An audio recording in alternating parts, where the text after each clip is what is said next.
Chapter 21 An Old Friend in a Different World. Chapter 21 An Old Friend in a Different World. Translator, Atlas Studios. Editor, Atlas Studios. In that instant, Klein even believed that he had transmigrated back. However, the elegant gas lamp surrounded by brass grids and the silver inlaid tin, which old Neil kept his hand-ground coffee in, made him recognize the reality he was in. The transmigrator, Emperor Roselle, is really a fellow countryman of mine. He was using simplified Chinese, which doesn't exist in this world, to record secrets. With the indescribable feeling of identifying an old friend in a different world, Klein quickly read through the 3 pages.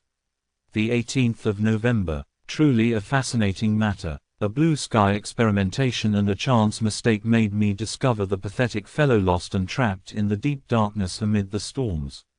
He can only approach the reality of this world on the day of the full moon every month, yet, he is unable to transmit his cries. He is lucky to have met me, the protagonist of this era.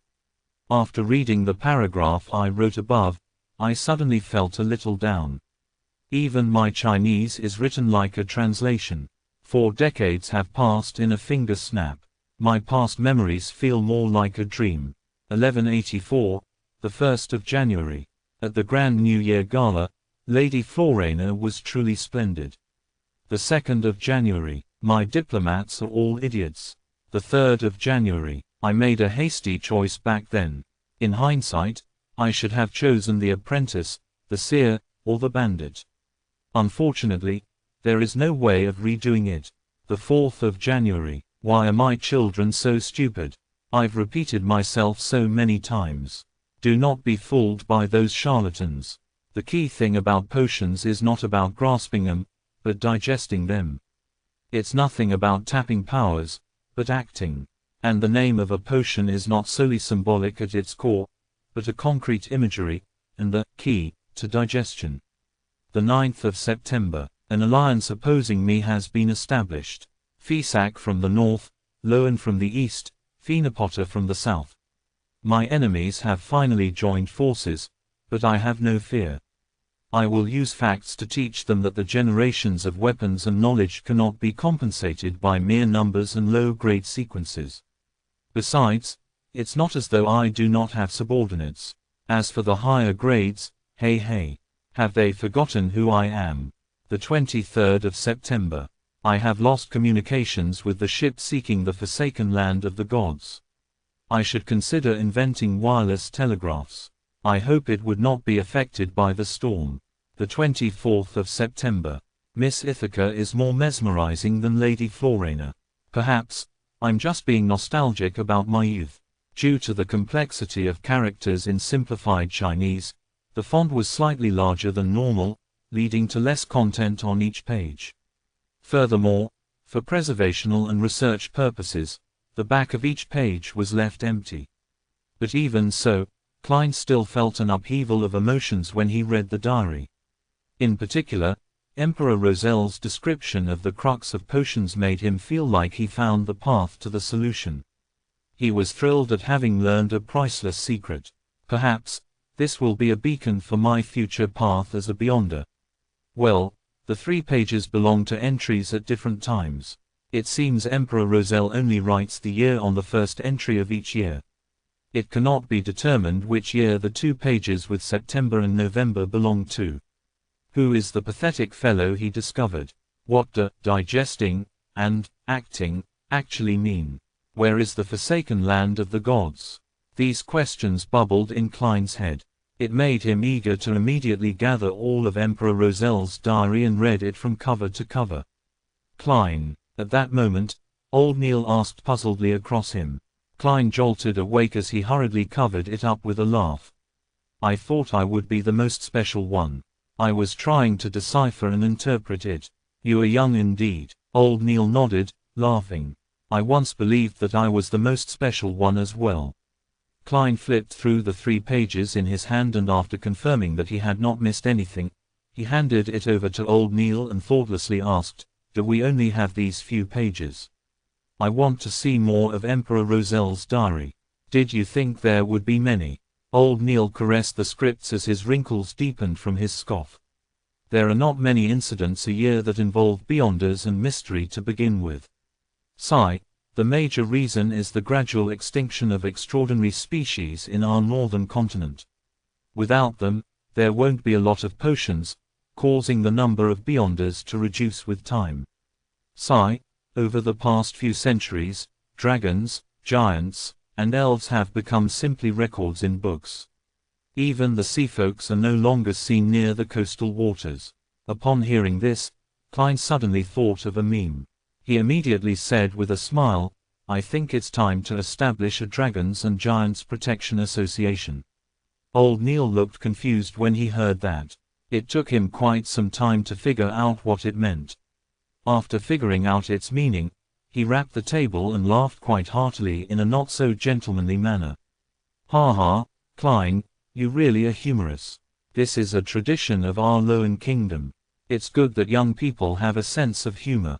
I believe we shouldn't be overly narrow in scope. Why are we only protecting dragons and giants? It should be called Fantastic Beasts Protection Association. No, no, no. How can we forget those poor plants?" Klein shook his head. They exchanged looks and proclaimed in unison, "Fantastic Organisms Protection Association." Both of them laughed tacitly. The awkwardness and unfamiliarity of the atmosphere between them dissipated considerably. "There are fewer interesting young people like you these days. Where was I?" Old Neil's wrinkles suffused a smile as he said, "I remember. There are not many incidents a year that involve beyonders and mystery to begin with. The retards who revere Emperor Roselle are the minority of the minority. It's already pretty good that we can obtain 3 scripts. Well, the other larger cathedrals or dioceses might have some." After muttering a few words, he took the approval note which Klein had placed on the table earlier and took a look. "Are they pistol bullets, rifle bullets, or steam-pressured bullets?" "It's a revolver," answered Klein honestly. "All right, I'll go get them. Ahem, do you have an armpit holster? As a gentleman, we can't let you have something bulging below your waist in public." Old Neil made a joke that all men understood. "Hey, no, do I need to get Captain to include it?" Klein smiled cooperatively. Old Neil stood up and said, "There's no need. I just need to make a record. It's an accessory item. Repeat after me, accessory item." "Were you a teacher in the past?" joked Klein. "I spent some time at the church's Sunday school and free schools." Old Neil waved the note and took out a key from the drawer. He then opened the iron door that led into an inner chamber. "Beyonders do not seem much different from commoners," Klein murmured silently before casting his gaze on the table where the 3 pages of the diary were. "Emperor Roselle is indeed involved in the realm of mystery. His diary is invaluable. To others, they are just pieces of scrap paper. It is unknown when they will be deciphered, but they are a valuable treasure to me. I wonder where the remaining parts of the diary are. I have to think of ways to get more." Klein's mind went through upheavals as he could hardly calm down. This continued until Old Neil came out and closed the iron door. 10 demon hunting bullets, 30 revolver bullets, an oxhide armpit holster, and a 7th unit, Special Operations Department badge. Please count them and give them a try. Remember to sign the logbook. Old Neil placed the items down on the table. The revolver bullets were arranged neatly in a paper box which was divided into 3 layers. The bullets shimmered with a yellow sheen just like the bullets back home, but they appeared narrower. As for the demon hunting bullets, they were kept in a small iron box. The shape was identical to regular revolver bullets, but their surface was silver in color. Upon a more careful examination, there were complicated and dazzling patterns with tiny sacred emblems, a black background dotted with stars and a half-crimson moon, engraved at the bottom. The oxhide holster felt solid and it came with a belt and buckle. Beside it was a badge half the size of a palm. It had a metallic background with Iowa County Police Department and 7th Unit, Special Operations Department, inscribed in silver text. They formed almost 2 sealed circles and surrounded the 2 crossed swords and a crown, police emblem. Unfortunately, It's not a Nighthawk's badge, Klein said half wistfully and half probingly. Old Neil smiled and urged Klein to test the armpit holster. After he took off his jacket, Klein took quite a bit of effort to buckle up the holster, which hung close to his left armpit. Not bad. He put on his jacket again. Old Neil sized him up and nodded in satisfaction. It suits you well. My judgment is as accurate as usual. After putting away the other items into his pockets and signing the logbook, Klein had a short, casual conversation with old Neil before leaving.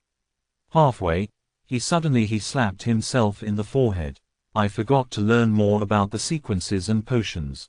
It's all the fault of Emperor Roselle's diary. At this point, he was still unaware of what the first sequence of the complete pathway the Church of the Evernite Goddess possessed. All he knew was that it started with sequence 9. Roseanne had apparently mentioned something. The sleepless. Just as Klein was slowly walking towards the stairs, a person came down. He wore tight trousers which made movement easy.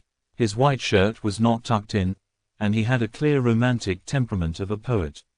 He was none other than the black-haired, green-eyed police inspector who had previously came to search Klein's place. They had met upstairs previously, but they had not exchanged words. "Good afternoon," greeted the young poet like Nighthawk with a smile. "Good afternoon. I believe I do not need to introduce myself," answered Klein humorously. "There's no need. I have a deep impression of you." The young Nighthawk extended his right hand and said, "Leonard Mitchell. Sequence 8's Midnight Poet." Sequence 8. He's really a poet. Klein smilingly shook his hand as he returned with a question. "You have a deep impression of me."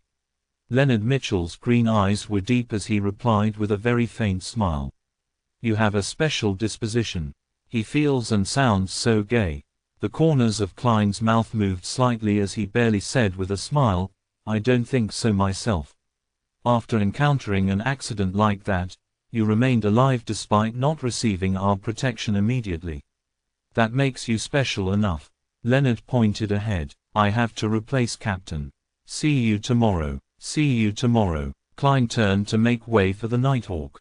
As he walked to the ends of the stairwell, Leonard Mitchell suddenly turned around and stared at the stone-paved ground which was illuminated by the yellow sunset. He muttered into the air softly, "Did you manage to notice anything?" ... Indeed, there's nothing special about him. Chapter 22 Starting Sequence. Chapter 22 Starting Sequence. Translator, Atlas Studios. Editor, Atlas Studios.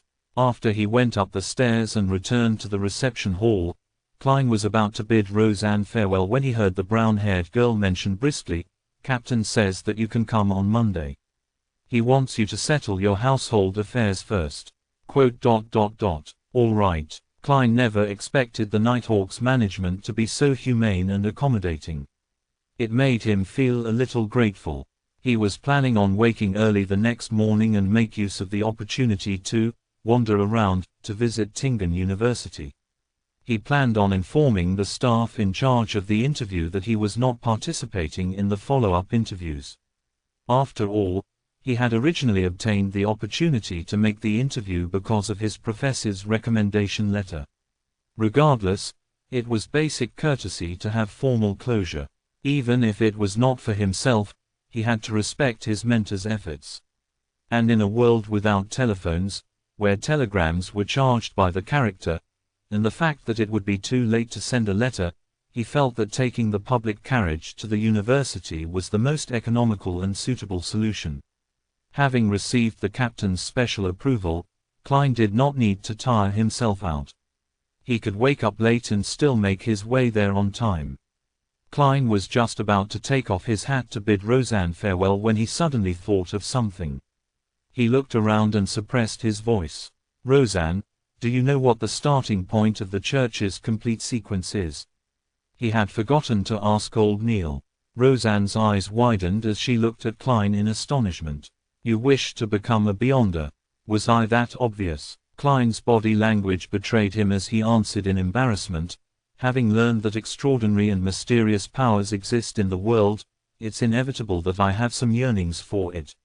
"Oh my goddess." Do you know how dangerous it is? Didn't Captain tell you? The enemies of Beyonders are not just cultists or dark warlocks, but themselves. People lose control nearly every year. Some even end up sacrificing themselves. Aren't you going to consider how your family will feel? Roseanne's hand gestures amplified her tone as her reaction appeared overly agitated. Klein, I think the better choice is to be a civilian staff. There's nearly no danger, and our salary increases every year. After a few years of work, you will have saved up much money, allowing you to rent a bungalow in the North Borough or in the suburbs.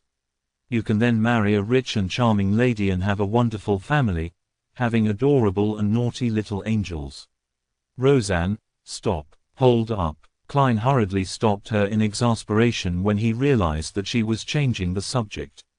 I just want to, well, understand the basics for now. All right. Roseanne fell silent for a few seconds as she lowered her gaze, feeling somewhat sorry. Due to what happened to my father, whenever I face similar problems, I tend to be, well, you know, a little agitated. However, to be honest, I'm filled with respect towards any man or woman who willingly wishes to be a Nighthawk. I understand, echoed Klein. Roseanne blinked her light brown eyes and added, my father once said that one should never think that they can resolve hidden risks or combat danger by simply becoming more powerful or a higher sequencer. In fact, it's the opposite. They will encounter more terrifying matters. When facing the unknown or a terrifying existence, death and insanity are the only two outcomes. Hey, he ended up sacrificing himself 2 weeks after saying that. Klein, don't look at me with pity. My life is great now, really great. It's only right to feel fear towards these matters. I only want to know the basics. Klein repeated his previous reply, not sure whether he should laugh or cry. Captain explained it more clearly than you. And even if I do not become a Beyonder, I have already encountered something extraordinary. All right, said Roseanne ruminatively. I've heard Captain's and old Neil's conversation before. As extraordinary creatures are declining or going extinct, few high sequences exist in this era. It's already very impressive to become a Beyonder. Combining our Tingan city and the suburbs, there are hundreds of thousands of people or maybe even more. Yet, there are only about 30+ Beyonders. Well, it's just my guess. I'm not counting the cultists and dark warlocks who hide in the dark. Without waiting for Klein's reply, she seemed to regain her vibrancy as she clenched her fist and brought it to her chest. And among these 30+ Beyonders, most of them are at sequence 9. It seems I have gone off topic. It's okay. That was something I wanted to know as well. Klein wished that Roseanne could be like her usual self, revealing more information as she rambled on. Anyways, it's already very, very impressive to become a Beyonder. Roseanne repeated herself. The starting sequence of our church's complete sequence is sleepless. Sequence 9, sleepless. Indeed. Klein nodded as he watched Roseanne finding hard to stop herself from describing in detail. You should be able to guess from the name. A sleepless is someone who does not need to sleep at night. 3 to 4 hours of rest in the day would be sufficient. Man, I'm so envious. No, not at all. Sleep is a gift bestowed upon us by the goddess. It's the truest bliss. Where was I? Right. A sleepless can see through the darkness even without any lights. The deeper into the night, the more powerful they become. I mean more powerful in the aspects of their physical strength, their intuition, and their mental capabilities. However, although they can detect unknown dangers that lurk in the dark, they will still rely on demon-hunting bullets and other items to handle monsters they are unable to deal with via normal means. My father was once a sleepless.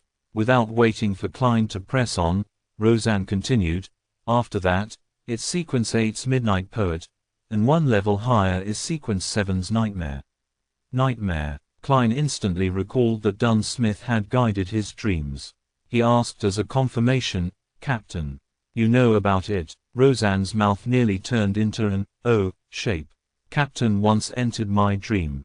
Klein glanced around as he lowered his voice once more. Got it. Roseanne was enlightened as she answered with a whisper. She picked up a coffee cup beside her and took a sip before saying wistfully, "There are only 2 Sequence 7 Beyonders in our Tingdon City's church. It's likely that Captain is one of them. Even if he goes to a large diocese like Backlund, he is still an impressive figure. Some deacons might not even be stronger than he is. So Captain is that impressive?" Klein echoed with a smile. Frankly, Dunn Smith's appearance last night had left a deep impression on him. He had basically believed that Dunn was an extremely powerful Beyonder. Of course. Roseanne proudly straightened her back. In moments, the scatterbrained her said with a vexed expression, "As for what's above Sequence 7, I have no idea.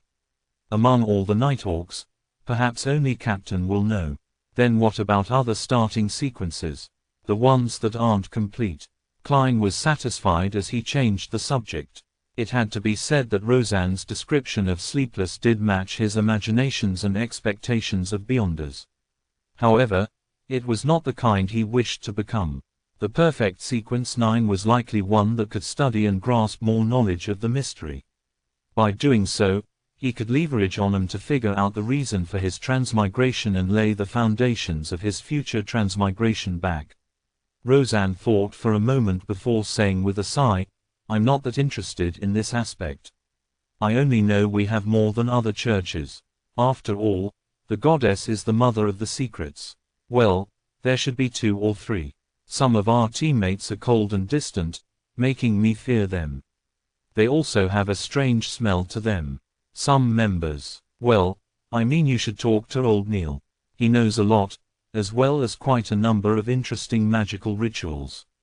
Let me think. He once mentioned his Sequence 9 title, which is also the name of the potion formula. Ah, yes, it's called Mystery Prior. Quite a number of interesting magical rituals. Mystery Prior sounds very close to what I want." Klein was slightly delighted. "In addition, I also know of the name of a Sequence 7, the kind that's incomplete," Roseanne said with a flaunting tone. She had just thought of it while recollecting. "What is it?" Klein was abnormally curious. In a world where high sequences were scarce to the point of them possibly not existing, Sequence 7 was probably considered quite a potent force in the church. Roseanne revealed a sweet smile as she replied smugly, "Spirit medium."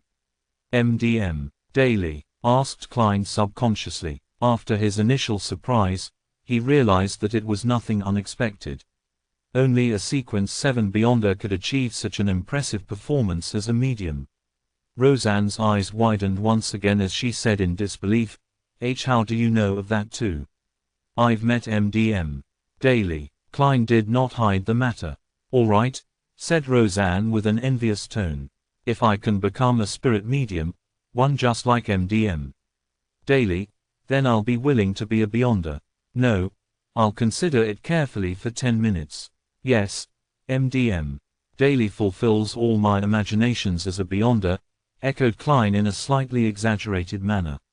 Having fulfilled his goals, he chatted idly with Roseanne for a few minutes until he realized he was not getting any new information. He took off his hat and bowed before leaving. As he walked down the stairs, Klein suddenly stopped after taking a few steps. He reached out to pad the notes in his inner pocket. Immediately following that, he took out 12 gold-pound notes and clenched them tightly in his left palm. Then, he reached his hand into his pocket and refused to release or pull them out again. Without realizing it, a smile appeared on his face. According to the customs of the Foodaholic Empire, China, a treat had to be given after earning money. It's time to give Melissa a treat tonight. Chapter 23 Sidearm. Chapter 23, Sidearm. Translator, Atlas Studios. Editor, Atlas Studios. As Klein walked down Zootland and while taking in the warm, humid breeze, he suddenly realized something. He only had 3 pence of change. If he returned to Iron Cross Street via public carriage, it would cost him 4 pence. If he were to hand over a 1 gold-pound note, it would be akin to using a $100 bill to buy a bottle of cheap mineral water back on Earth. There was nothing wrong with that, but it was just quite awkward to do so. Should I use 3p to travel 3 kilometers and walk the rest of the journey? Klein reached into his pocket with one hand as he slowed down his pace, considering other solutions. That won't do. Soon, he rejected the idea. It would take him a while to walk the remaining journey. Considering how he was carrying 12 pounds, a massive fortune, it was not safe. Furthermore, he had deliberately not brought the revolver with him, afraid that the Nighthawks would confiscate it. If he were to encounter the danger that instigated Welch's death, there was no way he could fight back. Get some change from a nearby bank. No way. There's a 0.5% processing fee. That's way too extravagant. Klein shook his head silently. Just the thought of the fees involved pained his heart.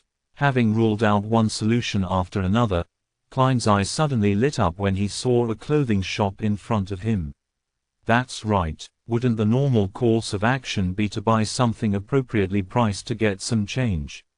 A formal suit, shirt, vest, trousers, leather boots, and a cane were all within budget.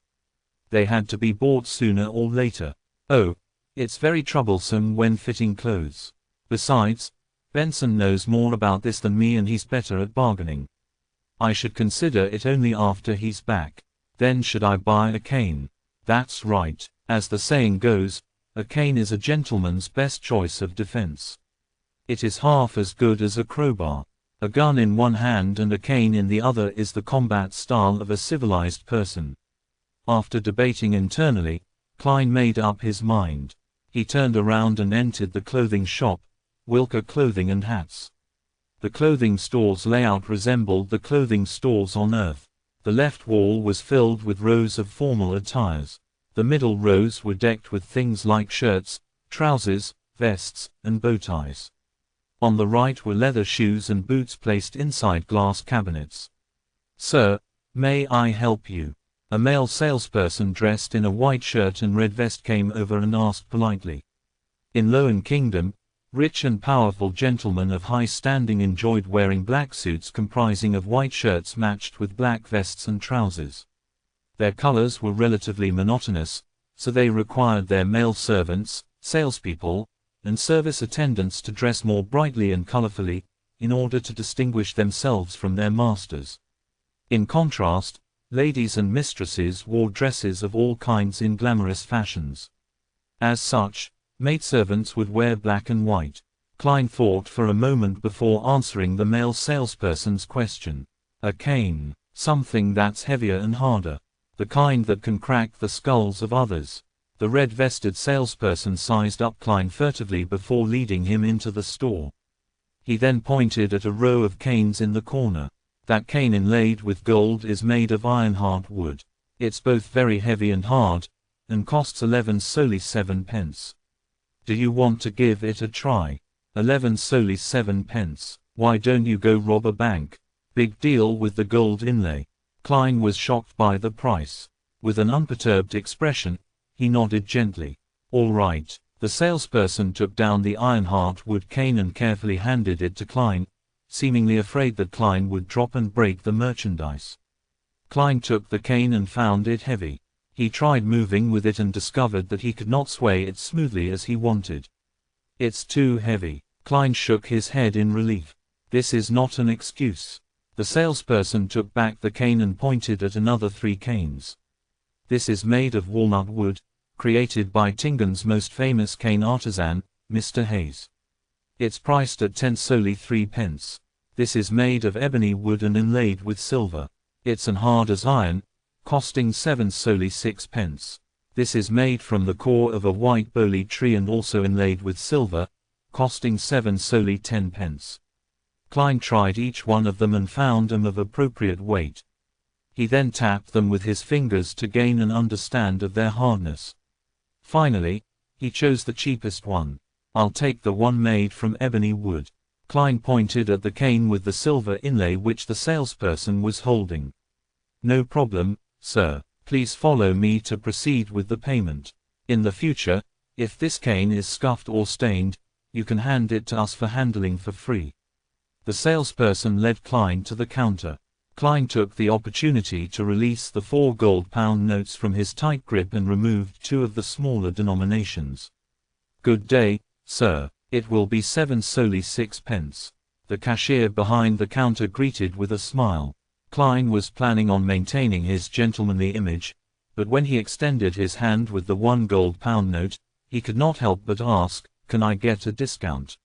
"Sir, what we have is all handcrafted, so our costs are very high," the salesperson beside him answered.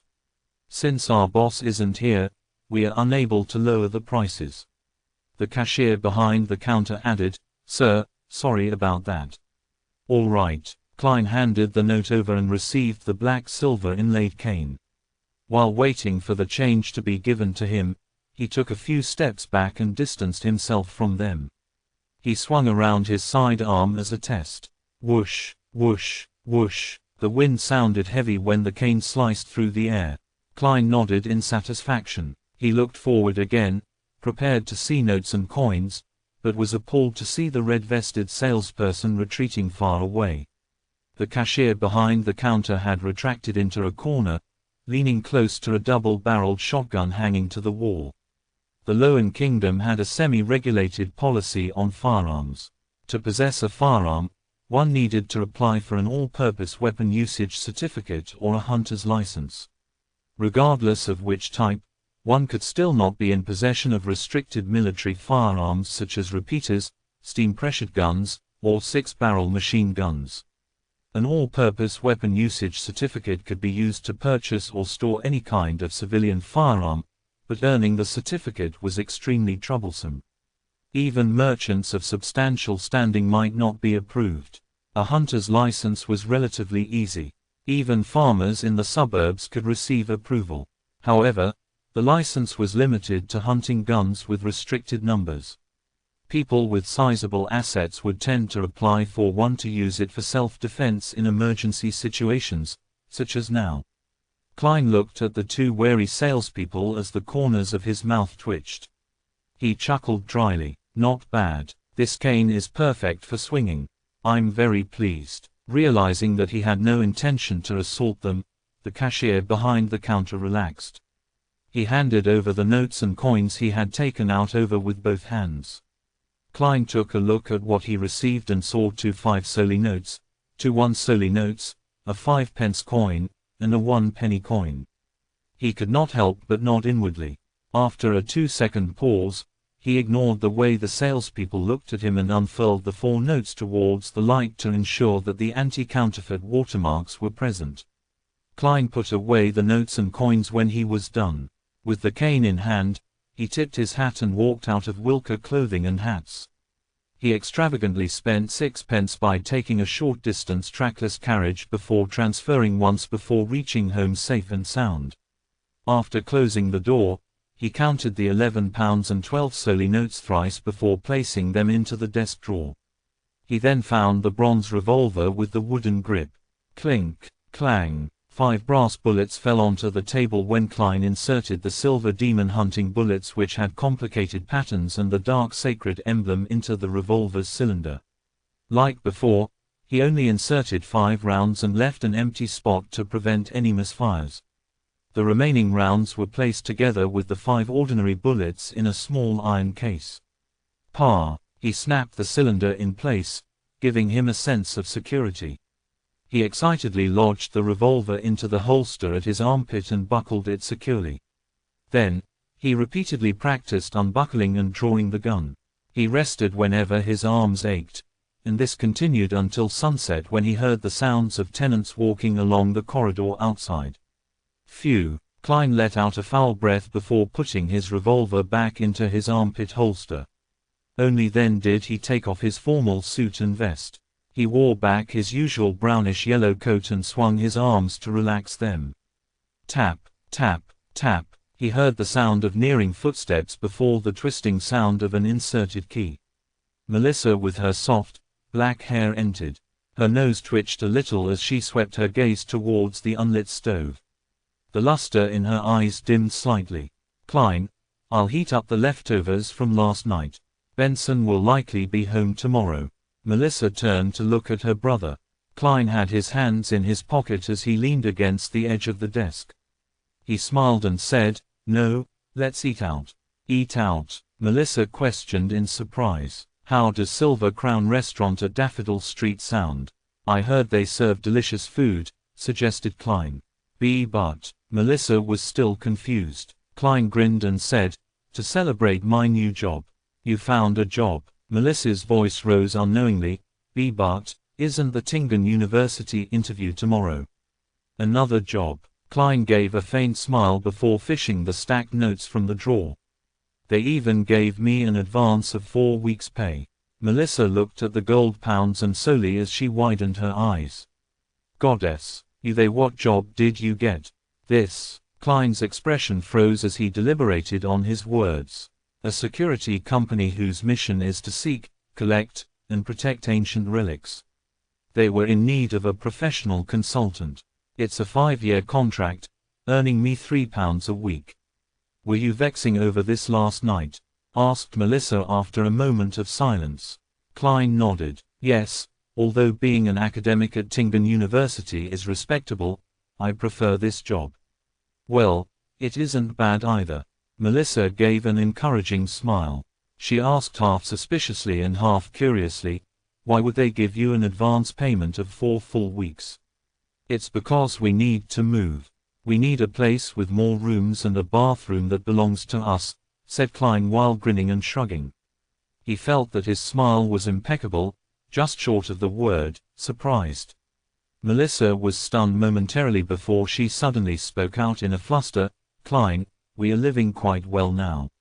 My occasional grumblings of not having a personal bathroom is just a habit. Do you remember Jenny? She lived next door to us, but ever since her father was injured and lost his job, they had no choice but to move to Lower Street. The family of 5 ended up staying in one room, with 3 of them sleeping in a bunk bed and 2 of them sleeping on the ground. They even wished to rent the remaining empty spot to someone. Compared to them, we are really very lucky. Don't waste your salary on this matter. Besides, I love Mrs. Smirren's bakery." "Sis, why is your reaction completely different from how it played out in my head?" Klein's expression went blank when he heard his sister. Chapter 24 Penny Pincher. Chapter 24 Penny Pincher. Translator, Atlas Studios. Editor, Atlas Studios. The sky outside was gradually dyed golden as Klein looked into Melissa's eyes. He was momentarily at a loss for words. None of the lines he prepared could be used. He coughed lightly twice as he quickly racked his brains. "Melissa, this isn't a waste of salary. In the future, my colleagues, as well as Benson's colleagues, might visit. Are we going to host them in such a place? When Benson and I get married and have wives, are we still going to sleep in bunk beds? None of you have fiancés yet, right? We can wait a little while and save up more money in the meantime," answered Melissa in a logically concise manner. "No, Melissa, this is a societal rule." Klein was stumped and could only count on lofty principles. "Since I'm earning £3 a week, I should look like I'm earning £3 a week." To be honest, having rented an apartment before with others, Joe Mingrui was no stranger to his present living conditions as Klein. He was very used to it, but it was because of his past experience that he knew how inconvenient such an environment was for a girl. Furthermore, his goal was to become a beyonder and study mysticism to find his way home. In the future, he was bound to conduct some magical rituals at home. Having too many people in the apartment building made incidents prone to happen. Klein saw that Melissa was about to continue arguing, and hurriedly added, "Don't worry. I'm not planning to get a bungalow, but probably a terrace. Basically, it has to have a bathroom we can call ours. Also, I like Mrs. Smirren's bread, Tingen biscuits, and lemon cakes too. We can first consider places near Iron Cross Street and Daffodil Street." Melissa pouted her lips slightly and fell silent for a moment before nodding slowly. "Besides, I'm in no rush to move either. We have to wait for Benson to return," said Klein with a chuckle. "We can't have him be shocked when he opens the door to find nothing, right?" Imagine him saying in astonishment, "Where are my things? Where are my siblings? Where's my home? Is this my home? Did I make a mistake? Goddess, wake me up if this is a dream. Why is my home gone after a few days of absence?" His mimicking of Benson's tone made Melissa involuntarily smile as her eyes scrunched up and revealed her shallow dimples. No, Mr. Frankie would definitely be waiting by the door to get Benson to hand over the apartment keys. Benson wouldn't even be able to come up. The girl disparaged the miserly landlord. In the Moretti household, all of them would like to make Mr. Frankie the butt of their jokes for every trivial and major matter. It was all thanks to Benson who initiated this practice. Right, there's no way he would switch locks for the tenants after us, Klein echoed with a smile. He pointed at the door and quipped, "Miss Melissa, shall we head to Silver Crown Restaurant for a celebration?" Melissa sighed gently and said, "Klein, do you know Selena? My classmate and my good friend." Selena, an image of a girl with wine-red hair and deep brown eyes surfaced in Klein's mind. Her parents were Evernite goddess believers. They had named her after Street Selena as a blessing. She was not yet 16, and was half a year younger than Melissa. She was a happy, cheerful, and outgoing lady. Yes, Klein nodded in affirmation. Her elder brother, Chris, is a lawyer. He currently earns close to £3 a week as well. His fiancée works part-time as a typist, described Melissa. They have been engaged for more than 4 years. To ensure a decent and stable life after marriage, they are still saving money to this very day. They have yet to go down the wedding aisle and plan to wait for at least another year. According to Selena, there are many people like her brother. They typically get married after 28. You have to make advanced preparations and save up. Don't squander your money. It's just a meal at a restaurant. Is there a need to preach at me? Klein was rendered at a loss whether to laugh or cry. After a few seconds of thought, he said, "Melissa, I'm already earning £3 a week, and I'll have increments every year. There's no need for you to worry. But we need to save some money in the case of any unexpected emergencies. For example, what if that security company suddenly closes down? I have a classmate whose father's company went bankrupt. He had to find temporary work at the pier and their living conditions turned terrible instantly. She had no choice but to quit school," advised Melissa with a serious expression. ... Klein extended his hand to cover his face. That security company and the government. Yes, has some connections with the government. It will not easily close down. But even the government isn't stable. After every election, if the party in power changes, many people will have their positions stripped off. It turns into a mess. Melissa retorted in an unyielding manner. ... Sis, you sure know a lot. Klein found the humor in his exasperation as he shook his head. All right then I'll boil some soup with the leftovers from yesterday. Buy some pan-fried fish, a slab of black pepper beef, a small bottle of butter, and a cup of malt beer for me. Anyway, there should still be some celebration. They were commonly sold items by hawkers on Iron Cross Street. A piece of pan-fried fish was 6 to 8 pence, a not-so-big piece of black-peppered beef was 5 pence, a cup of malt beer was a penny, and a bottle of butter weighing about a quarter pound was 4 pence, but buying a pound of butter would only cost one solely 3 pence. The original Klein was responsible for buying ingredients during holidays, so he was no stranger to the prices. Klein did a mental estimate that Melissa would need about one solely 6 pence. Therefore, he took out 2 one solely notes. All right, Melissa did not object to Klein's proposal. She put down her backpack of stationery and took the notes. When he saw his sister taking out a tiny bottle for the butter and pots for the other food before briskly walking to the door, Klein thought for a moment and shouted out to her. "Melissa, use the remaining money to buy some fruits." There were many hawkers on Iron Cross Street who would buy low-quality or expiring fruits from other places. The residents were not outraged about this because the prices were extremely cheap. They could taste the magnificent flavors after removing the rotten parts, so it was a cheap enjoyment. With that said, Klein took a few brisk steps forward and took out the remaining copper pennies from his pocket and stuffed it into his sister's palm. Ah, Melissa's brown eyes looked at her brother in puzzlement.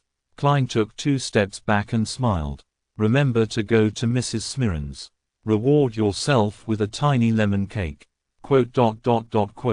Melissa's mouth widened as she blinked. Finally, she said a single word, okay. She quickly turned around, opened the door, and ran toward the stairwell. ... A river tore through the land, with cedar and maple trees lining the banks, the air so fresh, it was intoxicating. Klein, who was here to put closure to his interview, had his revolver with him. He held his cane and paid 6 pence for the public carriage. He walked down a cemented path and approached a 3-story stone building which was shaded by greenery. It was Tingen University's administrative block. It's truly worthy of being one of the 2 major universities of the Loan Kingdom. With this being his first time here, Klein sighed as he walked. Compared to Tingen University, Koi University right across the river could only be described as shabby. Heave ho, heave ho. Voices approached slowly as 2 rowing boats made their way upstream across the Koi River. Oars were being rowed in an orderly and rhythmic manner. This was a rowing sport that was popular among all the universities in Loan Kingdom. With Klein requiring a scholarship to finance his university studies, he, Welch, and the others had joined Koi University's rowing club and were pretty good at it. This is youth. Klein stopped and looked into the distance before sighing wistfully. Such sights would no longer be seen in another week since school would break for summer. As he proceeded down a road sheltered by trees, Klein stopped by a 3-story stone building. He entered after successfully registering himself and easily found his way to the office of the person who had tended to him the other time. Knock, knock, knock. He knocked lightly on the half-closed door. Come in. A man's voice sounded from inside. A middle-aged instructor dressed in a white shirt and black tuxedo frowned when he saw Klein enter. There's another hour until the interview. Mr. Stone, do you still remember me? I'm a student of Senior Associate Professor Cohen, Klein Moretti. You have read my recommendation letter before.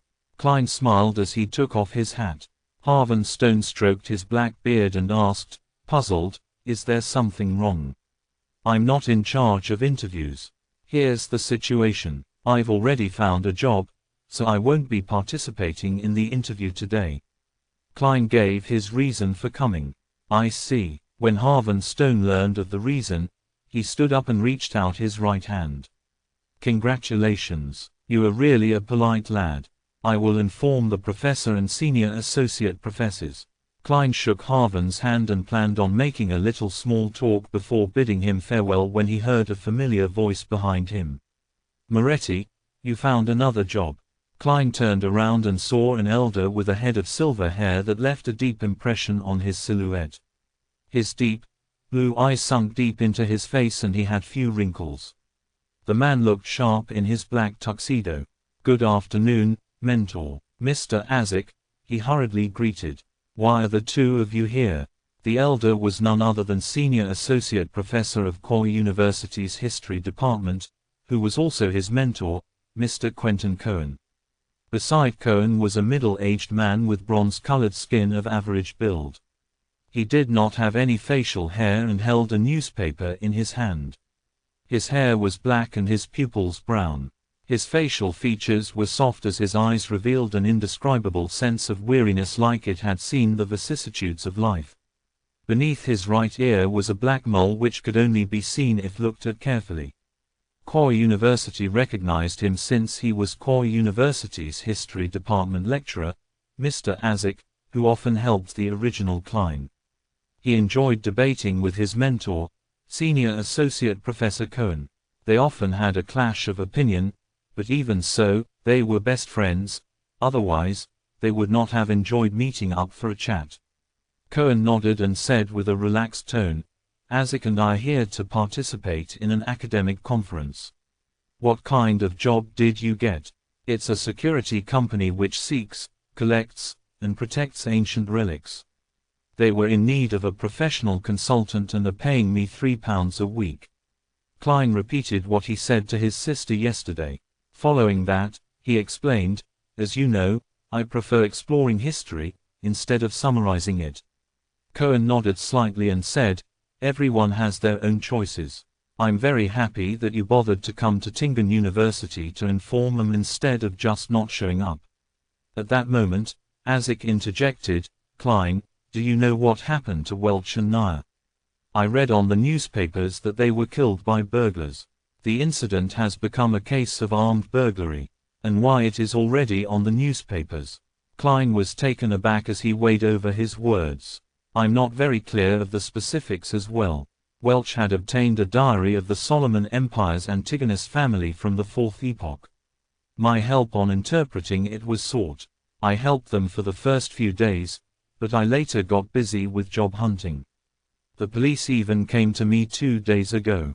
He deliberately divulged the matter regarding the Solomon Empire and the Antigonus family in hopes of getting any information from the two history teachers. The Fourth Epoch, Cohen muttered with a frown. The bronze-skinned and weary eyes of Isaac went blank first before he inhaled. He rubbed his temple with his newspaper-wielding left hand and said, Antigonus, rings a bell. But why can't I remember? Chapter 25 Cathedral. Chapter 25, Cathedral. Translator, Atlas Studios. Editor, Atlas Studios. While Isaac muttered to himself, he subconsciously shot a glance at Quentin Cohen, seemingly hoping for hints to jolt his memories. Cohen, with his deep-set blue eyes, shook his head without any hesitation. I do not have any impression of it. All right then, perhaps, it just shares a root word. Isaac lowered his left hand and gave a self-deprecating laugh. Klein was rather disappointed with the outcome, and he could not help but add on. Mentor, Mr. Isaac, as the both of you know, I'm very interested in exploring and restoring the history of the Fourth Epoch. If you ever recall anything or obtain relevant information, could you please write to me? No problem. As a result of Klein's actions today, the silver-haired senior associate professor was rather pleased with him. Isaac also nodded and said, Is your address still the same as before? For now, but I'll be moving soon. I'll write a letter to inform you when the time comes, replied Klein in a respectful manner. Cohen shook his black cane and said, It's indeed about time you moved to a place with a better environment. At that moment, Klein caught a glance at the newspaper in Isaac's hand. He deliberated on his words before saying, Mentor, Mr. Isaac, what did the newspapers say regarding Welch and Nair? I only learned a little from the police who were in charge of the investigations. Isaac was just about to answer when Cohen suddenly pulled out the pocket watch that was linked to his black tuxedo by a golden chain. Click, he opened the pocket watch and tapped his cane. The meeting is about to begin. Isaac, we can't be delayed any further. Give the newspaper to Moretti.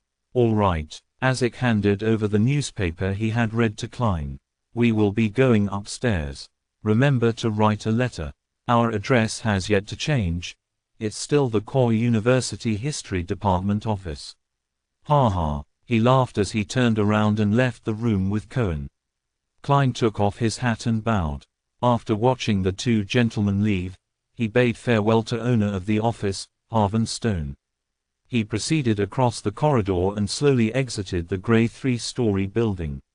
With his back against the sun, he lifted up his cane and unfolded the newspaper and saw the title, Tingen Morning Post. Tingen sure has all sorts of newspapers and magazines. There is the Morning Post, Evening Post, the Honest Paper, Backlund Daily Tribune, Tussock Times, family magazines and book reviews. Klein casually recalled the several names that surfaced in his mind. Of course, a number of them were not local. They were distributed via steam locomotives. Now that the papermaking and printing industries were getting more advanced, the cost of a newspaper has already decreased to the price of a penny. The audience it reached also grew wider and wider. Klein did not scrutinize the details of the newspaper, quickly flipping to the news section with the report, Armed Burglary Murder. According to the police department, the scene at Mr. Welch's home was a horrible sight. There was missing gold, jewelry, and money, as well as anything valuable that could be easily taken away. Not even a penny was left behind. There is reason to believe that this was done by a merciless group of criminals that would not hesitate to kill the innocent, such as Mr. Welch and Madame Nair, if sight of their faces are caught. This is outright contempt for our kingdom's laws. This is a challenge to public security. No one wishes to have such an encounter. Of course, one piece of good news is that the police have located the murderer and captured the main culprit. We will do our best to provide news on any follow-ups. Reporter, John Browning. The matter has been handled and covered up. As Klein walked through the boulevard, he nodded in a hardly noticeable manner. He flipped through the newspaper as he strolled down the path, reading the other news articles and serials in the process. Suddenly, he felt the hairs on the back of his neck stand, as though needles were stabbing at him. Someone is watching me, observing me, monitoring me. Various thoughts welled up in him as Klein had a faint realization. Back on Earth, he had once felt an invisible gaze before ultimately discovering the source of the gaze. However, it had never felt as crystal clear as what he was experiencing now.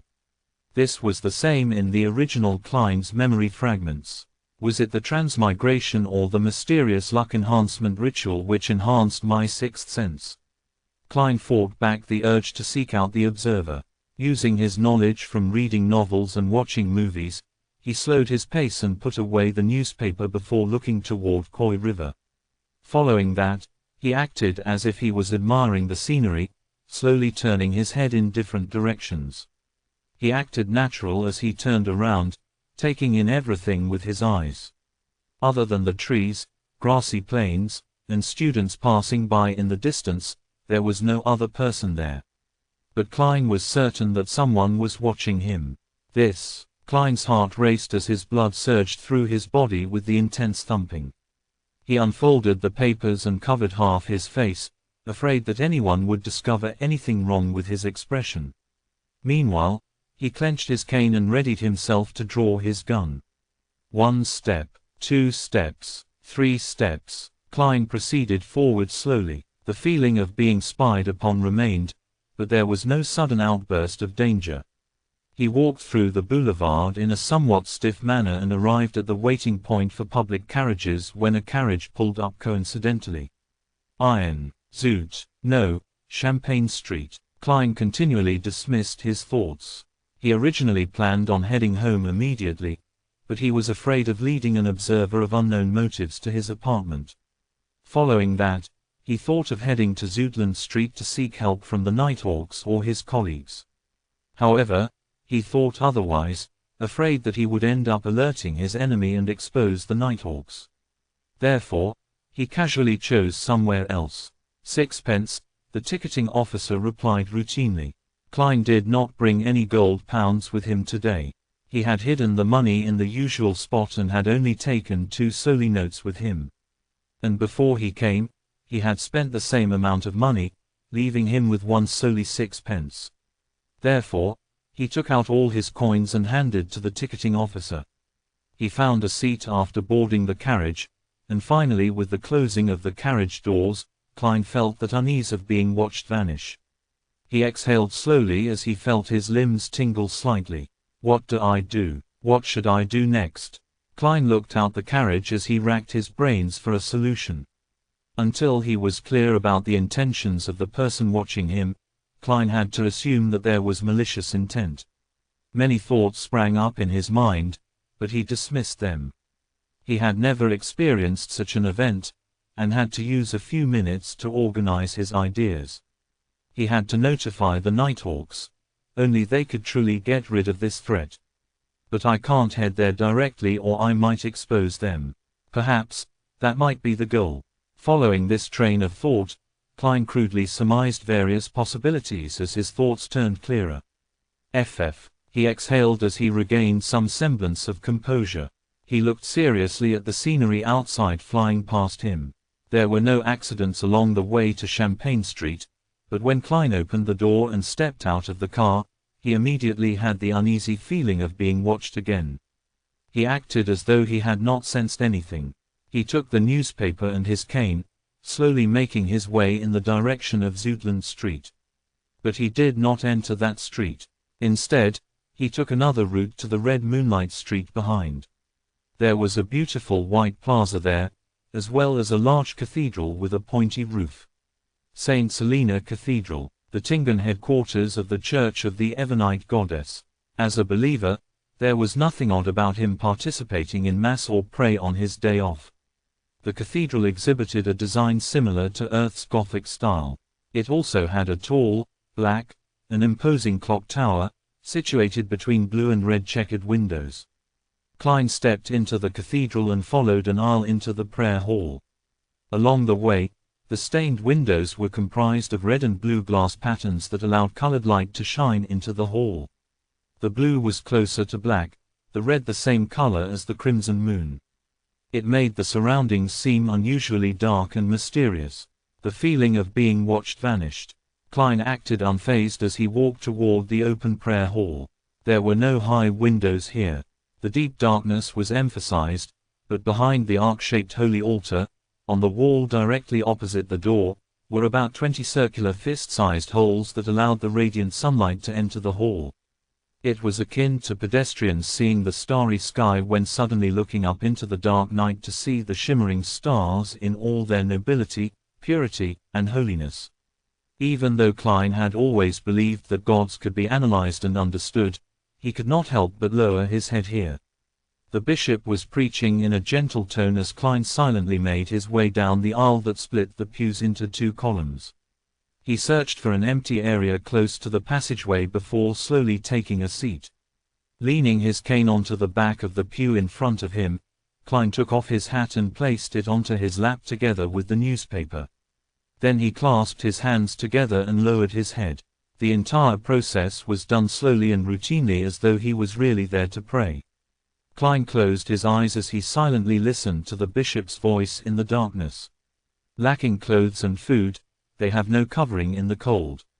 They are drenched by rains, and huddle around the rocks for lack of shelter. They are orphans snatched from the breast, hope lost on them, they are the poor that have been forced off the proper path. The Evernite did not forsake them, but bestowed them with love. Echoes amplified as they entered his ear. Klein saw a swath of darkness in front of him as he felt his spirit and mind cleansed. He calmly took it in until the bishop finished his preachings and ended Mass. After which, the bishop opened a confessional door beside him. Men and women began lining up. Klein opened his eyes and donned his hat once more. With his cane and newspaper, he stood up and found his place in line.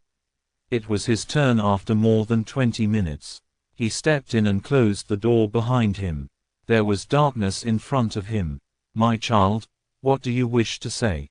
The bishop's voice sounded from behind the wooden damper screen. Klein took out the 7th Unit, Special Operations Department, badge from his pocket and handed it over to the bishop through an opening. "Someone is tailing me. I wish to find Dunn Smith." As though he had been infected by the silent darkness, his tone turned softer as well.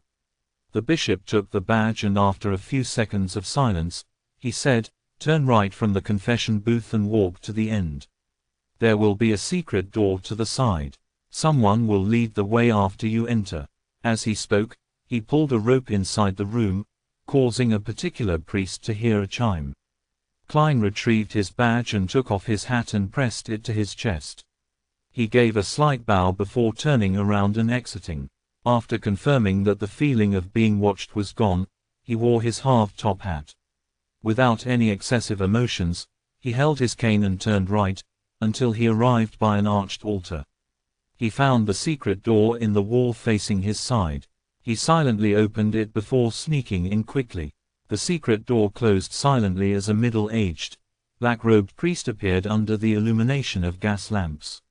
"What is it?" the priest asked tersely. Klein showed his badge and repeated what he said to the bishop. The middle-aged priest did not ask further questions.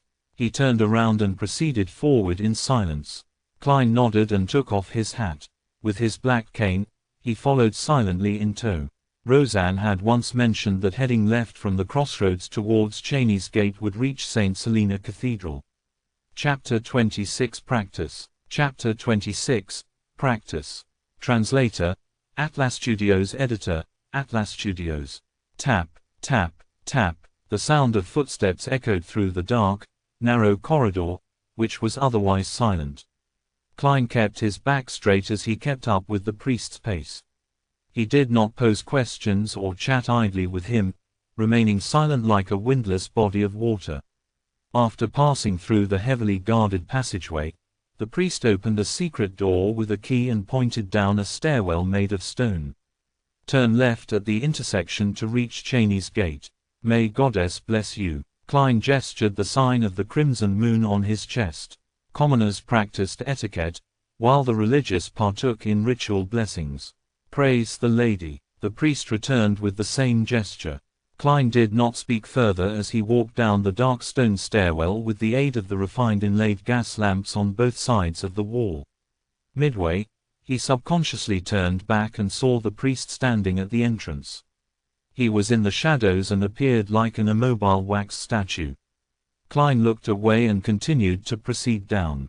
It did not take long before he hit ground laid with ice-cold stone slabs. This led him to the intersection. He did not turn towards Cheney's Gate because Dunn Smith, who had recently finished his shift, was definitely not there. He turned right and saw the familiar path. Klein went back up another flight of stairs and appeared inside Blackthorn's security company. Seeing doors that were tightly shut or half closed, he did not rush into them. Instead, he went to the reception and saw a brown-haired girl focused on a magazine with a sweet smile. "Hi, Roseanne." Klein came to her side and deliberately rapped the table. "Knock." Roseanne stood up suddenly and knocked over a chair and said in a fluster, "Hi, nice weather today." "Why you, Klein, why are you here?" She patted her chest and heaved a few sighs of relief. She was like a young lady afraid that her father had caught her skiving. "I need to find Captain," answered Klein simply. "You gave me a fright. I thought Captain came out." Roseanne glared at Klein. "Don't you know how to knock? HMPH, you should be thankful that I'm a tolerant and kind woman." "Well, I do prefer the term lady. Is there a reason why you are looking for Captain?" "He's in the room opposite Mrs. Oriana." Even though he felt uptight, Klein was so amused by Roseanne he smiled. He pondered for a moment before saying, "A secret." Roseanne's eyes widened, and while she reeled in her disbelief, Klein did a slight bow before bidding her farewell. He went through the reception's partition and knocked on the door of the first office on the right. "Come in." Dunn Smith's deep and gentle voice sounded. Klein pushed the door and opened before closing the door behind him. He took off his hat and bowed. "Good morning, Captain." "Good morning. How can I help you?" Dunn's black windbreaker and hat were hanging on a clothes stand to his side. He was dressed in a white shirt and black vest. Even though his hairline was rather high, his gray eyes were deep, and he appeared much fresher. "Someone is following me," Klein honestly answered without any embellishments. Dunn leaned back and clasped his hands together. His deep gray eyes silently looked at Klein's eyes. He did not follow up on the topic of being followed and instead asked, "You came from the cathedral?" "Yes," Klein answered. Dunn nodded gently. He did not comment on its merits or demerits as he switched the subject back. "It might be that Welch's father doesn't believe the cause of death that we reported and had hired a private investigator from Wind City to investigate the matter." Mitsisha's Constant City was also known as Wind City. It was a region with extremely advanced coal and steel industries. It was one of the top 3 cities of Lowen Kingdom. Before waiting for Klein to give his opinion, Dunn continued, "It might also be a result of that notebook. Hey, we happen to be investigating where Welch received the Antigonus family's notebook. Of course, we can't eliminate other people or organizations that might be seeking out this notebook." "What should I do?" Klein asked in a serious voice. Without a question, he hoped that it was the first reason. Dunn did not immediately answer him. He raised his coffee mug and took a mouthful, his eyes not showing the sliver of a ripple. Return the way you came, then do anything you wish. Anything? Klein returned with a question. Anything. Dunn nodded with certainty. Of course. Do not scare him off or violate the law. All right. Klein took a deep breath and bade him farewell. He left the room and went back underground. He turned left at the intersection, and bathed in the light from the gas lamps on the two walls, he arrived silently to the empty, dark, and cold passageway. The sound of his footsteps echoed, making him sound more alone and terrified. Soon, Klein arrived at the stairwell. He went forward and saw a shadow standing there, the middle-aged priest. The two did not say a word when they met. The priest turned around in silence and made way. He proceeded silently before returning to the prayer hall. The circular holes behind the arched altar were still as pure and bright, while the darkness and silence of the building's interior remained. There were still men and women lining outside the confessional, but much fewer than before. After waiting for a moment, Klein slowly left the prayer hall with his cane and newspaper as though nothing had ever happened, successfully leaving St. Selena Cathedral.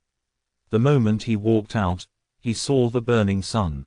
He immediately regained the familiar feeling of being observed. He felt like he was prey being eyed by a hawk. Suddenly, a question surfaced in his mind.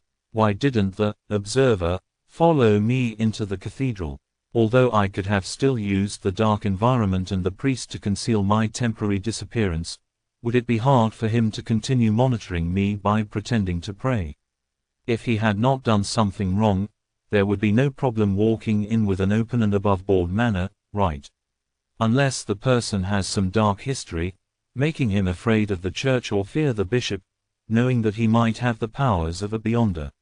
In that case, the likelihood of it being a private investigator is very slim. Klein exhaled and no longer acted as nervous as he was previously. He took a casual stroll before going around and to the back of Zoutland Street. He stopped at an ancient-styled building with mottled walls. The address on the door was 3. Its name was the Zoutland Shooting Club. Part of the police department's underground shooting range was open to the public as a way to earn some additional funds. Klein went in and the feeling of being watched vanished instantly. He took this opportunity to hand over his Special Operations Department badge to the attendant. After a short verification, he was led underground to a small, confined shooting range. 10-meter target, Klein informed the attendant simply.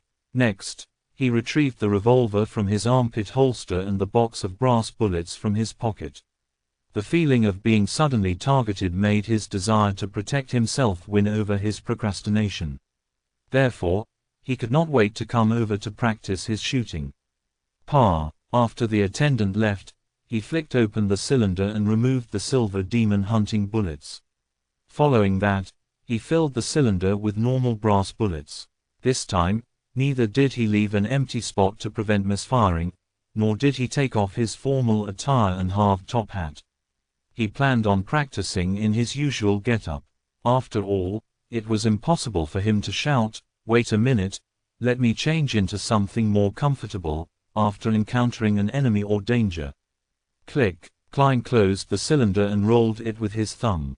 Suddenly, he held the gun in both hands, raised it up straight, and aimed at the target more than 10 meters away.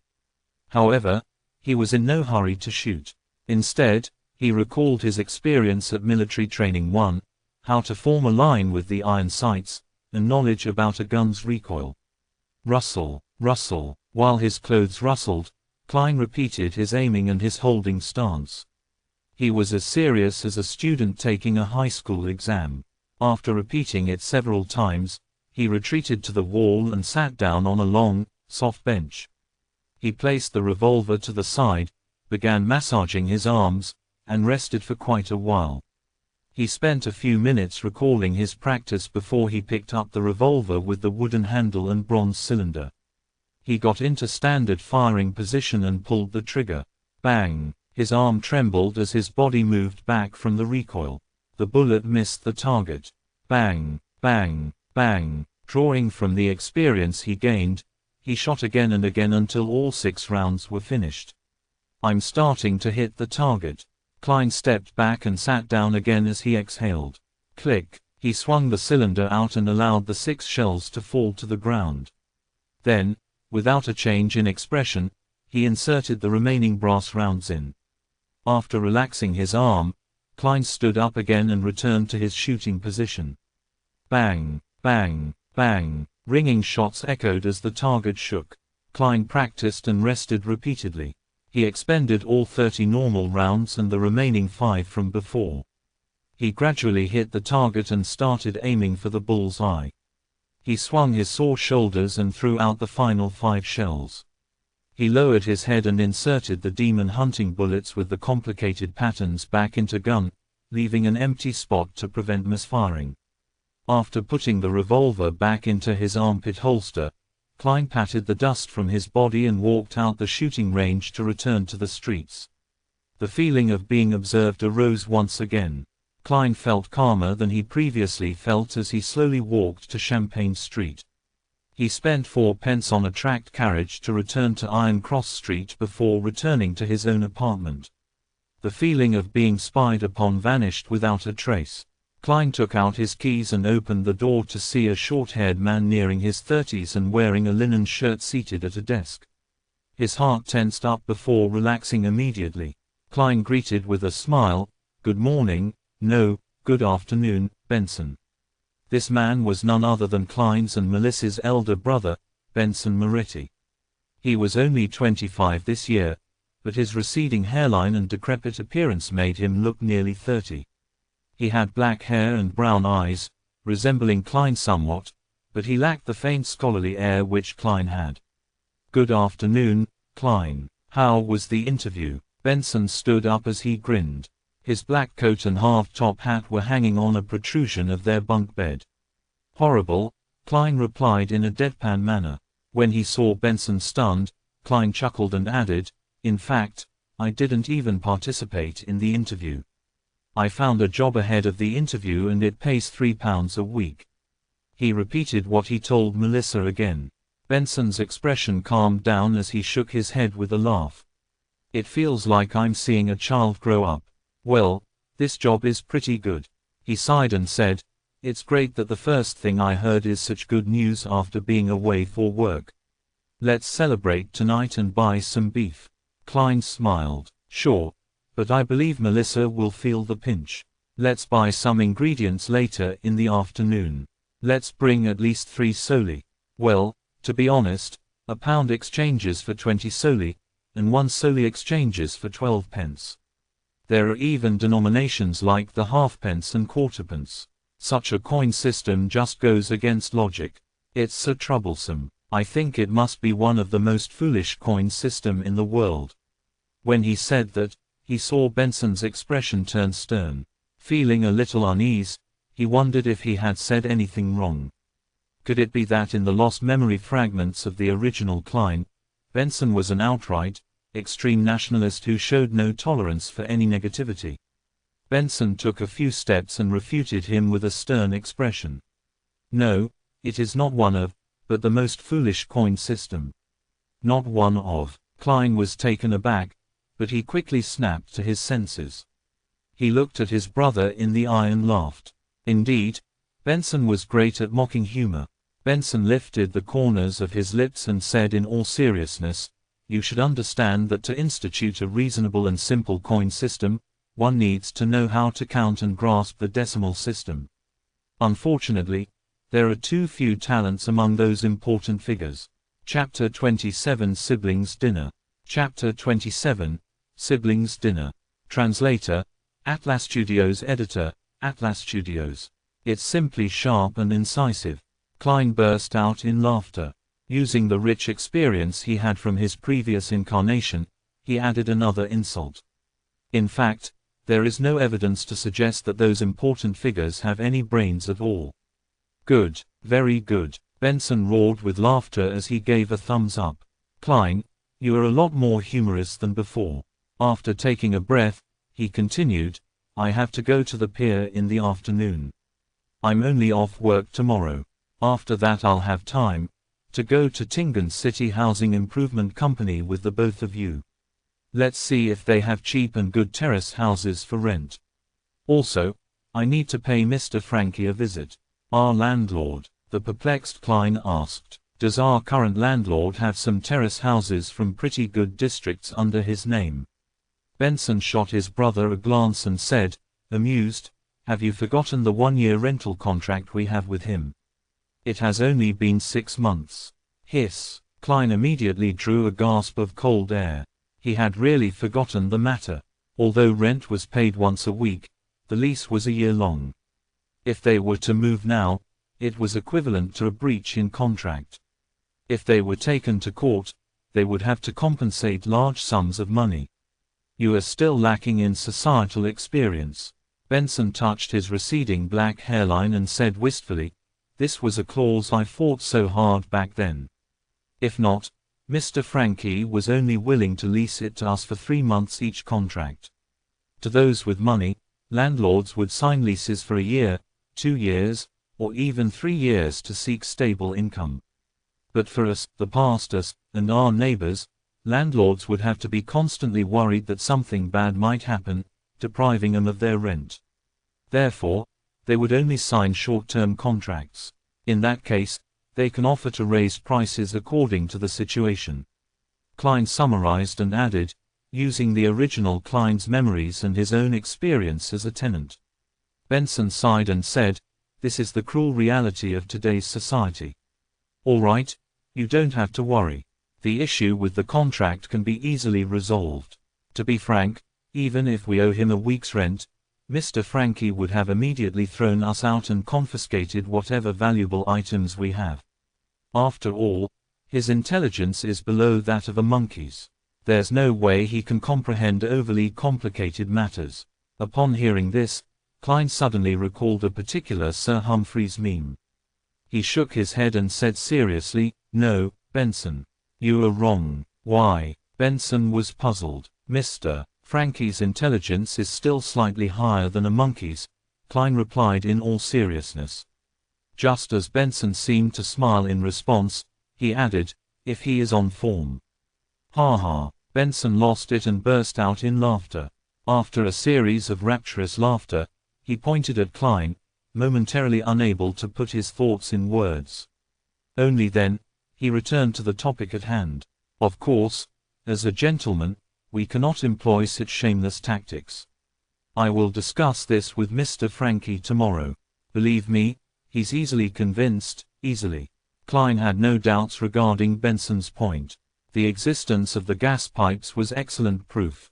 After some idle chatter between the brothers, the remnants of pan-fried fish from the previous night were made into a soup with some vegetables. During the boiling process, the steam moistened the rye bread. Smearing a little butter on the bread, Klein and Benson had a simple meal, but they were very satisfied with it. After all, the fragrance and sweetness of butter brought them endless aftertastes. After Benson left, Klein headed to the lettuce and meat market with 3 solely notes and some spare pennies. He spent 6 pence on a pound of beef and 7 pence on a fresh and succulent fish with few bones. Additionally, he bought potatoes, peas, radishes, rhubarbs, lettuce, and turnips, as well as spices such as rosemary, basil, cumin, and cooking oils. During this entire time, he continued to feel like he was being watched, but there was no physical interaction. After spending some time at Smirran Bakery, Klein returned home and began weightlifting with heavier items such as books to train his arm strength. He had planned to exercise by military boxing, which he learned from his compulsory military stint for students. However, he had already forgotten the radio exercise routines from school, much less boxing, which was only taught during the military stints. Exasperated, he could only do something simpler. Klein did not overexert himself since it would lead to fatigue and thus put him in greater danger. He took an appropriate break and began reading the original Klein's notes and study material. He wished to read anything regarding the Fourth Epoch again. In the evening, Benson and Melissa sat in front of a desk. The food was placed neatly like children in upper primary school. The fragrances of the dishes were composed of a rich melody of scents, the soul-captivating fragrance of the stewed beef, the obviously tender potatoes, the sweetness of the thick pea soup, the mellow flavors of the stewed rhubarb, and the sweetness of the buttered rye bread. Benson gulped a mouthful of saliva as he turned around to see Klein placing a crispy fish onto a plate. He felt the fragrance of the oil permeate through his nostrils into his throat and then into his stomach. Groan. His stomach made a distinct protest. Klein rolled up his sleeves and held up a plate of fried fish before placing it in the middle of the tidied desk. Following that, he returned to the cupboard and took out 2 large cups of ginger beer and placed them where he and Benson sat. He smiled at Melissa and took out a lemon pudding as if he were performing a magic trick. "We'll have beer, while you'll have this. Thank you." Melissa took the lemon pudding. When Benson saw this, he raised his calm and said with a smile, "This is to celebrate Klein's finding of a decent job." Klein raised his cup and clinked it with Benson before clinking it with Melissa's lemon pudding. "Praise the lady." Gulp. He tilted his head back and drank it down. The spicy feeling warmed his gullet, bringing him great aftertastes. Despite its name, ginger beer did not contain any alcohol. It was a mixture of the ginger's spiciness and the sourness of lemon that made it taste similar to beer. It was a kind of beverage that both women and children found acceptable. However, Melissa did not like the taste of it. Praise the lady. Benson drank a mouthful as well while Melissa took a nibble of the lemon pudding. She chewed at it repeatedly before swallowing it down unwillingly. "Give it a try." Klein put down his cup and picked up his fork and spoon and pointed at the tableful of food. He was most pessimistic of his thick pea soup. After all, he had never eaten something so strange on Earth. All he could do was adapt the recipe from the original Klein's memory fragments. As the eldest brother, Benson did not stand on ceremony as he dug up a spoonful of mashed potatoes and stuffed it into his mouth. The beaten potatoes were boiled thoroughly and mixed with the faint taste of lard and just enough salt. It whetted his appetite and made him salivate. "Not bad, not bad," praised Benson vaguely. "It's much more delicious than the one I had back at work. They only used butter. This is one of my specialties after all." Klein accepted the praise. "It's all thanks to the teachings of the chef at Welch's place." Melissa looked at the beef soup. The green basil leaves, the green lettuce heads, and the radishes were submerged in the colorless soup, covering the tender beef. The soup was clear and its fragrance tantalizing. She forked a piece of beef and placed it in her mouth to chew. The beef retained a little chewiness despite being stewed tender. The mixture of salt, the sweetness from the radishes, and the spiciness from the basil leaves complemented the deliciousness of the beef. She seemed to give her approbation, but she could not stop her chewing. Klein tasted it and felt that although it was delicious, it was not without regret. This was still far from his usual standard. After all, he was lacking in certain condiments and could only use replacements. It was no wonder it tasted different. Of course, even with the best standards, one could only make do with the dishes they cooked personally. Suddenly, his heart pained for Benson and Melissa, who were stunted in their worldview. After swallowing a piece of beef, Klein picked up a piece of fried tussock fish which was sprinkled with cumin and rosemary. It was crispy on the outside and tender on the inside. The char was a perfect golden brown and the saltiness and oil fragrance intertwined as one. Nodding slightly, Klein tried a piece of stewed rhubarb and found it palatable. It got rid of the cloyed taste of meat. Finally, he mustered his courage and scooped a bowl of thick pea soup. Too sweet and too sour. Klein could not help but frown. However, after seeing Benson and Melissa looking satisfied from tasting it, he began suspecting his tastes.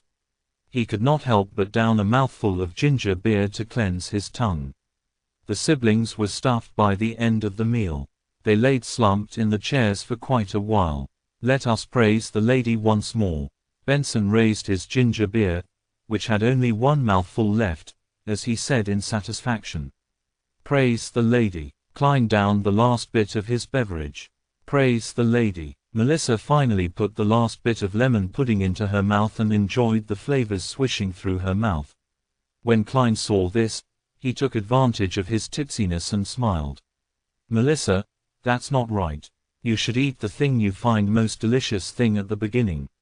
That way, you can fully appreciate its most delicious aspects. Tasting it when you are filled and satiated will not do the food justice." "No, it's still as delicious as it can be," answered Melissa firmly and stubbornly. The siblings had a happy chat, and after digesting their meals, they cleaned up the plates, cutlery, and stored the oil which was used to fry the fish. After busying themselves, it was revision time. One refreshed his accounting knowledge while another continued reading the study material and notes. Time was spent to its fullest. At 11, the siblings extinguished the gas lamp and went to bed after washing up.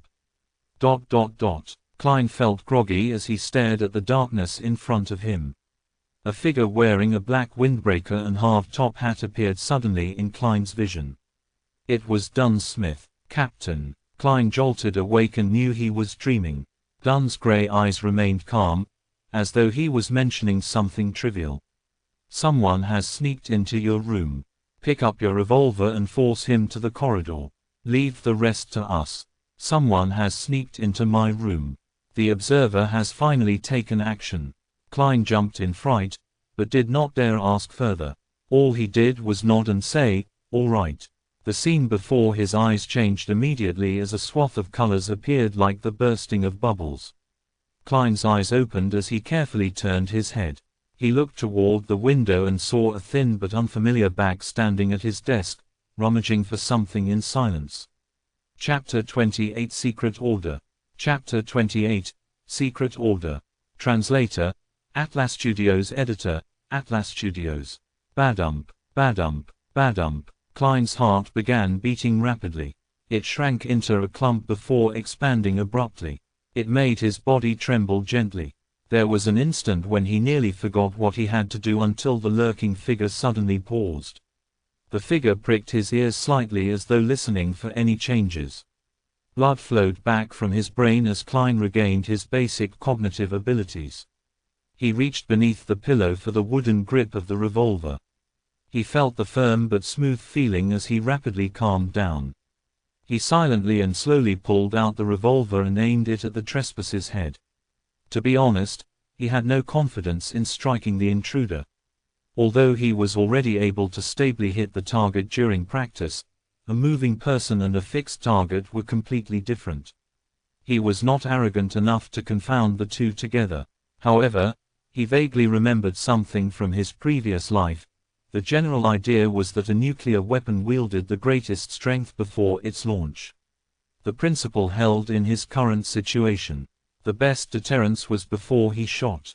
By not pulling the trigger or shooting blindly, the intruder was unable to determine whether or not he was a complete rookie who had an extremely high chance of missing him. His worries and fears would make him deliberate more, resulting in him restraining himself. In an instant, another thought arose in him. It immediately made Klein turn decisive. He was not the kind of person who turned calmer when faced with danger. Instead, he had already imagined the situation when he faced the observer, using intimidation instead of attacking. The Foodaholic Empire had an idiom: where there is precaution there will be no danger. When Klein pointed his gun at the intruder, the thin man froze suddenly, as though he had sensed something. Following that, he heard a voice that hid a chuckle. "Good evening, sir." The scrawny man clasped both his hands together, and his body seemed to tense. Klein sat on the lower bunk, aimed the person's head with the revolver, and tried to speak as leisurely and as naturally as he could. "Please raise both of your hands and turn around. Try to do it slow. To be frank, I am very timid and I get nervous easily. If you move too quickly, I can be frightened, and I can't guarantee that there won't be a situation where I misfire." "Yes, that's right." The scrawny man raised both of his hands and held them up near his head before turning his body bit by bit. The first thing that came into view was a black tight suit with neat buttons. Next, he caught a pair of brown eyebrows that were thick and sharp. The intruder's deep blue eyes didn't reflect fear, but rather gazed upon Klein with the intensity of a ferocious beast. It seemed that if Klein were careless for a second, the other person would leap forward and tear him to pieces. He clenched the handle tightly as he tried his best to appear calm and indifferent. It was only when the thin man faced him completely did Klein jerk his chin towards the door. He softly and gently said, "Sir, let's take this outside. Do not disturb the beautiful dreams of others. Oh, do keep your motions slow. Lighten your footsteps a little too. It's basic courtesy for a gentleman." The thin man's cold pupils rolled as he swept Klein a glance. He continued raising his hands as he walked slowly to the door. Under the revolver's aim, he twisted the handle and slowly opened the door. When the door was half opened, he suddenly lowered himself and rolled forward. The door was pulled by a strong wind and it closed with a slam. Benson, who was on the top bunk, was stirred. He almost woke up in a daze. At that moment, a leisurely and serene melody entered from outside. The heavy and comfortable voice started to sing. Oh, the threat of horror, the hope of crimson cries. One thing at least is certain, that this life flies. One thing is certain, and the rest is lies. The flower that once has bloomed forever dies one. The poem seemed to possess the power to calm and relax others. Benson, who was on the top bunk, and Melissa, who was in another room, again fell asleep amid the grogginess. Klein's body and mind was also peaceful and quiet. He nearly yawned. The way the thin man had darted off was so agile that he could not react in time. Looking at the closed door, he smiled and muttered to himself. You might not believe it, but pulling the trigger would not release a round. The empty chamber to prevent misfiring. Following that, Klein listened to the midnight poem as he patiently awaited for the battle outside to end. Within a minute, the tranquil melody which resembled the reflection of moonlight on the surface of a lake stopped, and the dark night resumed its deep silence. Klein silently spun the cylinder and moved the empty chamber away as he awaited for the outcome. He uneasily waited for a full 10 minutes. Just as he wondered if he should investigate, he heard Dunn Smith's staid and warm voice from the door. It's settled. Phew. Klein exhaled. He held his revolver and took his key. Barefooted, he carefully approached the door before silently opening it to see the black windbreaker and the halved top hat. Dunn Smith was standing there with his deep and calm gray eyes. He closed the door behind him and followed Dunn to the end of the corridor and stood amid the weak crimson moonlight. It took me some time to enter his dream, said Dunn calmly as he looked at the red moon outside the window. Do you know his background? Klein felt a lot more relieved. Dunn nodded and said, an ancient organization known as the Secret Order. They were established in the Fourth Epoch and are related to the Solomon Empire and a number of fallen aristocrats of that period. Hey, the Antigonus family's diary came from them. Due to a member's negligence, it entered the antique market and was obtained by Welch. They had no choice but to send people in search of it. Without waiting for Klein's question, he paused before continuing. We will capture the remaining members they have according to the clues. Well, it might not end too well. These fellows are as good at hiding as the rats in the sewers. But at the very least, they would believe that we have likely obtained the Antigonus family's notebook or that we have obtained a critical clue. In that case, as long as it's not something extremely crucial or important, they would abandon the operation. That is their philosophy on surviving. What if the notebook is extremely crucial and important? Asked Klein worriedly. Dunn smiled without an answer. Instead, he said, we know very little of the Secret Order. Our success this time is all thanks to your sharp wits. This contribution is all yours. In light of the possibility of hidden dangers and how heightened perception would aid in finding the notebook, you have a chance at choosing. A chance at choosing. Klein vaguely guessed something as his breathing subconsciously turned heavy. Dunn wiped the smile from his face as he said in all seriousness, do you wish to become a Beyonder? You can only choose the starting sequence of an incomplete sequence. Of course, You can give up this chance and choose to accumulate the merit you have garnered. Then, all you have to do is wait till there's sufficient room for you to become a sleepless, which is also the first, complete sequence the goddess has bestowed on the Nighthawks. Indeed, Klein felt delighted and did not have any hesitant emotions. He took the initiative to ask, then from which of the sequence 9s can I choose from? I have to have detailed information to decide whether to give up or accept, as well as choose which one. Dunn turned around and seemed to be cloaked in the crimson veil that shone down on him. He looked into Klein's eyes and said slowly, apart from the sleepless, the church has 3 sequence 9 potion formulas. One of them is Mystery Prior, which is also the power old Neil controls. Hey, Roseanne has likely mentioned this to you. She can never hold her tongue. Klein smiled awkwardly, at a loss for an answer. Thankfully, Dunn did not mind it as he continued.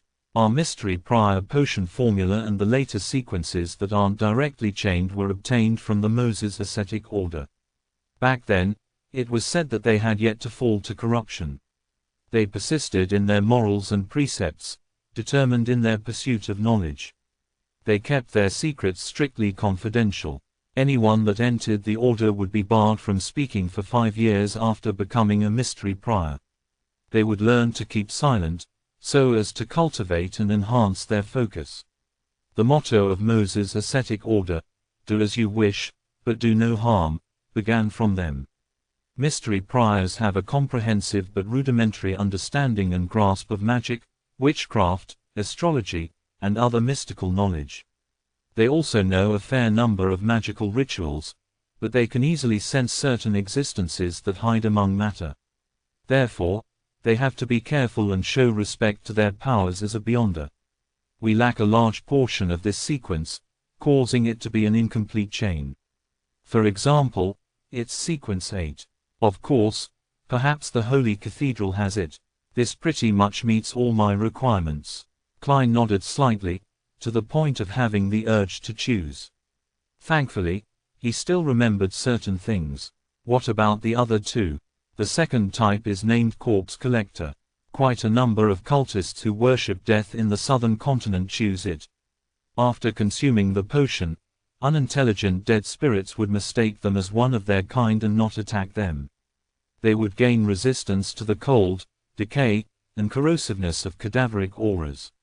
They will be able to directly see a portion of evil spirits and see the characteristics and weaknesses of undead creatures, as well as gain certain attribute enhancements. We have the sequence 8 and sequence 7 that follows it. Hey, you probably can guess sequence 7, Spirit Medium. This was chosen by Daly back then, described Dunn in detail. Spirit Medium does appear mysterious and cool, but what I want most is to grasp knowledge of mysticism. Klein did not interject. All he did was listen quietly. Dunn Smith looked sideways at the crimson moon and said, we only have sequence 9 of the 3rd type. Whether the Holy Cathedral has it, I'm not sure.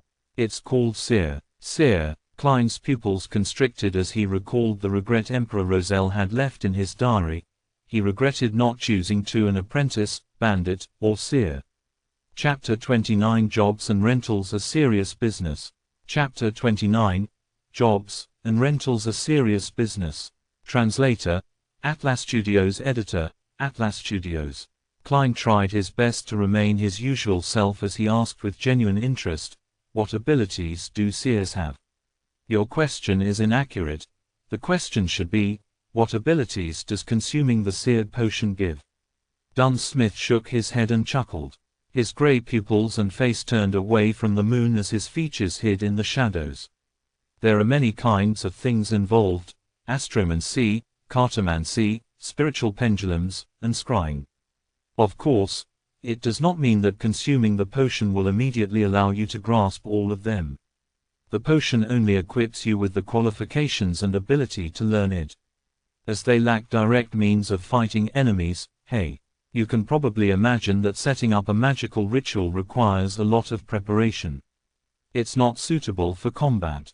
Therefore, in terms of knowledge of mysticism, a seer will be more learned and professional than a mystery prior. It sounds like it matches my requirements as well. However, the lack of means to directly deal with enemies is quite a dilemma. Furthermore, the Church of the Evernite Goddess likely doesn't have the subsequent sequences. The Holy Cathedral likely refers to the headquarters, the Cathedral of Serenity. The means available to low-sequence Beyonders against their enemies might not be comparable to firearms. Klein fell into deep thought as he racked his brains. He kept going back and forth between mystery priors and seers. He no longer considered corpse collector. Dunn Smith smiled when he saw this. You don't have to rush into a decision. Tell me your answer Monday morning. Regardless of your choice of sequence or giving up this opportunity, none of us from the Nighthawks would have any other thoughts on the matter. Calm down and ask your heart. With that said, he took off his hat and bowed slightly. He slowly walked past Klein and headed for the stairwell. Klein did not say a word and did not immediately reply. He silently bowed and watched as Dunn left. Although he was constantly hoping to become a Beyonder previously, he was thrown into a dilemma when the opportunity arose. The subsequent missing sequences, Beyonders having the risk of losing control, the believability of Emperor Roselle's diaries, and the illusory murmurs that could corrupt people into madness all mixed together and formed a moat that obstructed his advancement. He took a deep breath and slowly breathed out. No matter how bad it is, it can't be worse than making an 18-year-old high school student decide on his future career. Klein gave a self-deprecating chuckle. Gathering his scattered thoughts, he opened the door softly and laid back on the bed. He laid there with his eyes open, silently looking at the bottom of the top bunk that was dyed with the faint crimson of the moon. A drunkard staggered outside the window as a carriage sped down the empty streets. These noises did not break the serenity of the night but instead made it even darker and more distant. Klein's emotions settled down as he recalled his past on Earth. He recalled how he liked exercising, his father who always spoke loudly, his mother who enjoyed busying herself despite having a chronic disease, his friends who grew up with him, going from playing sports like soccer and basketball to games and mahjong, as well as the person he made a failed confession to. These were like a silent river. It did not have many ripples or deep sentimental feelings, but it silently drowned his heart. Perhaps one will only learn to cherish things after they have lost them. When the crimson receded and the sky turned golden yellow from the flaming ball's illumination, Klein had made his choice. He got out of bed and headed to the public bathroom to wash his face to wake himself up. Then, he took a once-solely note to Mrs. Wendy's to buy 8 pounds of rye bread with 9 pence, replenishing the staple food that had been consumed the previous night. The price of bread has begun stabilizing, he commented after breakfast as Benson changed. It was Sunday, so both he and Melissa finally had the chance to rest. Klein, who was already in proper attire, was sitting on a chair and flipping through the outdated newspapers he brought back from yesterday. He said in surprise, "There's a house for rent here, North Boroughs 3 Wendell Street, a bungalow with 2 floors. There are 6 bedrooms, 3 bathrooms, and 2 big balconies upstairs. Downstairs, there's a dining hall, a living room, a kitchen, 2 bathrooms, and 2 guest rooms, as well as an underground cellar. In front of the house are 2 acres of private land and there's a small garden behind. It can be rented for 1, 2, or 3 years, with a weekly rent of £1.06 solely. Those interested can head to Champagne Street and look for Mr. Gusev. That's our goal for the future." Benson wore his black half-top hat as he smiled to say, "The rent for the places in newspapers is usually a little too expensive. The Tingan City Housing Improvement Company has options that do not pale in comparison to that for cheaper. Why are we not searching in the Tingan Housing Improvement Association for the working class?" Melissa walked out from her room holding an old, veiled hat. She had changed into a grayish-white long dress that had been mended several times. She was silent and introverted, but that could not mask her youthfulness. Benson laughed. "Where did you hear of the Tingan Housing Improvement Association for the working class?" "Jenny, Mrs. Rochelle, or is it from your good friend Selina?" Melissa looked to the side and whispered a reply. Mrs. Rochelle. While washing up last night, I happened to meet her. She asked me about Klein's interview and I told her roughly what happened. Then, she suggested I find the Tingen Housing Improvement Association for the working class. Benson noticed Klein's puzzled expression and shook his head in amusement. They are targeted at the poor. Well, a precise description is that they are a housing association for the lower strata of society. They build and renovate houses that basically have communal bathrooms. They only provide 3 choices: a single, double or triple bedroom. Do you wish to continue living in such an environment? The Tingen City Housing Improvement Company shares similar businesses as them, but they also provide choices for the lower middle class. To be honest, we are a little better than lower middle class, but we still quite worse off than true middle class families. It's not a matter of salary. It's just that we did not have the time to save up. Klein came to a realization as he put away the newspaper. Picking up his top hat, he stood up. Then, let's set off. I remember that the Tingen City Housing Improvement Company is on Daffodil Street, Benson said as he opened the door. They are like the Tingen Housing Improvement Association for the working class, known as 5% charities. Do you know why? I don't know. Klein raised his cane and walked to Melissa's side. The girl with black hair that reached down her back nodded. Benson headed out and said, these kinds of housing improvement associations or companies were established as a result of Backlund. They are funded in 3 ways. 1. By requesting donations from charitable foundations. 2. Through funding proposals. They receive grants from the government's commission at a special rate of 4%.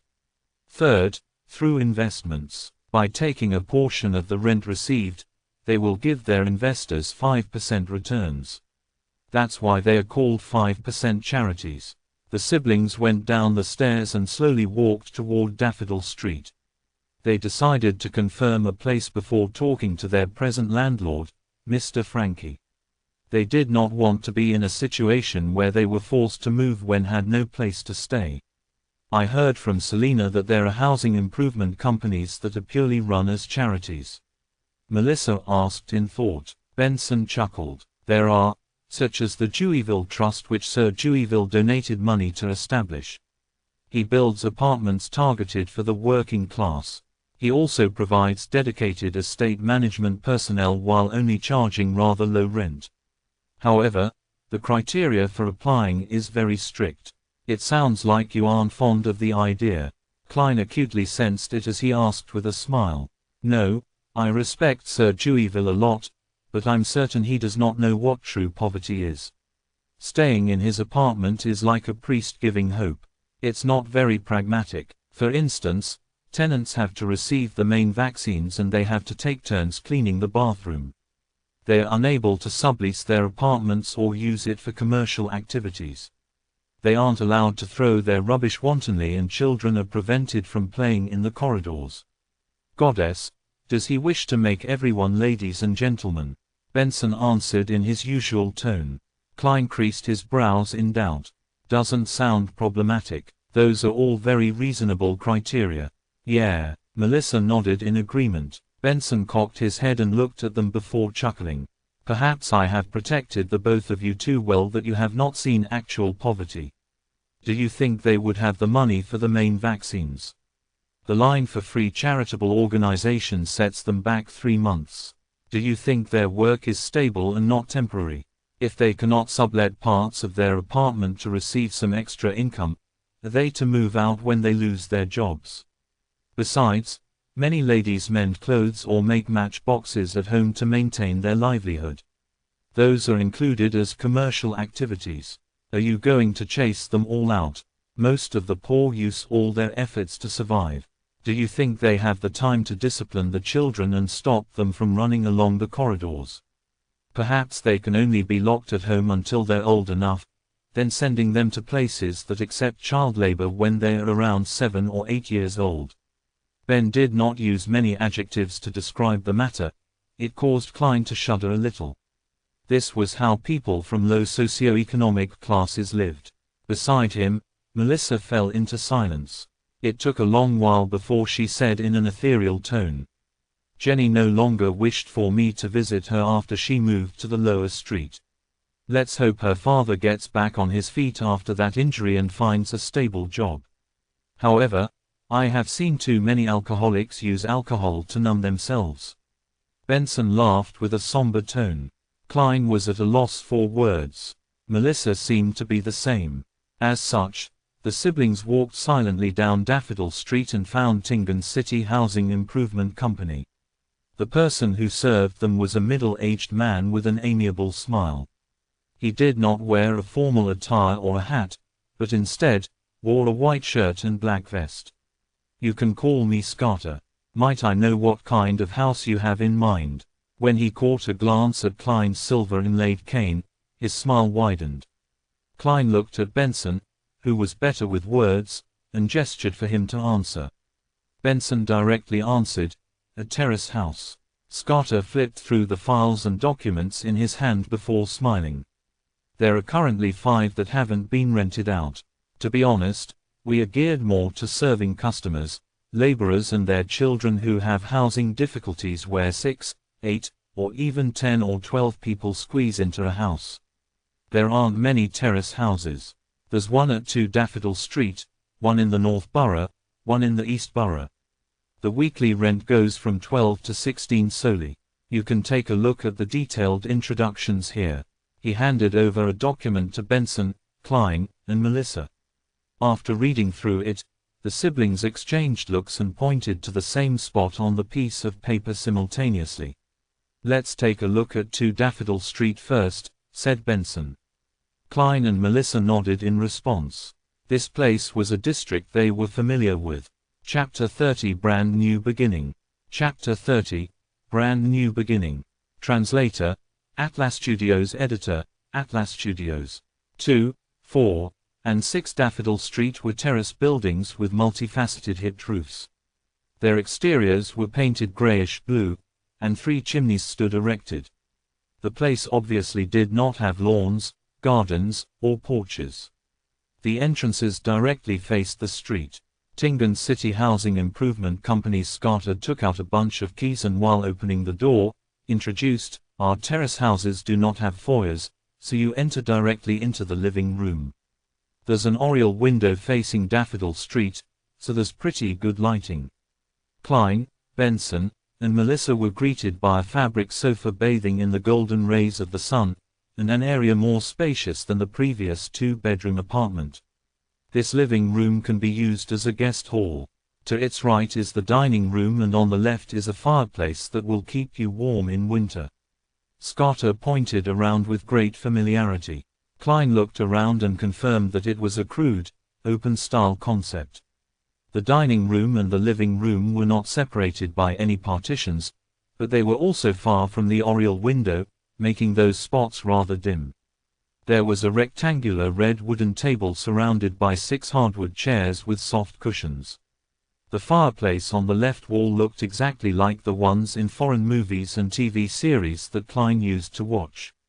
Behind the dining area is the kitchen, but we do not provide any appliances. Opposite to the living room is a small guest room and a bathroom. Scarter walked around and described the remaining layout of the house.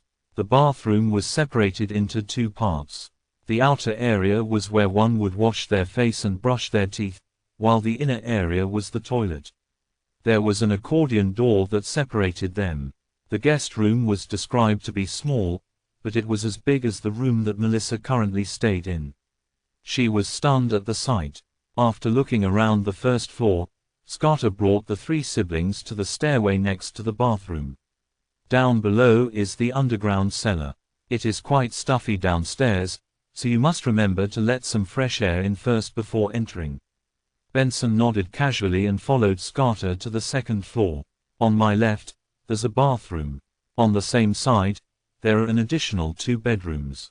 It's the same layout on my right, but the washroom on this side is next to the balcony. As he spoke, Scarter opened the bathroom door and stood sideways so that he would not obstruct Klein, Benson, and Melissa from looking in. The bathroom had an extra bathtub. Like the other bathroom, There was an accordion door next to the toilet. Although it was a little dusty, it wasn't dirty, smelly, or cramped. Melissa looked in a daze until Scarter walked to the bedroom next to it. Only then did she stop looking and follow the rest slowly. She took another few steps before looking back. Klein, who was experienced in life, was delighted and excited as well. Even though their landlord often supervised their cleaning up of the bathroom, it still was not clean enough. It was often nauseating, let alone the fact that they would easily encounter a line when they needed to relieve their urgencies. The other bathroom was similar. One of the 4 bedrooms was slightly bigger and was furnished with a bookcase. The rest were about the same size as each other and had a bed, table, and wardrobe. The balcony is very tiny, so you won't be able to dry too many clothes in the sun at a time. Scarter stood at the end of the corridor and pointed to a spot with a door and lock.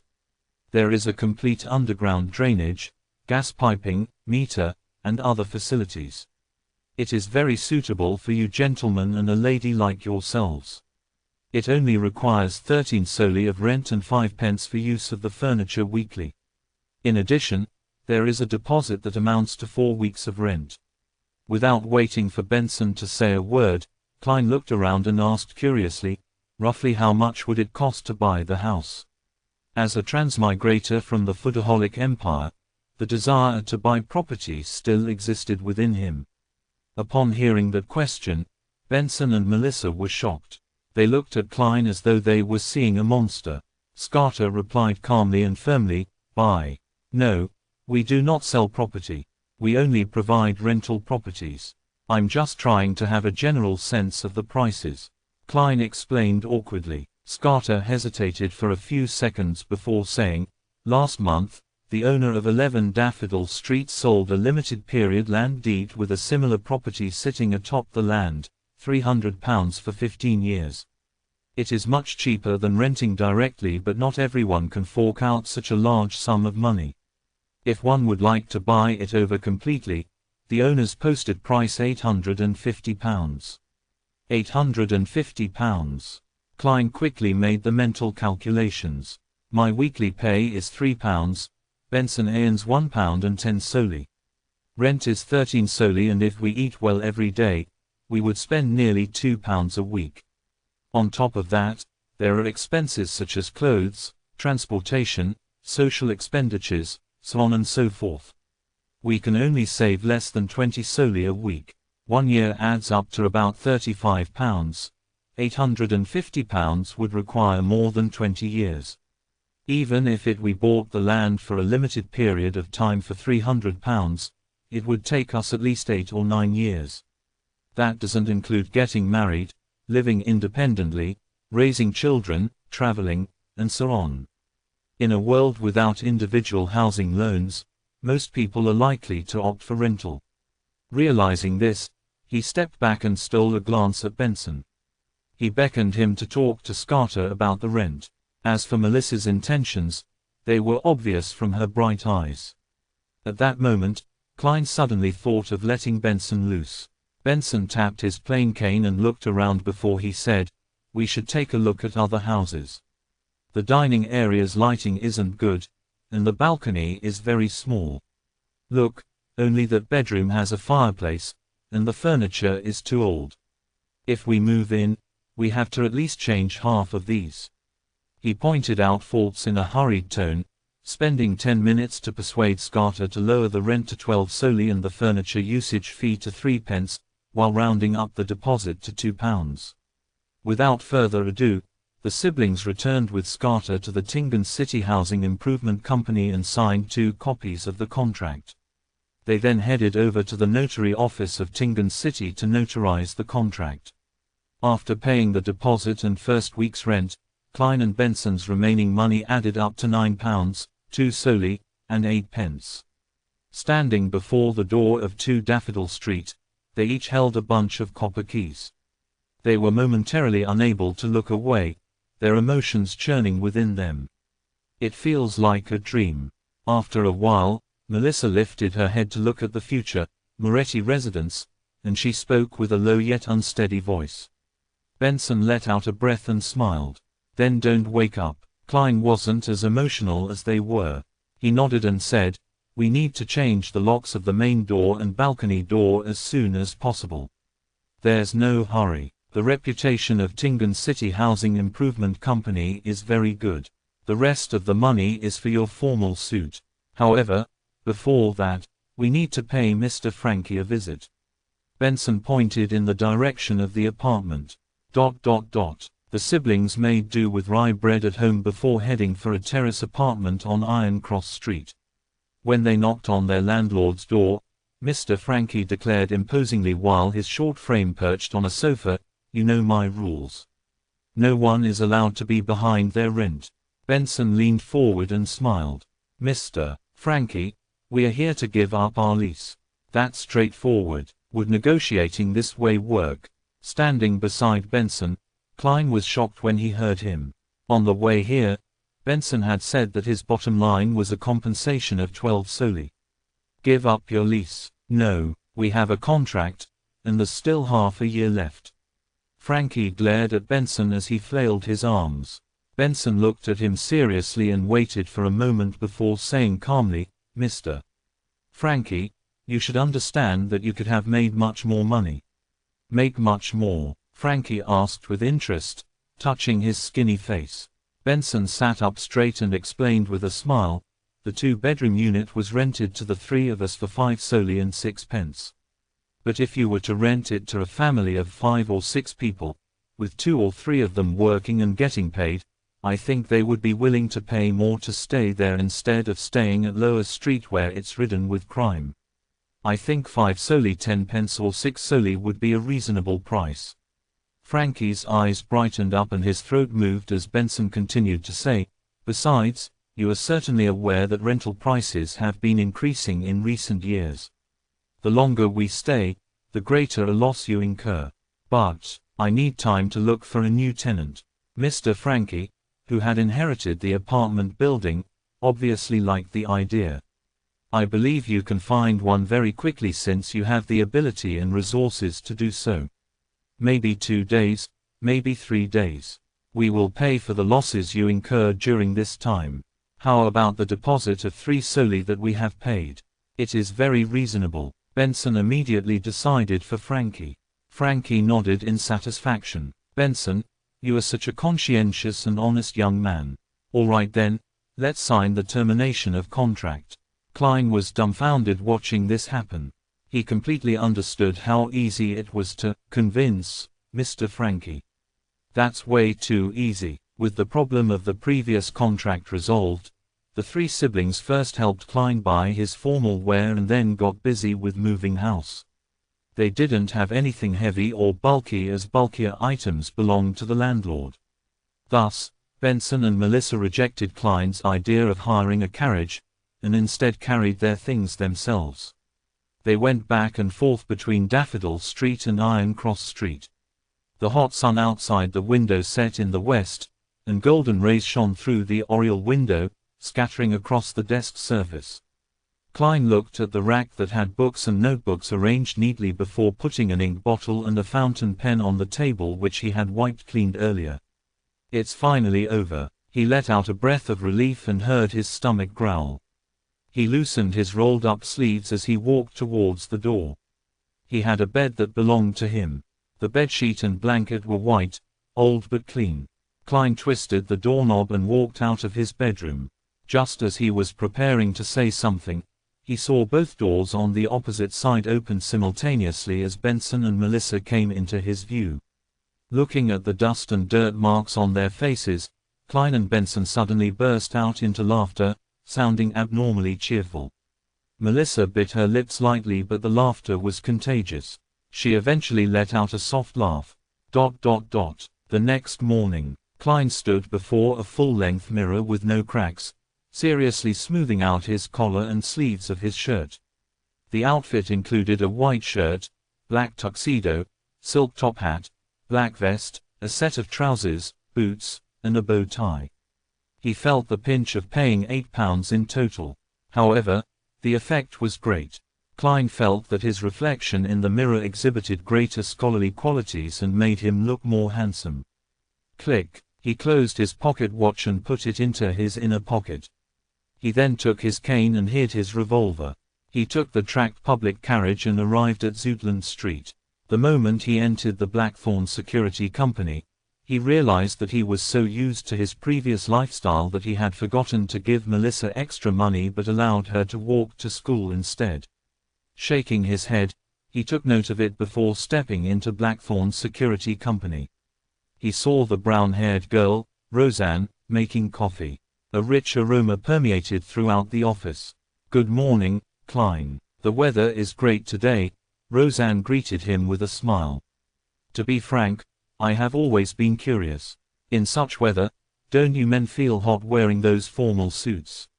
I know for a fact that Tingan's summer isn't as hot as the South's, but it is still summer." "It's the price of style," Klein replied humorously.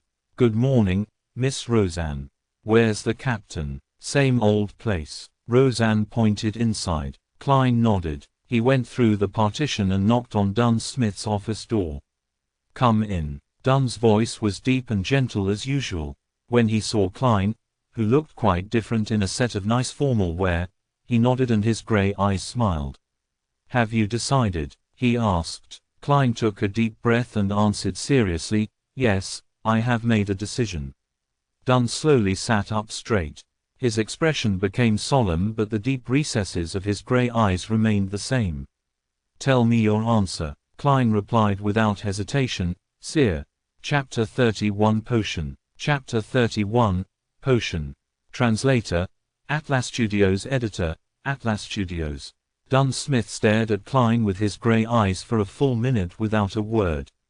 Klein did not cower under the pressure of the silence and his gaze. He continued locking his eyes with Dunn. "You must understand that once you consume the potion, there will be no room for regret." Finally, Dunn spoke again in a deep emotionless voice. Klein grinned and said, "I know, but I respect the voice in me. First, Sleepless does not meet my requirements." It was the same for Spectator, which he heard from the Tarot Club based on description. He was unsure when he would come into contact with other Beyonder pathways. A slow remedy could not work for an urgent situation, therefore, there was no need for him to wait. By the same logic, Corpse Collector was eliminated as well, leaving the two choices, Mystery Prior and Seer. Under the premise that potions of the same sequence were equally dangerous and him unable to obtain more information, as well as the fact that both Mystery Prior and Seer met his requirements, then regardless of whether Emperor Roselle was making a passing remark or if he really regretted not choosing Apprentice, Marauder, and Seer, it was enough to tip the balance in his heart. Furthermore, he could tell from the diary that as long as he figured out the true essence of digestion and acting, he would be able to avoid the negative effects the potion would bring to a significant extent. As for the murmurings and illusory enticements that could drive people to corruption and madness, he had already encountered that even without being a Beyonder. "All right." Dunn stood up and picked up his half-top hat. As he put it on, he said, "Follow me down." Klein nodded and gave a gentleman's bow in gratitude. Tap, tap, tap, both of them ventured down, their footsteps echoing through the silent and vast stairwell and passageway. Klein suddenly felt gripped by anxiety as he tried to find a topic of conversation. "Captain, you mentioned that taking the potion would not directly give me the corresponding knowledge on mysticism, that I'll only have the qualifications to learn it. Then, where does the basic knowledge of mysticism come from? Did our predecessors risk their life for it or obtain it via other means?" Every time he went underground, he would find the air especially fresh. Clearly, the ventilation was excellent. However, the occasional gust of wind made one shiver. Dunn glanced at him, the darkness in his gray eyes appearing abnormally deep. He answered calmly, "One of them is, as you said, experimentation, summarization, and enhancement. Second, being bestowed by the gods. Third, hey, the dangerous murmurs that others can't hear do not only growl and roar senselessly. At times, they will describe some matters regarding mysticism. But according to what I know, people who truly listen to the murmurs on a long-term basis have gone mad without exception. Or they would fall to corruption and become monsters. Of course, we must thank them. The notebooks they've left behind are precious treasures in the field of mysticism. Human lab rats. The underground passage's cold humidity made Klein shudder suddenly. Then, would my luck enhancement ritual, which turned into social network magic, eventually lead to similar effects due to the crazy and horrible murmurs? At the intersection, Dunn did not proceed toward Cheney's gate, nor did he turn to the weapons, materials and archives. Instead, he took Klein to the left and approached St. Selena Cathedral. Midway, he stopped. It was unclear what he touched to open a secret door. "This is our Night Orc team's alchemy room. I will get old Neil to retrieve the seared potion formula and the corresponding materials from inside Cheney's gate." "Hey, you have pretty good luck. The goddess has blessed you with her favor. We should still have the materials needed for 2 seared potions. If not, you would have to wait a long while." Dunn pointed at the room behind the door. "Wait in here. Later, watch old Neil concoct the potion. It's the most basic part of mysticism studies. Oh, do not randomly touch things in there. They're either very dangerous, expensive, or both." With that said, Dunn added like before, "Oh right, I forgot something again. Your becoming a Beyonder is a result of you having to face danger and the need to find the notebook. The meritorious deed was only a part of it, therefore, you will not be a member of our team for the time being. You will still be a civilian staff member with a corresponding salary. You will still do what I instructed you to do previously. One additional thing is to learn more about mysticism with old Neil. You can arrange the time with him." "All right." Other than feeling a little disgruntled by the lack of a pay rise, Klein was in full agreement with the rest. According to Dunn, there was still the process of learning and grasping one's newfound powers after consuming the potion. If he were to become a formal member immediately and participate in paranormal missions, his death was certain. Dunn turned around and walked 2 steps towards the intersection when he suddenly turned back. "Another thing, I knew it." Klein was already used to the style of his captain. "We got something out of the Secret Order's actions," said Dunn with his usual expression. "It's unlikely they will provoke you in the near future, but don't be careless. It has to do with them being temporarily unable to confirm whether the Antigonus family's notebook is important to them. From what we discovered, they have preserved some of the ancient customs and we can confirm that they are related to the Solomon Empire and the corrupted nobles of that period." "Got it. Thanks, Captain," said Klein as he exhaled. This was also one of the reasons why he did not wish to wait, grasping the chance of becoming a Beyonder in such a hurry. As he watched Dunn leave and confirmed that he would not turn his head to say more, Klein slowly walked into the alchemy room. The room had long tables. There were test tubes, pipettes, scales and crucibles. It resembled a chemistry laboratory from his previous life. It was just more Spartan and ancient. Other than that, there was a huge cauldron, a dark wood ladle, a translucent crystal ball, and other items. The dark sacred emblem and other strange emblems were visible everywhere. They gave the room a tint of mystery. Klein looked around with interest, but he was not stupid enough to touch the things. After a while, he heard footsteps. Old Neil carried a tiny silver chest with complicated patterns. He was still wearing his unique classic black robe that seemed anachronistic, matched with a felt hat with a rounded edge of the same color. "Lad, I never expected you to choose here." Old Neil put down the chest and used his somewhat turbid red eyes size up Klein. "Your personality is just like mine when I was young. You just don't want to follow the masses.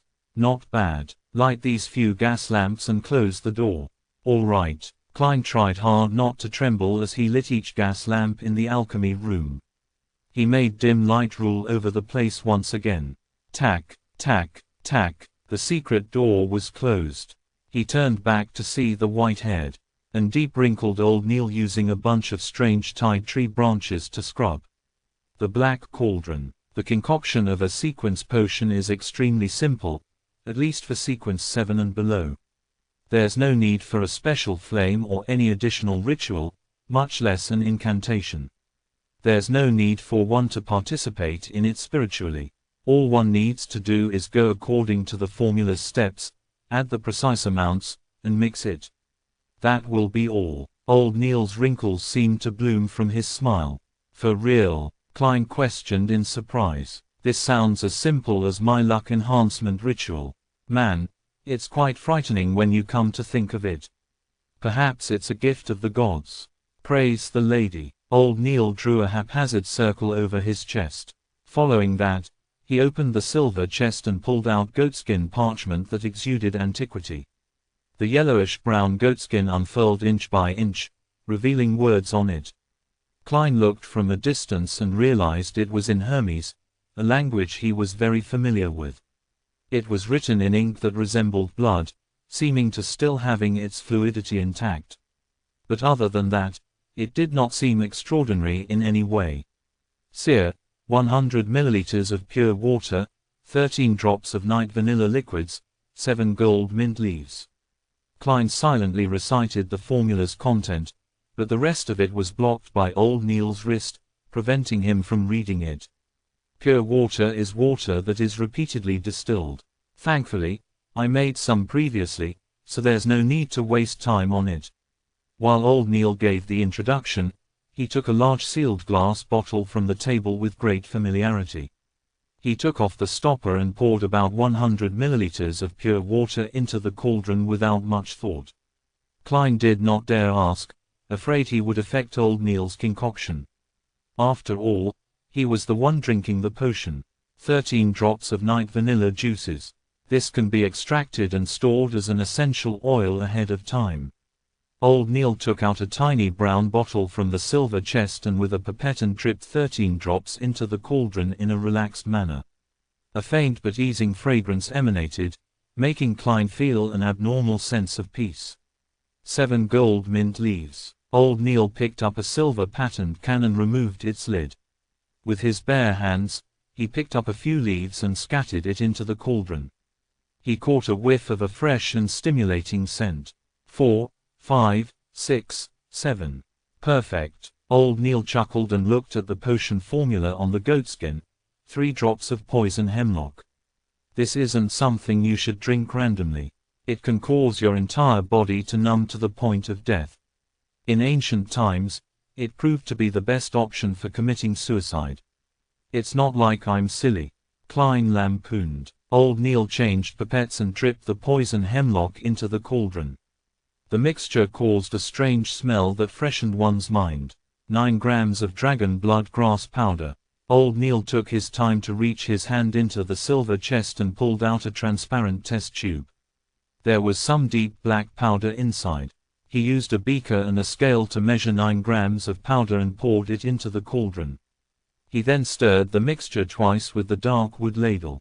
The laid-back process to making the concoction made Klein a little worried.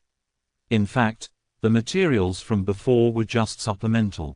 The exact amount doesn't really affect the final outcome. Should I put a little bit more? Old Neil made a joke. The last 2 is what's crucial. The amount can be slightly lowered, but it cannot be too far from the requirement, or your enhancement can fail. Oh, the quantity cannot be any more, even just by a bit. If so, you will have to be treated for mental problems. It's not impossible to die immediately. Klein immediately tensed up as he saw Old Neil pull out a black glass bottle from the silver chest. Lavos squid's blood, 10 milliliters. This kind of squid is considered an extraordinary biological species. It is clearly mutated. It is covered in mystery. Its blood will rapidly break down under sunlight and lose its unique qualities. It has to be stored in opaque material. Old Neil's tone no longer sounded relaxed. He quickly and carefully retrieved 10 milliliters of blood with a test tube. The blood was blue like the sky. From time to time, it produced illusory bubbles as though it was connected to the spiritual world. After pouring the blood inside the test tube, the remaining drops are ignored as a form of precaution, whispered Old Neil. The moment the blue blood entered the cauldron and made contact with the liquid from before, it produced bubbling sounds. The surrounding light was dyed with a light blue tinge, making Klein feel a strange sense of distance but also familiarity. It felt like the feeling of being in a mother's womb. It elevated a human's soul. The final item, Stellar Aqua Crystal, 50 grams. Old Neil's voice sounded in Klein's ears, jolting him awake as he looked at the table. In the old gentleman's hand was a piece of extremely pure crystal. Furthermore, the crystal appeared gelatinous, as though it was jelly from Earth. It lacked hardness. Under the blue light's illumination, it reflected bits of light as it seemed to contain a resplendent void of stars within. This is excellent material for the creation of divination crystals. Just a little less in consideration of any mistakes. As old Neil measured, he used a tiny patterned silver blade to extract the crystal. Pure water, night vanilla, gold mint leaves, poison hemlock juice, dragon blood grass, Lavos squid blood, and stellar aqua crystal make up a seer. At that moment, Klein could not help but recall the formula. With everything done, old Neil poured in a few blocks of stellar aqua crystal into the cauldron. Sizzle. Illusory fog instantly spewed forth, turning the alchemy room into a blur. Klein seemed to see a vast array of stars amid the fog and felt like he was being observed by an invisible existence. A few seconds later, the fog dissipated. Old Neil used the dark wood ladle and scooped out some sticky dark blue liquid. It had strange characteristics, gooey and inseparable. Not one bit was left in the black cauldron. The dark blue liquid was poured into an opaque cup before old Neil pointed at it. It's done, your seer potion. Chapter 32 Spirit Vision. Chapter 32, Spirit Vision. Translator, Atlas Studios. Editor, Atlas Studios. Klein looked at dark blue gelatinous liquid, finding it hard to describe it as either a block or cup of liquid. He swallowed his saliva and said in great difficulty, "Am I to drink it just like that? Is there no need for any other preparations, like a ritual, an incantation, or a prayer?" Old Neil acknowledged tersely before saying, "Preparation. There is. Get a cup of Intis or mere grape wine, suck on a desi cigar, then whistle a relaxing tune, and dance a upbeat court dance. You can do a tap dance if you prefer that. Finally, play a round of Gwent cards." When he saw Klein's expression turn dumbfounded, old Neil laughed and summarized what he had just said. "If you feel nervous, ... you are quite humorous, aren't you?" The corners of Klein's mouth twitched as he resisted the urge to draw his gun. He put his cane down and extended his right hand. As though he held something heavy, he raised the opaque cup. The smell of the potion was faint and seemingly ethereal. "Lad, do not hesitate. The more you hesitate, the more nervous and afraid you will be. That will only affect the absorption that follows," said old Neil with his back facing Klein. It was as though he had said it casually. It was unknown when he arrived by the nearby water basin. He turned on the tap and washed his hands. Klein nodded silently and took a deep breath. Just like he was back when he was a child, he pinched his nose and drank it like medicine. He moved the opaque cup to his mouth and tipped his head, drinking it down with a gulp.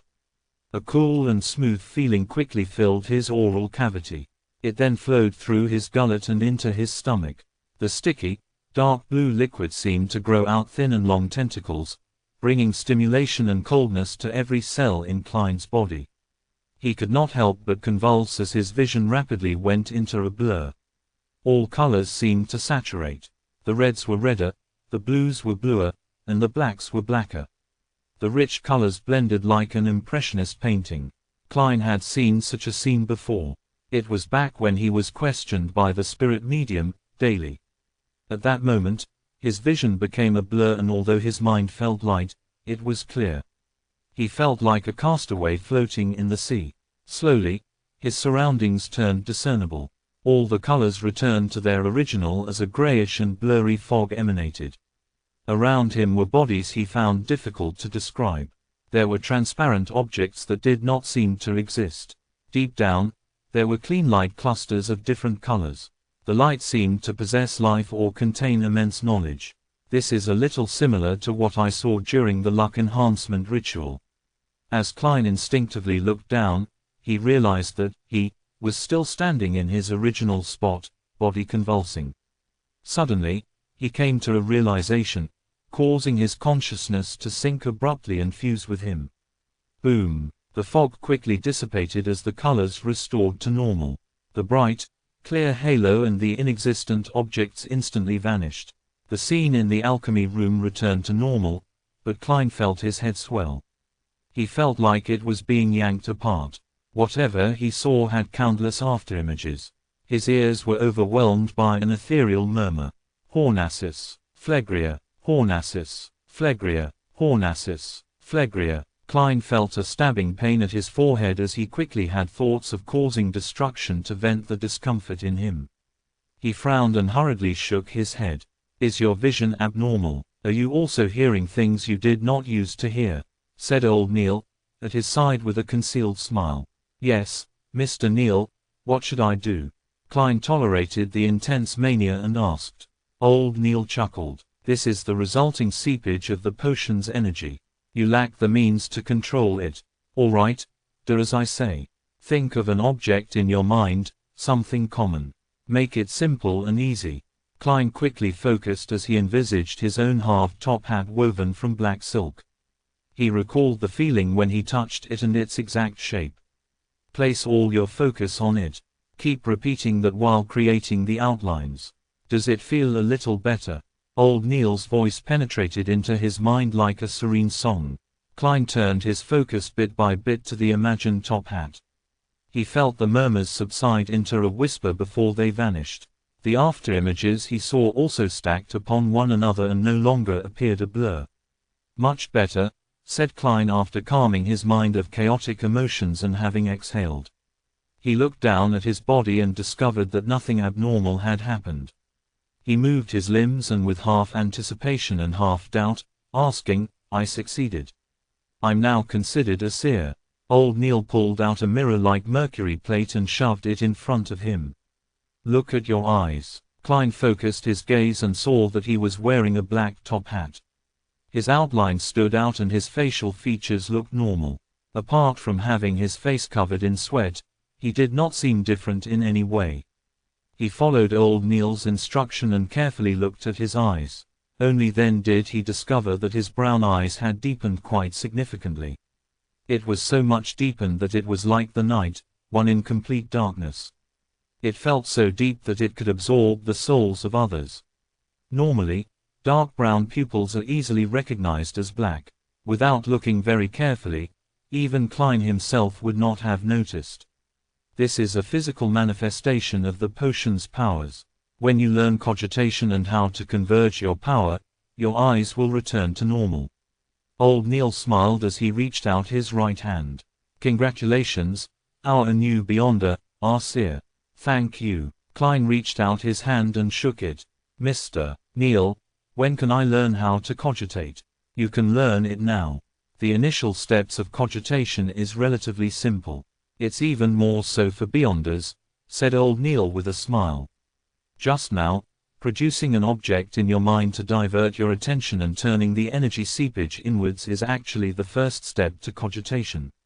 Try doing it again. Klein closed his eyes and once again, his mind depicted the halved top hat. His concentration seemed to be more easily focused than before. Soon, random thoughts that surfaced would quickly vanish, leaving the hat's outline. Let your brain go somewhat blank. Exchange the object you imagined. Use something that does not exist in this world, an object you imagine completely out of thin air. You have to follow this rule. Only by doing so can you enter cogitation, only then can you exceed the concept of I. The limitless I will become one with the universe, giving you the ability to see and understand the truth. You will obtain knowledge only you yourself can understand. In the domain of mysticism studies, it's called a mystic experience, said old Neil using a pacifying tone. You just need to listen to the descriptions that I'll get to later. What's most important is to enter cogitation. Something that doesn't exist in this world. Imagine something completely out of thin air. Would things from Earth count? Klein attempted using an earthy green intercontinental missile he saw on television. He replaced the halved top hat with this long and thick missile. However, regardless of how he outlined it or imagined it, he ultimately only ended up focusing his attention. It doesn't seem like it will work. Klein had no choice but to let his imagination run wild. He outlined a sphere of light and then many similar objects, gathering them together. The spheres of light stacked upon one another. It felt like an object of fantasy. Klein's thoughts gradually turned ethereal and afloat. His body and mind calmed down. The objects that did not seem to exist, the fog with the bright clusters of light, and the complex colors appeared once again. They floated in the sky in close reach.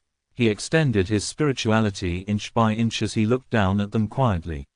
He sensed it and took it in. Very good. As expected of a seer. You entered cogitation very smoothly. You are just slightly worse than me back then. Slightly, said old Neil with a chuckle. In that case, I'll begin teaching you the most common, easiest to grasp, and most useful ability in the future in mysticism. Spirit vision. He switched off the gas lamps one after another but opened the door to the alchemy room. It made the spot where Klein was dark, but not to the point of failing to make out silhouettes of objects. All right. In your present state, raise your hands and place them in front of your eyes. Your index fingers need to face each other, but they are not to touch. Open your eyes and keep them open until you are accustomed to the darkness. Klein completed each step according to old Neil's description. He saw the silhouettes of his fingers and the surrounding objects. Actually, you should be lying down to let your body be entirely relaxed. But since the effect of your cogitation is not bad, let's continue. Old Neil laughed. Focus your gaze on a spot behind your hands. It has to be behind. Then, slowly move your fingers and maintain the same pose without touching them. Also, do not pull them out of your sight. Klein calmly listened to it and cast his gaze at an empty spot behind his palms. He then slowly moved his index fingers within his vision. Once, twice, thrice. Suddenly, Klein saw a fiery red color in between his fingers. He let out a sound. You see color. That's right. That's the initial step to spirit vision. The color you see is your aura, said old Neil with a chuckle. No rush. Do it a few more times. After stabilizing it, look elsewhere. I'll also take this opportunity to explain to you the different meanings of the different colors. All right. Klein moved his fingers back and forth while having his vision trained on the fiery red. Old Neil thought for a moment before saying, to put it simply, the mainstream way of mysticism is to split non-physical parts of a human into 4 levels. At its core is the spirit body, which is also everyone's basic spirituality. There is a school of thought that believes all biological creatures have spirituality and have a spirit body. I'm not sure about anything else, but to mystery priors, the goal of cogitation and the method to increase our strength is directed toward the spirit body. Outside the spirit body is the astral projection. It is the means for the spirit body to communicate with the spirit world and with stellar space. It's considered an external manifestation of the spirit body. Besides, it will be directly related to your personal ambition and your prevailing emotions.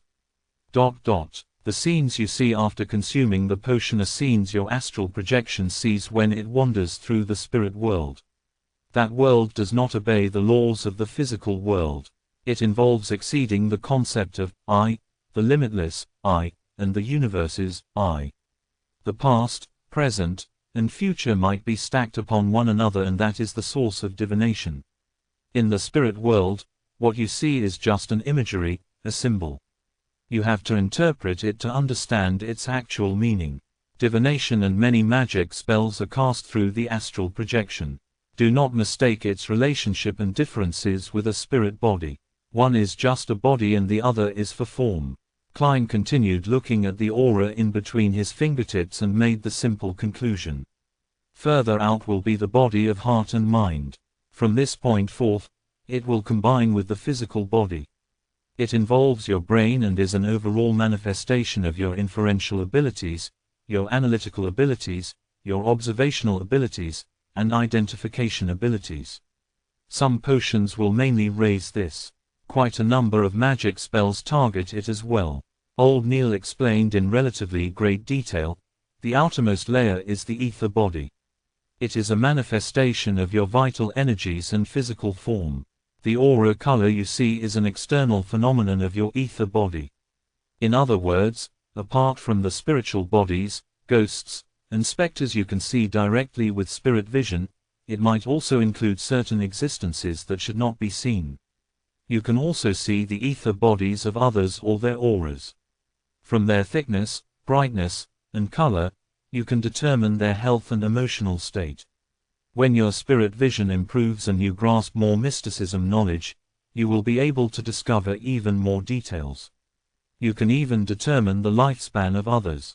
By the way, the emotional state I mentioned would also manifest itself because of your astral projection. When you go higher in sequence, your spirit vision will reach a relatively high stage. You can even be able to see someone else's astral projection. That way, you will learn even more things. This is a level only seers and mystery priors can attain. Some fellows even claim that the strongest form of spirit vision allows one to see anything in any place, including the past and future. However, I'm skeptical about it. It sounds quite powerful. Klein was almost turning eager. Old Neil coughed and continued, let's return to the ether body and the colors of the auras. Your limbs and parts that are required in motion will appear red. Your head and brain's surface will appear as purple. Spots that excrete waste will appear orange. The digestion system will appear as yellow. The heart and other regulatory systems will appear green. Your throat and other parts of the nervous system will appear blue. An entirely balanced body will make a body be cloaked in white. That is a symbol of health. Once it turns dark or the thickness thins, the color will change. That indicates that the corresponding spot has turned problematic. It means it's in a state of exhaustion or illness. In addition, the inner layer of the astral projection represents prevailing emotions. Red means passion and excitement. Orange means warmth and satisfaction. Yellow means happiness and extroversion. Green means calm and peace. Blue means coldness and stillness that one is in thought. White means brightness, an eagerness to improve. Dark colors mean worry, sorrow, and silence. Purple means that spirituality is taking control of the lead, coldness and estrangement. Klein silently memorized the information and stabilized his initial spirit vision. Good, you can look at other objects. Old Neil did not speak further as he nodded. Klein slowly turned his head and looked at Old Neil. Indeed, he saw different colors in different parts of his body. The aura was both thick and thin at different spots. The purple color at his head was brightest and his limbs' redness was relatively dark. The overall whiteness to his body was somewhat faded as well. Indeed, he's getting on in age.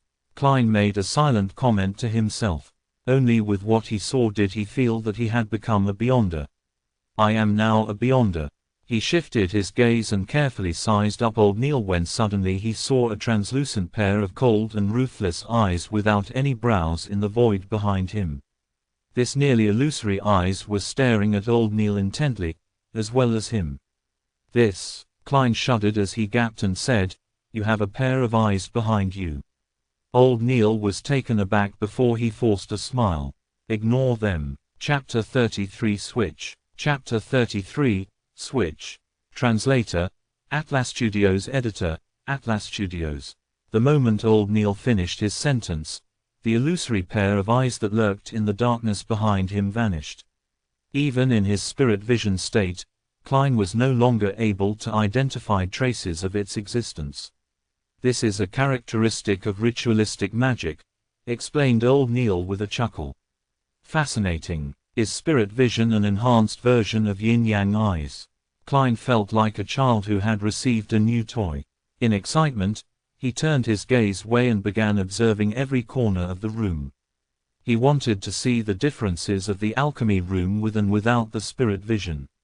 The outlines of the objects in the dark, such as the tables, Test tubes, scales, cups, and cupboards did not look different from how it looked like without spirit vision. They did not emit any lights or colors. Objects without lives do not have any spirituality. Klein mumbled to himself as he swept his gaze toward the silver chest. Suddenly, he saw a vibrancy of colors. The colors were as blue as the sky, as resplendent as the stars, or as crimson red as burning flames.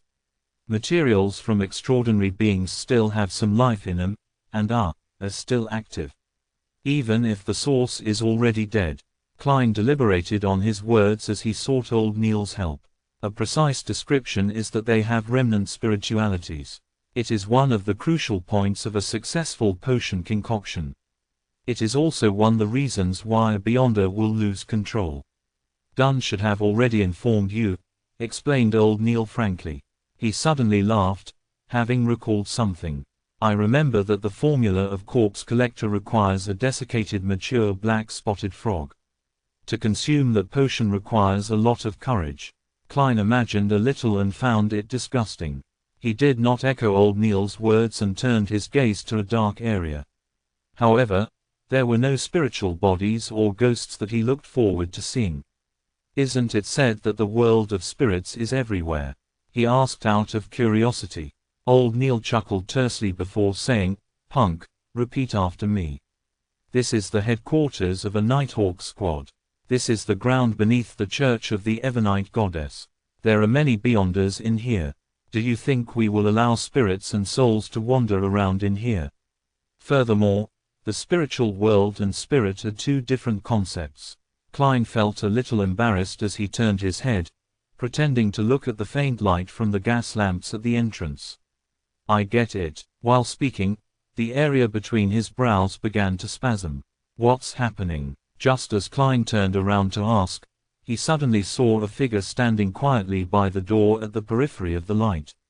It appeared human, though its aura's colors and the darkness blended perfectly, making it impossible to discern.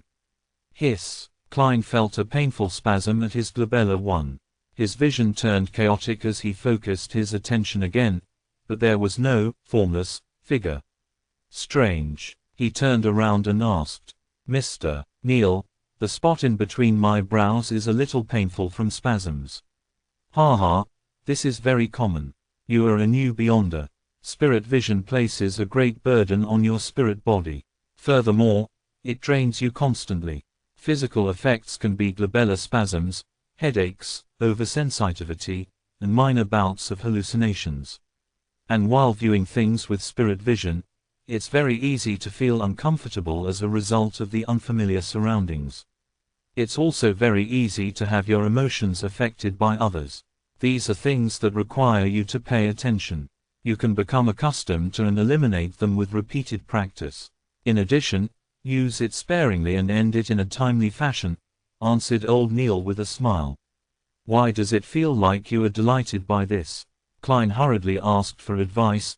Then, how do I exit from the state of having spirit vision?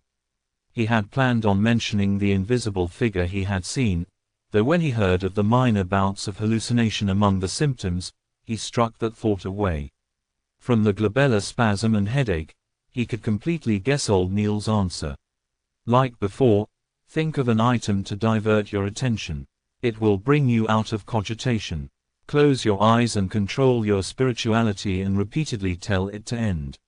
When you open your eyes again, you will discover that your spirit vision has ended. Old Neil described leisurely, and when he was done, added, "Of course, that is the most trivial and clumsy method. We can repeatedly hint to ourselves in cogitation from practice to affect our spirituality. That way, you will have a simple switch. For instance, tapping at your glabella twice lightly would allow you easily activate spirit vision. Another 2 taps will simply end it. As for how you set it up, it depends on your habits and preferences." Got it. Klein thought for a moment and planned to imitate old Neil to use tapping his glabella twice as a switch for his spirit vision. Tapping once was easily mistaken as an instinctive knock to his head, and tapping thrice could be a waste of valuable time in dangerous situations. As for actions like snapping fingers, they were too attention-drawing. He eased his focus and imagined the stacked spheres of light and re-entered a state of cogitation. Under Old Neil's guidance, after repeated hints and practice, he finally set up his switch. He clenched his fist slightly and used his index fingers joined to tap at his glabella twice. Immediately, there were glowing auras of differing thickness and colors appearing before his eyes. After another 2 taps, everything returned to normal. I finally grasped it, he sighed with delight.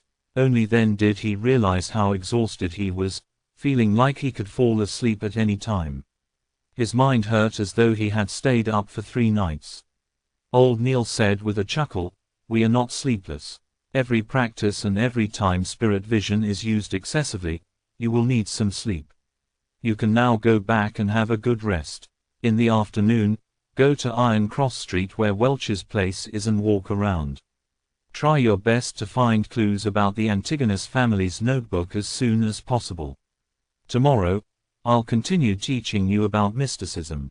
Of course, do not forget to read the historical documents."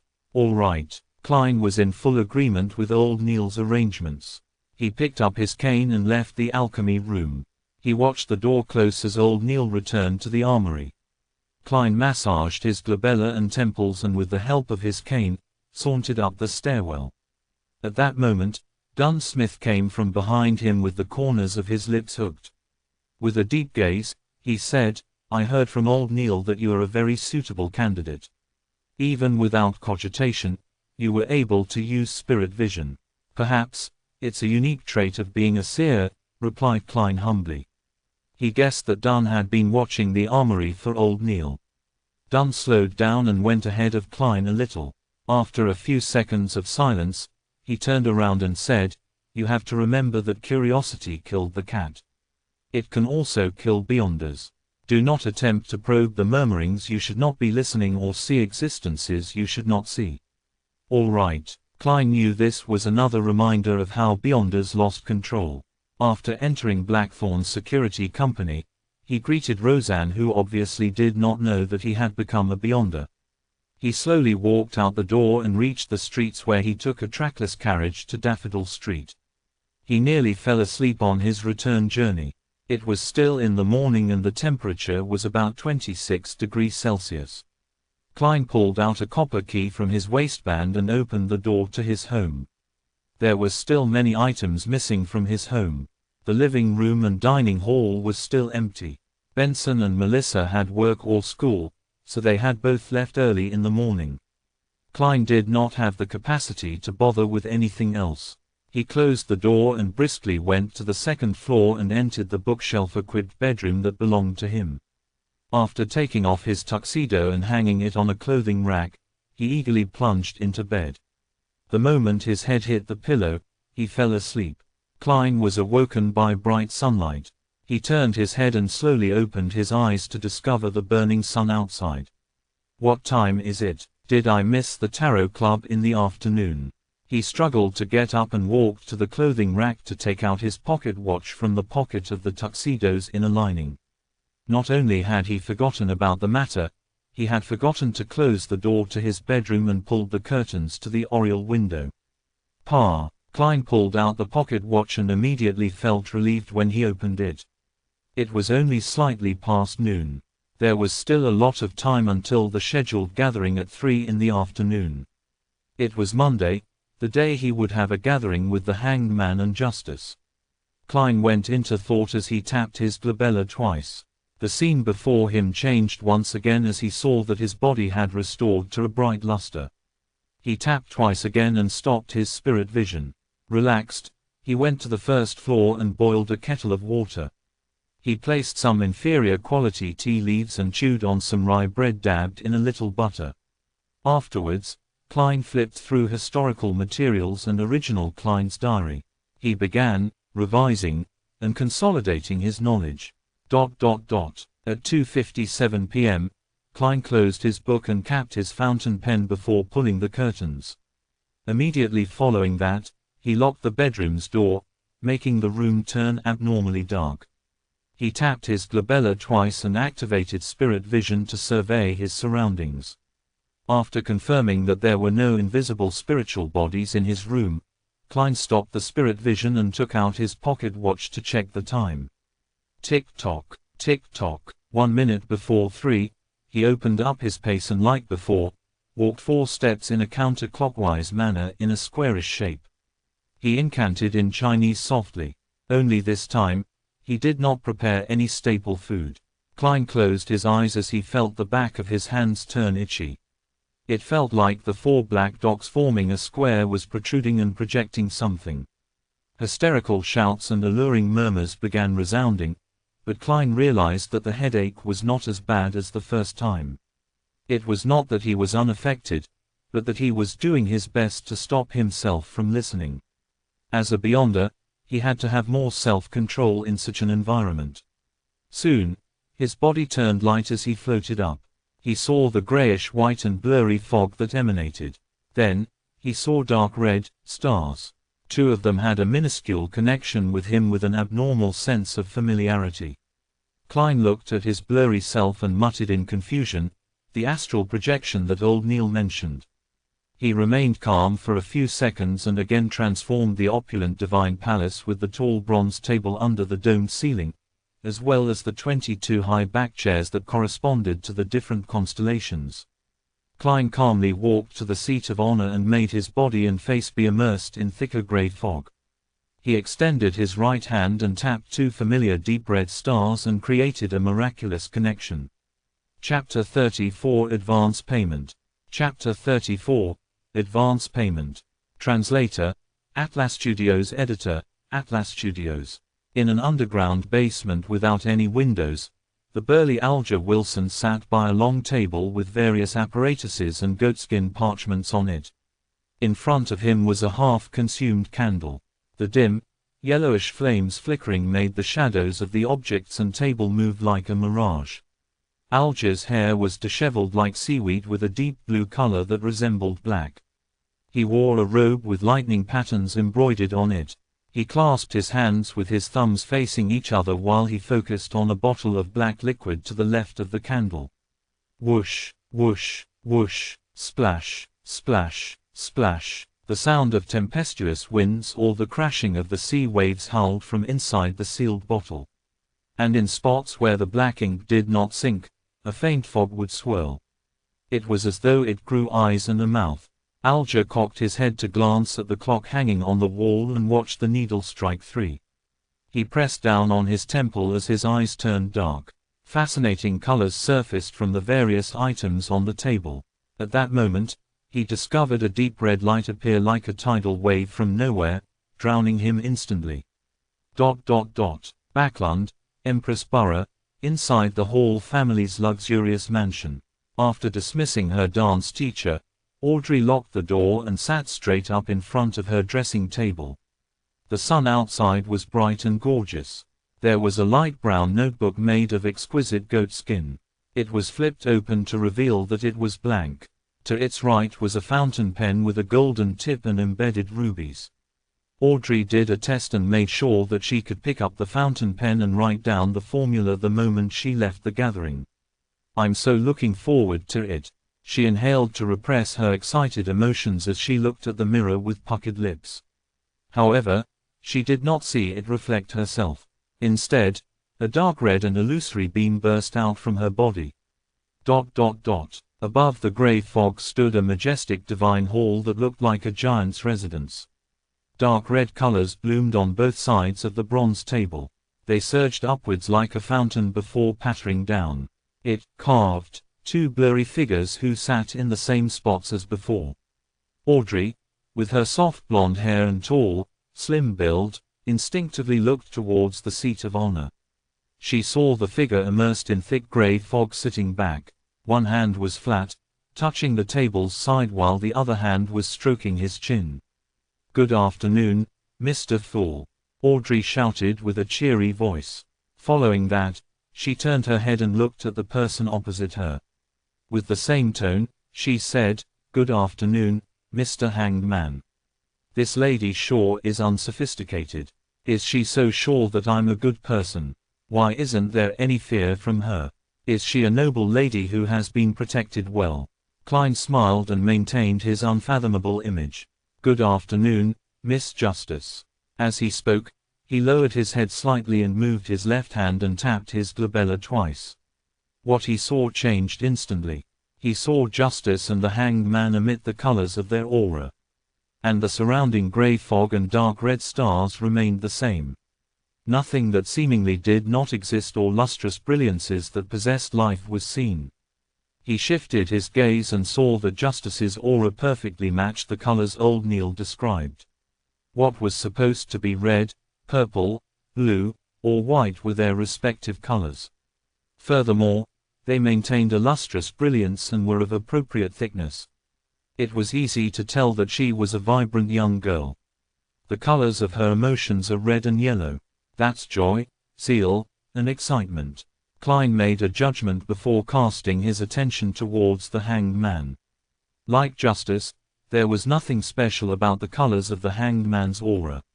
His emotions were blue mixed in with some orange. Calm, thoughtful, careful, and a little pleased.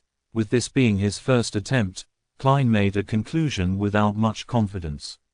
Just as he shifted his gaze away, he suddenly realized something strange.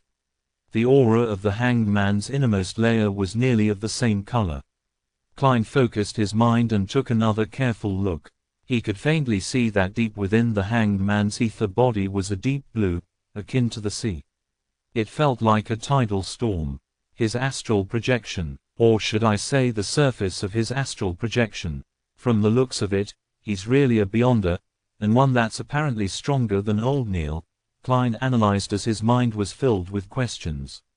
Not necessary. It might have to do with this being a unique environment. It's only because this is my home ground that I'm able to see these things that old Neil did not manifest. He turned his head toward Justice again and confirmed that it was a characteristic only Beyonders possessed. At that moment, Alger also completed his greetings. Audrey drew a light gasp as she asked in anticipation, "Mr. Hanged Man, did you receive the box of ghost shark blood?" Alger took a look at Klein and saw him tapping his glabella as though he was considering other matters. "Thank you very much. It perfectly met my expectations. I never expected you to send it to me so quickly. The ghost shark blood is not the typical extraordinary creature," said Alger frankly. Audrey smiled humbly and said, "I'm very happy to see this outcome." As she loved anything to do with mystery from a young age, she had befriended those in aristocratic circles with similar interests. They have exchanged information, books, and rare artifacts among each other. But before this, none of them had ever obtained any supernatural power to become a real Beyonder. Instead, there were a few princes that hinted that they could gift them what they wanted if they became their princess consort. However, she had obtained the ghost shark blood directly from her family's vault. After all, the inventory only states, 1 big bottle, without mentioning how many milliliters or how full it had to be. She believed that pouring a little bit of it would go unnoticed. Even if there was an accident and the matter was exposed, her parents were unlikely to pursue the matter. Alger looked deeply at the fool who was enveloped in fog before turning his head back with a smile. "According to our agreement, I will tell you the formula to the potion, spectator. Let me prepare myself." "All right, begin." Audrey inhaled as she focused her full attention. Low-sequence potions are very easy to concoct. Just follow the order that I provide you. Do remember that there can be smaller quantities of the ingredients but not more. It would cause major problems. You should have heard about news of Beyonders losing control. I believe there's no need for me to repeat it. Alger first mentioned things to take note of. Audrey nodded gently and said, "I understand completely." While she spoke, she turned her head to look at Mr. Fool. She wished to know if the mystery expert had anything to add.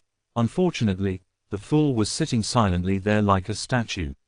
Alger thought for a moment before saying, "Having smaller quantities does not mean it should deviate by too much. If you do not have an assistant, I suggest you spend some time familiarizing yourself with chemistry experiment." "I have a family tutor for such matters," answered Audrey without feeling the burden. After Alger mentioned the furthest extent of the deviation, he recited with great fluency, Spectator. Sequence 9 potion, 80 milliliters of pure water, 5 drops of autumn crocus essence, 13 grams of cowteeth peonal powder, 7 petals of elf flowers. A matured mantle fish's eyeball. Add 35 milliliters of goat-horned black fish blood. The final 2 items are the main ingredients. They are extraordinary creatures from the sea. You have to be careful. All right, Audrey recalled and repeated, 80 milliliters of pure water, 5 drops of autumn crocus essence, 13 grams of cowteeth peonal powder, reminded Alger. With his help, Audrey gradually and precisely memorized the formula's order. However, she appeared worried as she mumbled it again and again. Do you know about cogitation? When Alger saw Justice nod, he continued, I do not know how much you know about cogitation.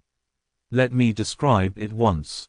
After consuming the potion, quickly begin cogitation to control your spirituality and energy. Make sure to practice every day to truly grasp the powers of the potion. Dig out the meaning it symbolizes and even more of its mysteries. That way, you can avoid the danger of losing control to the greatest extent. And the meaning of a potion mainly lies in its name, such as Spectator. Klein silently listened to the conversation and had no plans on interrupting. All he did was secretly memorize and study, but when he heard that, he suddenly had a thought.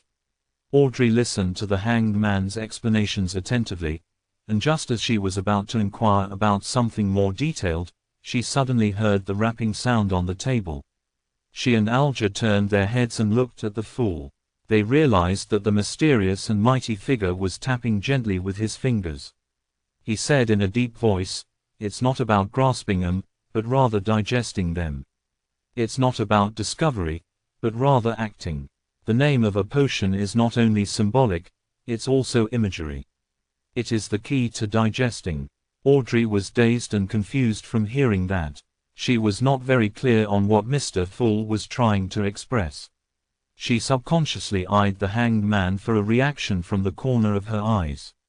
She was surprised to see him jolt and freeze.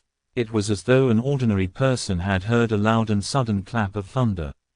Digesting, acting, digesting, acting, digesting, acting, key. Alger repeated it again and again softly as though he had grasped a key concept or had succumbed to a strange curse. After a while, he raised his head and said with a hoarse voice, Thank you, Mr. Fool. Your hint is as valuable as my life. You have enlightened me greatly. Of course, I believe I have yet to fully understand or comprehend it. Klein maintained his mysterious and unfathomable image by saying with a smile, that was an advance payment. In fact, he did not truly understand the exact meaning of what was said. He was just certain that Emperor Roselle was more powerful than the typical Beyonder and stronger than the hanged man. Advance payment. Audrey looked at the hanged man's reaction and knew that the hint from before was precious. As she ruminated over it, she asked, Mr. Fool, what do you wish for us to do? Opposite to her, Alger said with a nod, What matter might you wish to entrust us with? Klein leaned back slightly as he glanced at the two of them before saying in a soft and pleasant voice, Collect Roselle Gustav's secret diary on my behalf, even if it's just one page of it. Chapter 35 Exchange of Information. Chapter 35 Exchange of Information. Translator, Atlas Studios. Editor, Atlas Studios. Roselle Gustav's secret diary. Emperor Roselle. Indeed, only such matters are worth the concern of a mighty figure like Mr. Fool.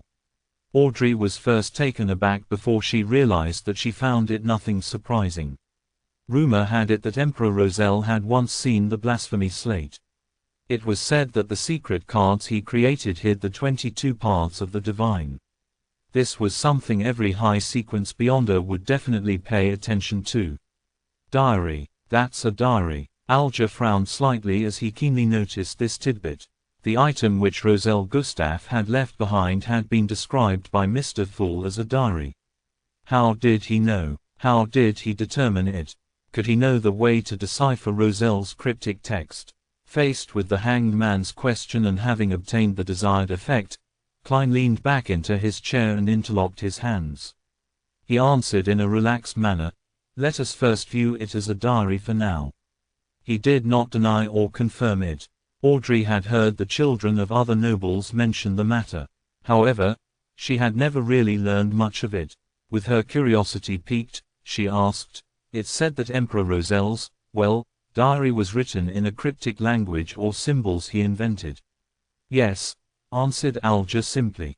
"Some people believe that it is a unique set of symbols from mysticism. Others believe that it is a hieroglyph, but up to today, no one has found the correct way of deciphering it. At the very least, that's all I know." With that said, he turned his head at Klein in a bid to get some confirmation or show his suspicions.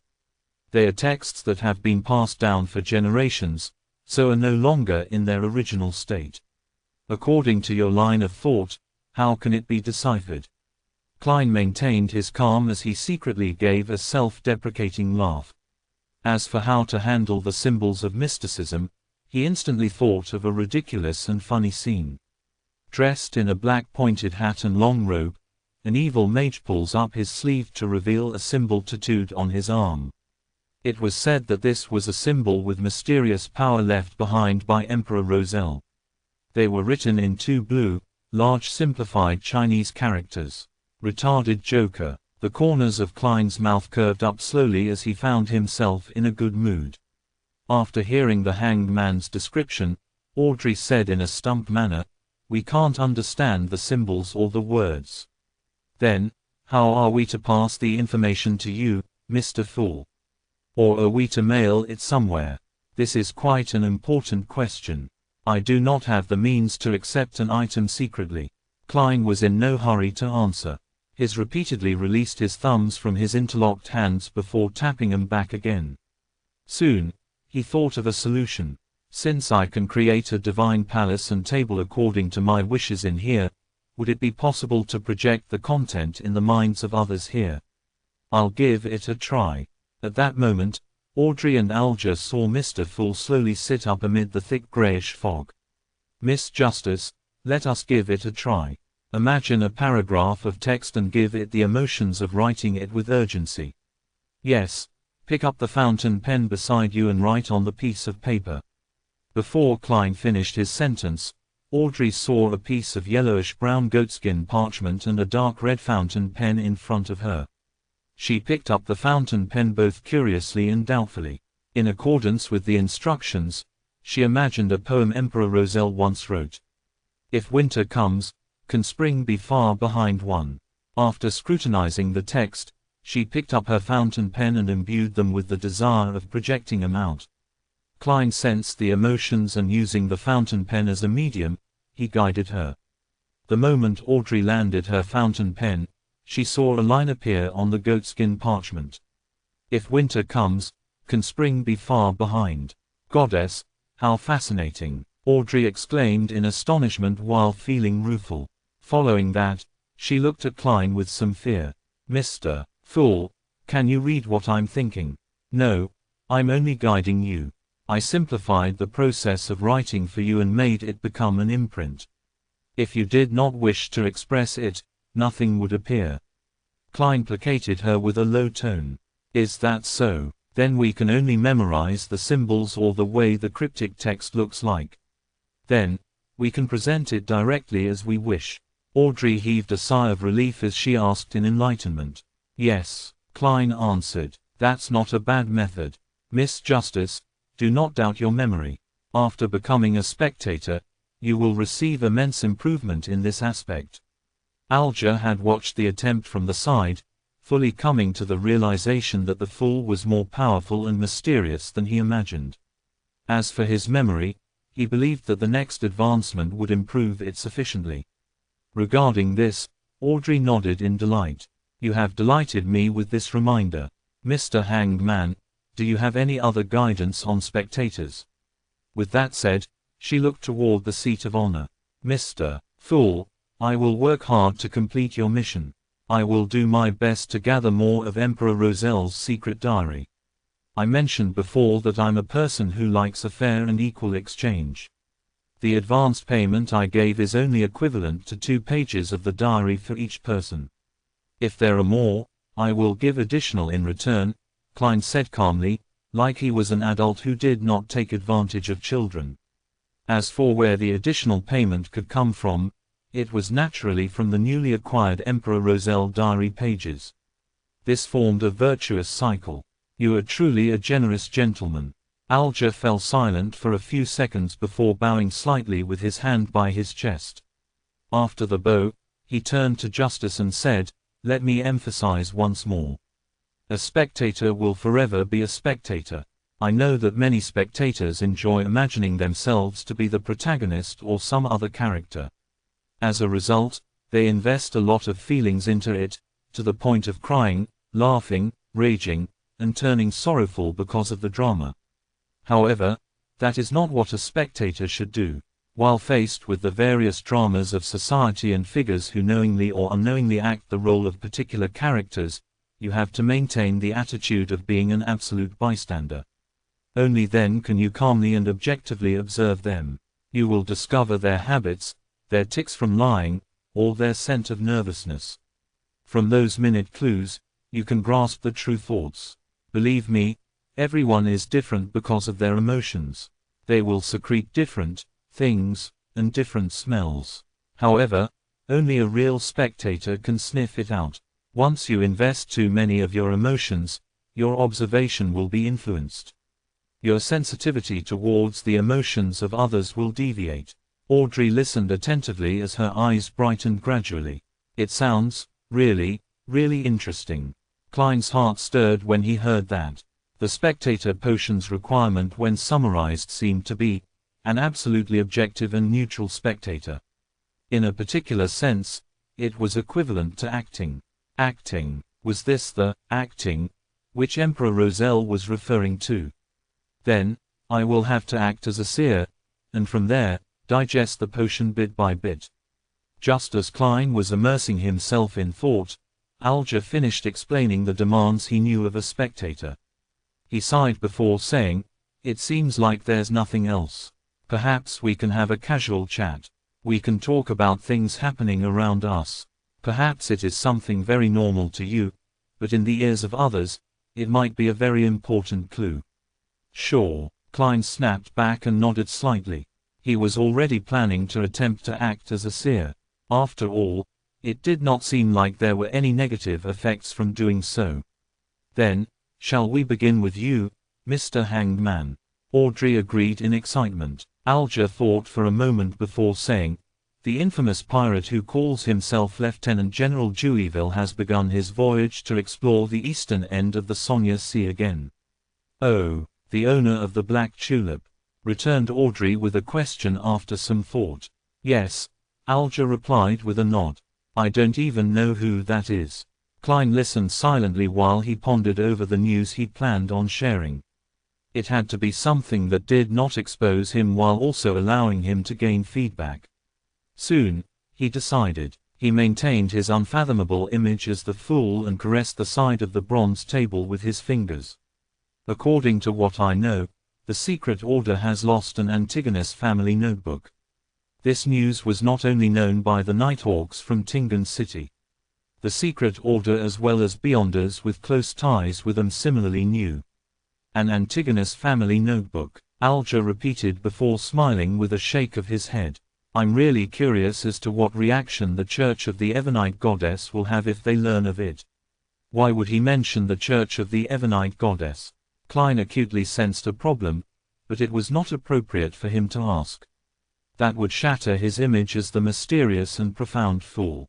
At that moment, Audrey asked out of curiosity, "Why are you curious?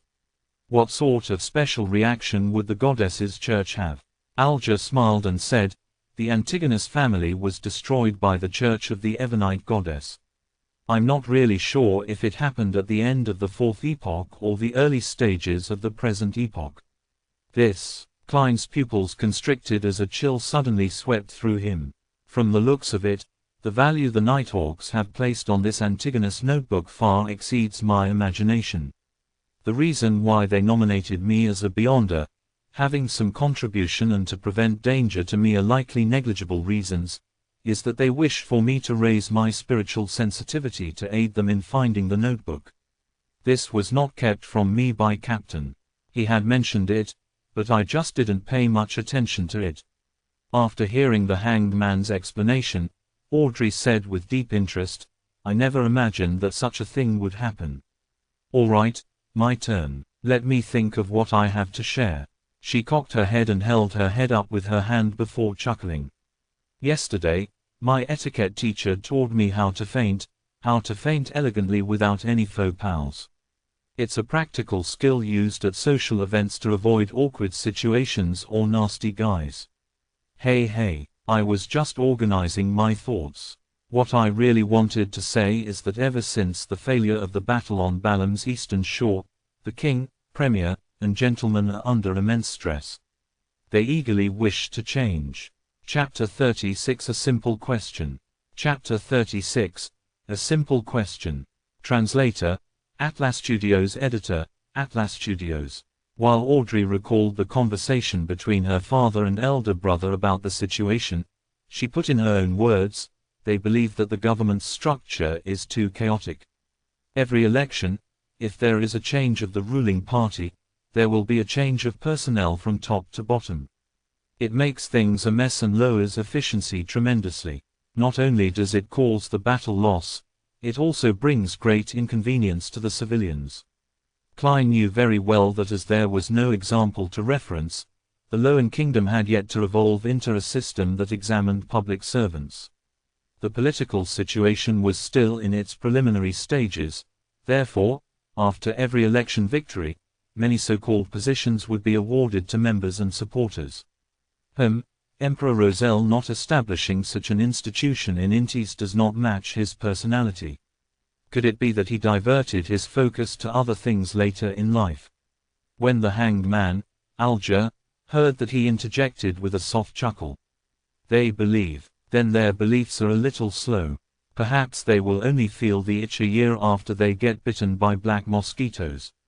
Black mosquitoes were a type of creature that resided in the south of the Lowen Kingdom. It was extremely venomous, and its venom made victims have the urge to rip apart their skin. Audrey extended her palm and covered her mouth. Ignoring the hanged man's mockery, she expressed the core information of what she said. "Unfortunately, they are temporarily unable to find a good solution to replace this system." Klein listened carefully and felt that the topic was in the domain of his expertise. He smiled faintly and said, "This is a simple problem. The Foodaholic Empire and the decadent countries that studied the Foodaholic Empire had very advanced experiences of success." "Simple?" Audrey returned with a question in puzzlement. Although her education did not include politics, she often heard from the discussions of her father, brother, and people around her. She had a sufficient understanding of similar matters. Klein felt as though he had returned to the message boards of yesteryear. "Composed," he said, "an examination, just like an entrance examination for college. Hold an exam that is open to the public. It can be split into 2 rounds or 3 rounds. Use the most objective method to select the elite." But Audrey knew what sort of objection this would entail. Before she had the chance to arrange her thoughts, Klein continued, "After which, use these elites to fill the positions of the cabinet, the county government, the city government, and the various towns. Yes, the positions that are directly handling matters, such as the secretary of the cabinet. Different positions should be given different requirements. The second or third rounds can be tested based on locale and region. Professional matters should be left to the professionals. As for political positions such as ministers, governors or mayors, they will be left to the parties that win the election. That is a slice of the pie they deserve." Alger, who lacked interest in such matters, unknowingly turned his head and listened carefully. Audrey frowned slightly as she fell into deep thought. There's no hurry in replacing everyone at once. The cabinet and various agencies in the civil service will be crippled if that happens. You can have an examination every year or every 3 years. They can be gradually replaced. Finally, In light of the kingdom's expansion and the salaried civil servants' resignations that will bring in vacancies, you can systematically allot spots. Klein fully expressed his talent as a keyboard politician. He then faced his palm outwards and said, "Such a design can bring the kingdom's insightful elites into the government. Regardless of the party in power or who the minister is, the civil service will allow the kingdom to maintain its basic and effective operations." Of course, a side effect was the birth of the undying devil that was bureaucracy. While considering the suggestion, Audrey asked doubtfully, "Are you implying that even if those ministers become monkeys, the effects would be insignificant?" "No," Alger interjected suddenly. "I believe that monkeys are a better choice than the present ministers."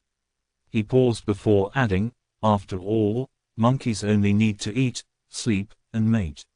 They would not come up with foolish ideas and insist on brainless projects." "Mr. Hanged Man, it sounds you have quite a terrible superior." Klein sat at his seat of honor and shook his head in silent amusement. Audrey ruminated over the suggestion Mr. Fool had offered and after a while, said in surprise, "It sounds like it actually might work. It's a very simple but effective solution." She looked at Klein and sincerely marveled, "Mr. Fool, you must be an elderly person with outstanding intelligence who is very experienced in life." ... The corners of Klein's mouth twitched a little as he looked at the Hanged Man and Justice for a few silent seconds. "Let us end today's gathering here. If Miss Justice is able to influence her family and effect change on this matter, I can guide Benson ahead of time and give him a chance at becoming a civil servant." On careful thought, Benson was indeed suitable for such a career. However, it is unlikely Justice would take the initiative to do it. This is because the Hanged Man and I can easily find out which noble suggested it and basically guess her identity. Of course, she could do it through a roundabout manner secretly. "By your will." Audrey and Alger stood up together. Klein leaned back slightly and severed the connection. He saw Justice and the Hanged Man's illusory and blurry figures instantly shatter and dissipate. Above the gray fog, in the opulent palace where gods seemingly lived, he was the only one sitting silently at the head of the bronze table. Klein did not plunge into the gray fog like the other time to leave. This was because his mind was still energetic enough after becoming a Beyonder. The reason why he had ended the Tarot Club early was because he learned the true attitude the Nighthawks had towards the Antigonus notebook. He decided that he had to search for it seriously and not sleep all the way. Doing so would make Dunn Smith suspicious of his activities at home. Furthermore, he had benefited quite a lot this time. Klein sat on the high-backed chair at the head of the bronze table. His arms leaned on the armrest as he crossed his fingers while he observed the boundless gray fog carefully. He found the place serene as though no one had stepped into it for 10 million years. When he established the connection to summon the Hanged Man and Justice, he acutely noticed something. That was the fact that as a Beyonder himself, he had the ability to touch another dark red star. "Does this mean I can summon one more?" Klein recalled the feeling and muttered in confirmation. However, he did not have the urge to make an attempt since he did not know what the identity of the newcomer would be or what sort of attitude they would have. After all, not everyone was like Justice or the Hanged Man, who had unique personalities that easily blended in and took whatever they needed. They even seemed willing to conceal matters. If he pulled someone like Dunn Smith, then the mysterious organization he had just established would instantly come under the watch of the church. As an evil organization's boss, his future would be worrying. Klein knew that the gray fog was special. He knew it was not something a Beyonder at Dunn Smith's sequence could see through. But the problem was that since he had the powers of a Beyonder, he had to consider the existence of the gods. Klein had chosen to carefully believe that the 7 orthodox gods existed in reality. Of course, he was more tenable to the belief that these gods were just more powerful than high-sequence Beyonders. Furthermore, they were under strict limitations. At the very least, ever since the 5th epoch, apart from a few oracles, they have not appeared again. Hey, forcefully pulling people here isn't a good thing. No one would wish to be pulled into mystery for some baffling reason. Let's wait and see how things go in the future. Klein sighed and stood up. He released his spirituality and sensed his body's existence. Then, he began imitating the heavy feeling of rapidly plunging down. The scenes in front of him changed. The gray fog and dark red instantly departed him. Klein felt like he had torn through endless water membranes before ultimately seeing the real world, his room in darkness. This time, he was fully awake and seriously took in the entire experience. Strange. There are some differences between the gray fog and the spirit world. Klein moved his limbs and felt the existence of his body. After he seriously thought through the experience, he shook his head, walked to the desk and pulled open the curtains. Whoosh! The curtains were drawn as sunlight poured in, illuminating the room. As he looked at the street outside the oriel window and the pedestrians going back and forth, Klein took a deep breath and muttered silently, "It's time to go out and work. How should I act as a seer? It cannot be rushed. All I can do is use spirit vision now. ... Backlund, Empress Borough." Audrey Hall looked at herself in the mirror. She saw her cheeks flushed red with excitement and her eyes, so bright that they would have daunted anyone from looking into them. She did not examine any of this as she hurriedly recalled. She picked up the ruby-studded fountain pen and wrote the formula to the spectator potion on the exquisite goatskin parchment. 80 milliliters of pure water, 5 drops of autumn crocus essence, 13 grams of cowteeth peonal powder, 7 petals of elf flowers. A matured mantle fish's eyeball, 35 milliliters of goat-horned blackfish blood. Phew! Audrey heaved a sigh of relief as she read it a few times to confirm that she had not made any mistakes. She had the urge to dance again, but reminded herself to remain restrained. After some thought, she began writing various chemical names around the potion's formula. She then faked the page into complicated and messy chemistry. Yes, as long as one doesn't read it carefully, a person who flips through this randomly will not discover the details I have hidden in here. Excellent. Audrey praised herself and turned her mind towards the acquirement of the materials. I'll first search the few vaults we have. I'll then attempt to exchange for the missing parts with others. If I still can't gather them all, I can only seek help from the hanged man or the fool. What can I offer as payment? After some thought, Audrey closed the notebook and placed it on a tiny bookshelf. Following that, she briskly walked to the door and pulled it open. A golden retriever was sitting obediently outside. The corners of Audrey's mouth curled as she revealed a radiant smile. "Susie, you completed the mission perfectly." In the serialized stories on the newspapers, detectives would often have a capable assistant. I think there should be a huge dog supporting a real spectator. ... In an underground basement lit only by a flickering candle, Alger Wilson raised his palm and looked at it carefully. After a long while, he let out a sigh. "It's still that miraculous. I was unable to figure out any specific details at all. Despite having made sufficient preparations, he failed to understand how the fool had completed the summoning." He moved his gaze down and looked at the goatskin parchment on the table in front of him. At the title head of the yellowish-brown parchment, there was a Hermes sentence written in dark blue ink. 7. Seafarer. Chapter 37 The Club. Chapter 37, The Club. Translator, Atlas Studios. Editor, Atlas Studios. Under the scorching afternoon sun, Klein left his house. Since he had to walk all the way from Iron Cross Street to Welch's Place, he wore a linen shirt instead of his formal attire of top hat and leather boots. He wore a matching brown coat, a round felt hat and a pair of old leather shoes. That way, he did not need to worry that the stench of his sweat would contaminate the rather expensive suit. As he went down Daffodil Street, he strolled toward Iron Cross Street. When he passed by the square around the corner, he subconsciously took a glance. The tents had already vanished. The circus troupe from before had left after finishing their performance. Klein originally imagined the animal trainer who had helped him tell his fortune to be a hidden expert. He believed she had purposely appeared to guide him after discovering something unique about him and that she would meet him and provide hints for the future. However, none of that happened. She left for the next stop in the tour with the circus troupe. How can there be so many cliched tropes? Klein shook his head while grimacing a smile.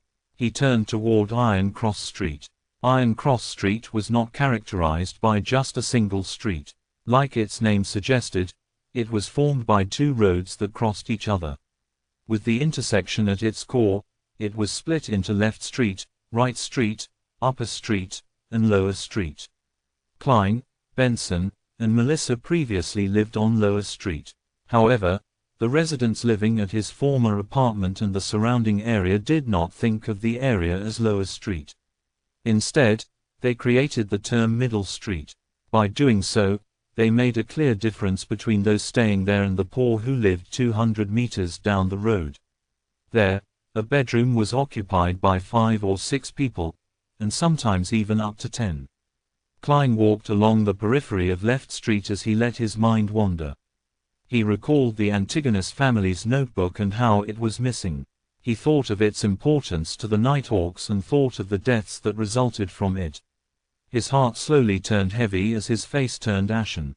At that moment, a familiar voice sounded. "Lad." "Oh." Klein turned his head curiously and found himself by Smirren Bakery's entrance. Mrs. Wendy with a head of gray hair was greeting him with a wave and a warm smile.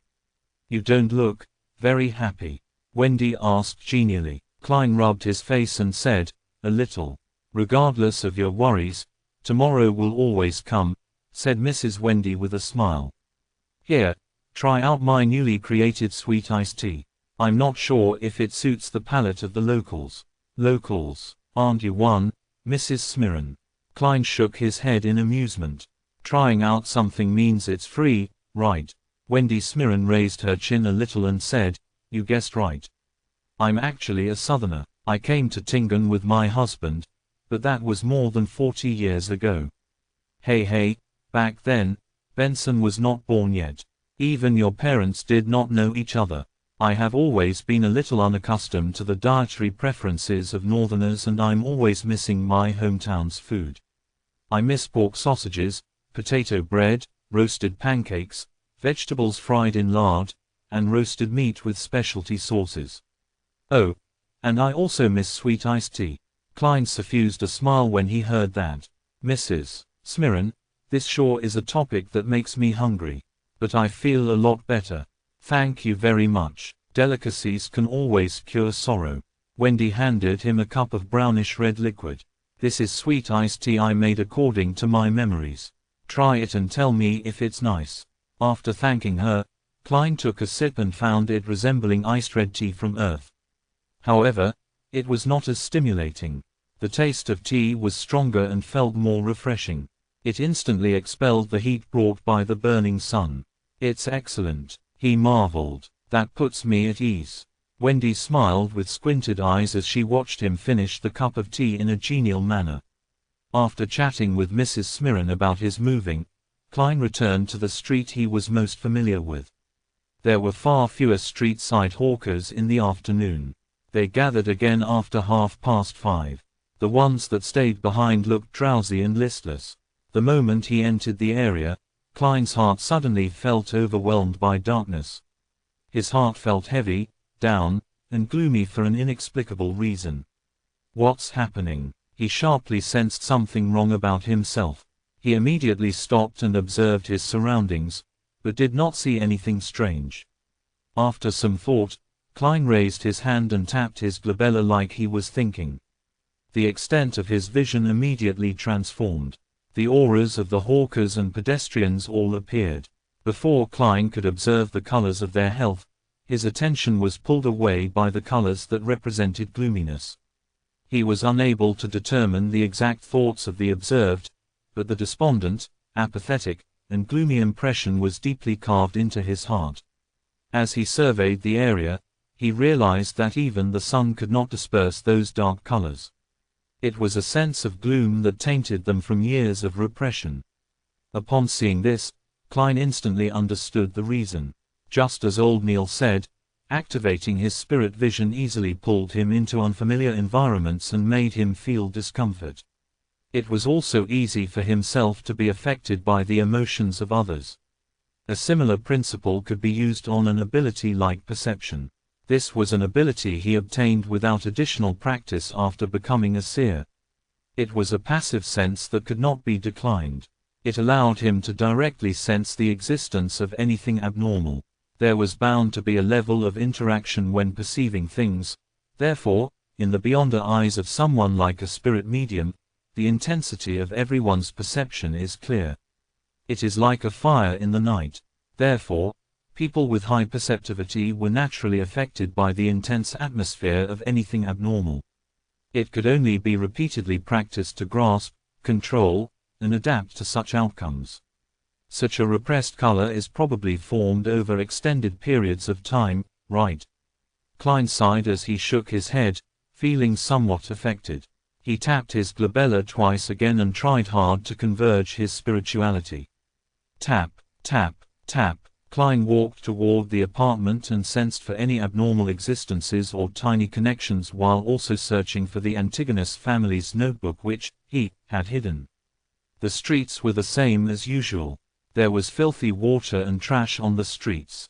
It only cleared up when he reached the apartment's entrance. Klein pushed open the half-closed door and circled the first floor in the darkness that the sunlight could not reach. The wooden stairs creaked constantly as he went up them. The second floor was as dim as always. Klein released his perception and looked into the darkness. However, not only did he fail to discover any clues regarding his notebook, he even failed to see any invisible spiritual bodies. If it's so easy to encounter them, most ordinary people would not have already sensed the existence of extraordinary matters. Klein sighed in reflection. He had already understood that most spirits did not exist in the form of spiritual bodies, but in the form of spirituality. Only a spirit medium could effectively communicate with them. After circling the third floor once, Klein left the apartment and retraced his memory's footsteps towards Welch's place. He walked for a full hour but did not discover anything along the way. Standing outside the gardened bungalow, Klein looked at the building through the locked iron gates and mumbled to himself, "There's no need for me to search Welch's place, right?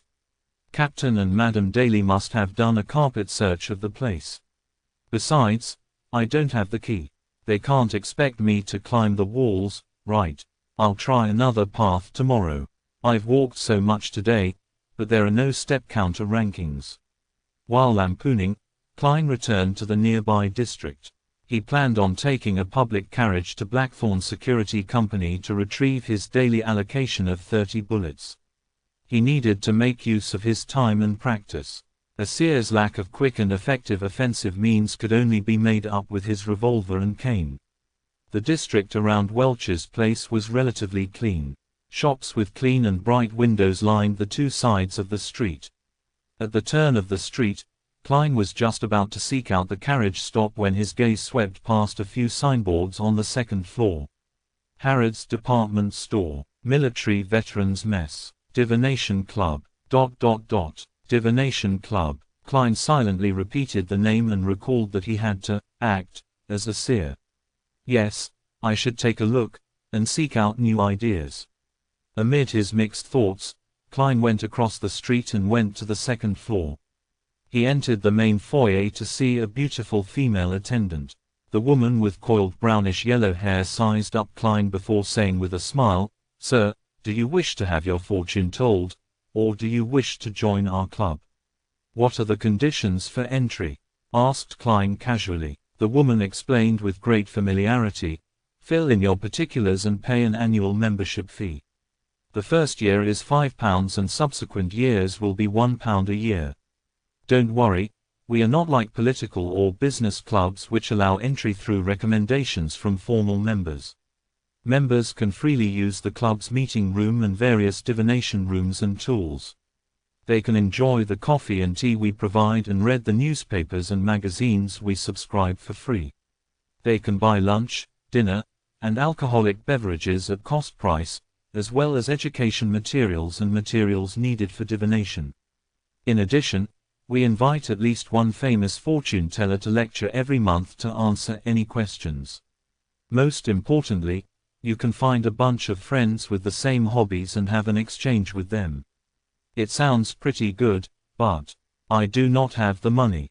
Klein gave a self-deprecating smile before asking, then what if I want my fortune told? Chapter 38 Novice Hobbyist.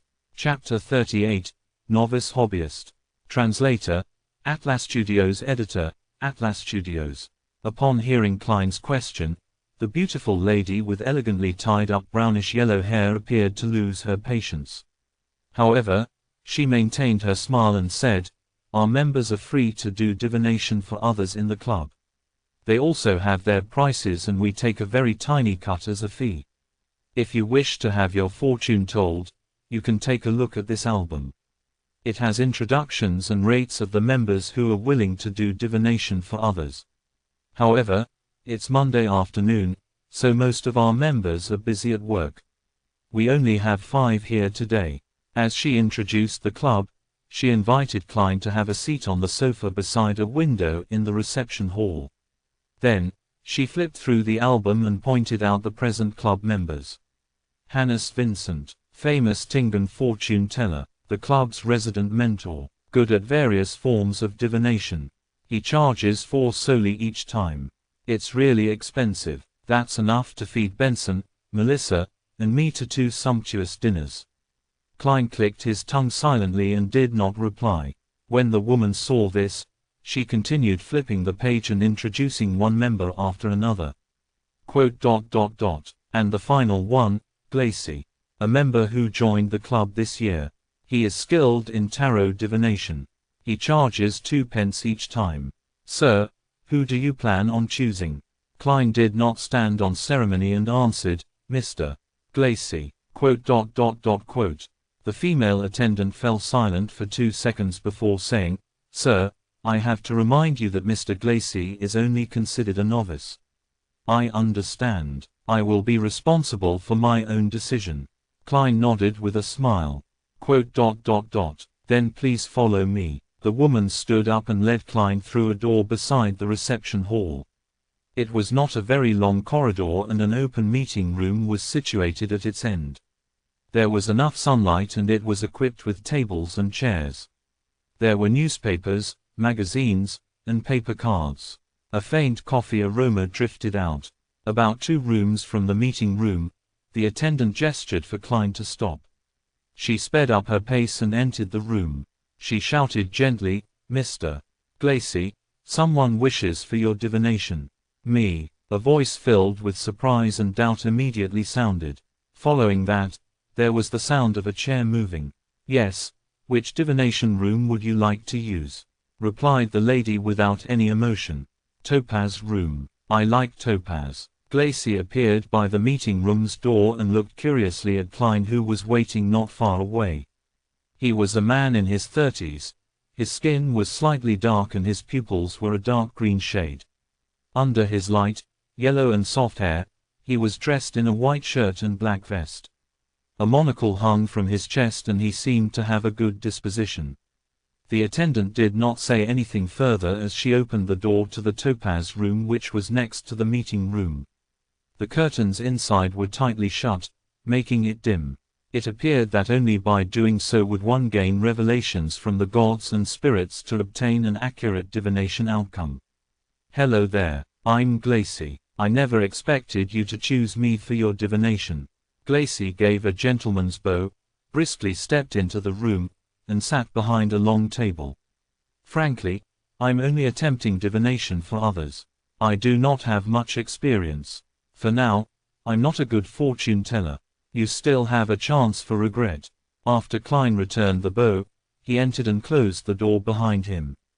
By the light seeping through the curtains, he said with a smile, You are a really honest man, but I'm someone who is very firm on his choices. Please have a seat. Glacy pointed at the seat in front of him and thought for a few seconds. Divination is my hobby. Hey. In life, one often receives guidance from the divine, but the ordinary person is unable to accurately understand the meaning. This is the reason why divination exists and also why I joined this club. In this aspect, I still lack confidence. Let's make the divination that follows an exchange, a free exchange. How do you like my suggestion? I'll cover the fees the club requires. It's just a quarterpence. Klein did not agree or shake his head. Instead, he smiled. From the looks of it, you have a pretty well-paying and decent job. While he said so, he leaned his body forward slightly. He held his forehead with his right fist and tapped at it twice. But that does not enhance the accuracy of my divination, answered Glacy humorously. Does your head hurt? Do you want to divine problems regarding health? A little. I wish to divine where an item is. Klein had already thought of an excuse as he slowly leaned back. In his eyes, Glacy's aura clearly presented itself. The orange colors by his lungs were dark and sparse.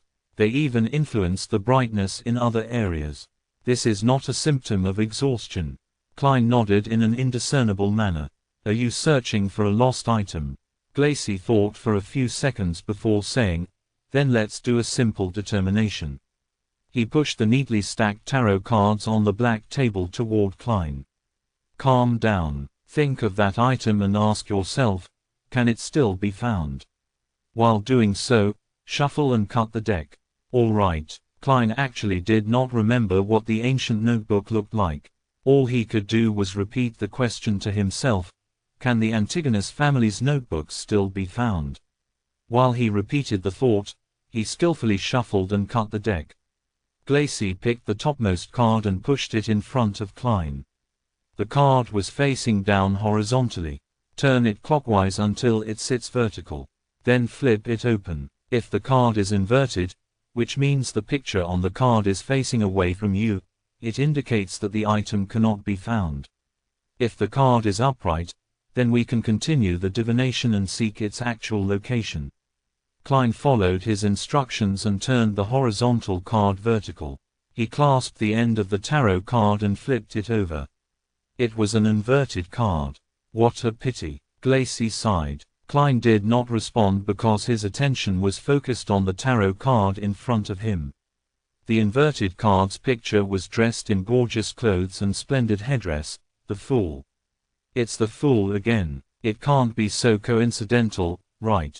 According to the Hanged Man and Old Neil, divination is the outcome of the communication of spirituality and the spirit world with a higher dimensional, me. Tarot cards are only a convenient tool to read what the truth symbolizes. In theory, using any divination item doesn't matter as it doesn't affect the outcome. Klein frowned as he thought for a moment. Can it be divined whether the item is already in the hands of others? Of course. Follow the same procedure and do it again. Glacy nodded with rich interest. Klein shuffled and cut the deck while thinking of his question.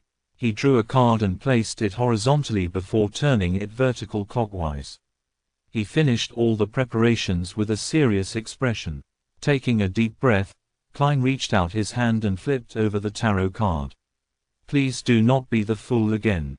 While praying, he suddenly relaxed because the card was that of the Star and it was inverted. From the looks of it, the item has not been taken by others yet, interpreted Glacy with a smile. Klein nodded and raised his right hand. He tapped his glabella, looking as though he was deep in thought. Then, he took out 2 pennies with a dark copper luster from his pocket and pushed it towards Glacy. Didn't I say it was free? Glacy said with a frown. Klein laughed as he got up. This is the respect divination deserves. All right, thank you for your generosity. Glacy stood up and reached out his hand. After shaking his hand, Klein took 2 steps back and turned around. He walked to the door and twisted the doorknob. Just as he was about to leave, he suddenly turned his head and made a terse sound. Mr. Glacy, I suggest that you see a doctor as soon as possible. Focus on your lungs. Why? Asked Glacy in surprise. Are you cursing me because you aren't pleased with the divination results? Klein thought for a moment before saying, it's a symptom based on the color of your face. Well, your glabella seems dark one. Glabella seems dark. It was the first time Glacy was hearing such a description. Klein did not explain further as he walked out the room with a smile. He closed the wooden door behind him. Is he an unlicensed doctor or a herbalist? Glacy shook his head, amused. He then picked up his monocle for divination.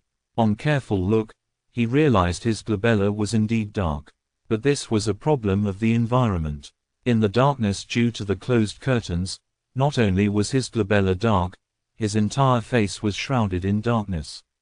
It's not a very likable joke, Glacy muttered. He worriedly divined his own health to make sure that everything was all right.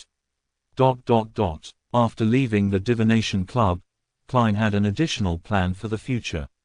It was to save as much money as possible to pay the annual fee to become a member of the club. After which, he could begin acting as a seer. As for why he did not choose to do it independently, it was because he temporarily lacked the resources and channels. He could not bring himself to stand on the streets as a hawker since he cared for his reputation. A few minutes later, the public carriage arrived. He spent 2p and reached Zoutland Street, which was not very far off. He pushed open the door to Blackthorn Security Company but did not see the familiar brown-haired girl. He only saw the black-haired, green-eyed Leonard Mitchell with his poetic bearing behind the reception counter. "Good afternoon. Where's Roseanne?" Klein asked after taking off his hat and bowing. Leonard smiled and pointed at the partition. "It's her shift tonight at the armory." Without waiting for Klein to ask another question, Leonard said as though he was pondering over a matter, "Klein, I have a question that has always puzzled me." "What is it?" Klein was puzzled. Leonard stood up and smilingly said with a relaxed tone, "Why did Welch and Nair commit suicide on the spot while you returned home?" "It likely has to do with how the unknown existence made me take the Antigonus family's notebook away to hide it," answered Klein with the official surmise. Leonard paced around before turning to look straight into Klein's eyes. "If your suicide was meant to silence you and wipe out any clues, why weren't you made to destroy the notebook there and then?" Chapter 39 Interesting Trick.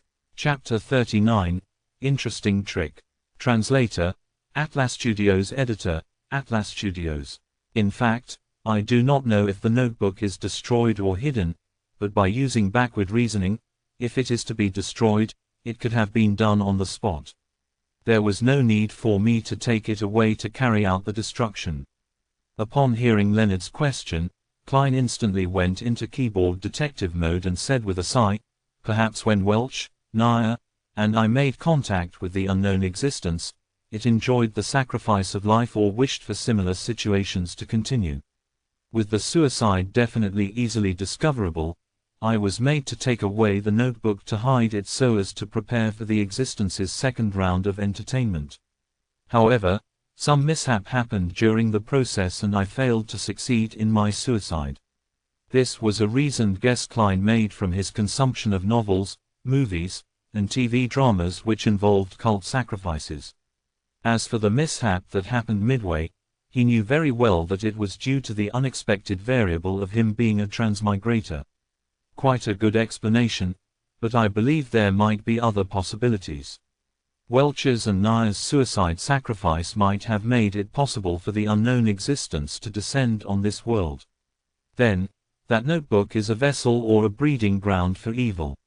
It made you take it away to hide it, worried that we would destroy it if we discovered its birth, before it became strong. Leonard Mitchell suggested another possibility. Having said that, he stared into Klein's eyes and smiled slightly. "Of course, perhaps the notebook has been destroyed. The goal is to hide its content, to conceal the vessel or the brooding of evil. That way, there is a sufficient reason for your failed suicide." What does he mean? Is he suspecting me? Is he suspecting that the original Klein's body is a vessel or used for the brooding of evil? No, what he's being a vessel for is a transmigrator. Actually, brooding isn't a correct term. Klein was taken aback. While he secretly criticized the idea, he weighed his words. "I will not try to defend myself since I've lost memories from that period. Be it Captain or Madame Daly, they have already confirmed that I'm fine." "Your joke isn't funny. I'm only considering a possibility." It does not eliminate the blow the unknown existence encountered when it descended, which caused your suicide to fail. We believe that the goddess will ultimately bless us." Leonard laughed as he changed the subject. "Did you discover anything in the afternoon?" After the conversation and the previous encounters, Klein was very wary of Leonard. He answered in a composed manner, "No. I plan on trying a different route tomorrow afternoon." He pointed to the partition and said, "I'll need to head to the armory to draw the bullets." The shooting club opened to 9 at night. After all, its availability increased only after many of its members got off work. "May Goddess bless you." Leonard smiled as he gestured the sign of the crimson moon on his chest. He watched Klein pass through the partition and listened to his footsteps down the stairs. Leonard's smile gradually vanished as a look of doubt appeared in his green eyes. He whispered something with a displeased tone. ... Down the stairs, Klein followed the gas lamp-illuminated corridor to the armory and archives. The iron door was open and the brown-haired Roseanne was standing in front of the table. She was chatting with a top-hat-wearing middle-aged man with a thick black beard. "Good afternoon." "No, good evening. It's always night here." "Klein, I heard from old Neil that you have become a Beyonder." "It's called Seer." Roseanne turned her head and deluged him with her questions. She did not hide her curiosity and concern. Klein nodded with a smile. "Good afternoon, Miss Roseanne. It's indeed always night here, but it makes one feel a sense of serenity. The description you gave wasn't accurate enough. It should be said that the sequence potion I consumed has the name Seer." "You still chose to become a Beyonder after all," Roseanne said with a sigh as she fell into a deep thought. Klein looked at the middle-aged man beside her and asked politely, "You are another Nighthawk member or one of the other 2 civilian staff I have not met?" Roseanne puckered her lips and said, "Brett, our colleague. He wishes to change slots with me to free up the night after tomorrow. He plans on going to the theater in the North District with his wife to watch The Prideful One. It's to celebrate their 15th-year wedding anniversary. He's truly a romantic gentleman." Brett smiled as he extended his hand and said, "With Miss Roseanne around, there's nothing that requires repeating." "Hello, Klein. I never expected you to become a Beyonder so quickly. As for me, hey, I might never have the courage. Perhaps it's as the saying goes, the ignorant knows no fear," Klein said in a self-deprecating manner as he extended his hand to shake Brett's. "Me not having courage is not something bad," said Brett with a shake of his head. "A Beyonder once told me before his death to never probe the strange and dangerous matters. The less you know, the longer you live." At that moment, Roseanne interjected, "Klein, there's no need to mind it. I heard from old Neil that as a seer, you are used as support. It's relatively safe as long as you do not attempt to communicate with unknown existences. Why are you dressed in such clothes? It's so unbecoming of a gentleman. What are you here for?" "I'm here to draw my 30 bullets." Klein did not reply to Roseanne's first question. He believed that the lady would quickly forget the matter. "All right." Roseanne pointed at the table and said, "Brett, it's all yours. You should know where the keys and bullets are." "Oh, old Neil really is petty. He did not even leave his hand-ground coffee behind. He promised me that I could drink my fill today." She prattled on as Klein received the bullets. The duo left together and went their separate ways at Zoutland Street. One took a public carriage home while the other walked into the shooting club. Bang, bang, bang. Klein repeated the process, gripping the gun, raising his arms, shooting, releasing the cylinder, ejecting the empty shells, and stuffing in rounds, again and again.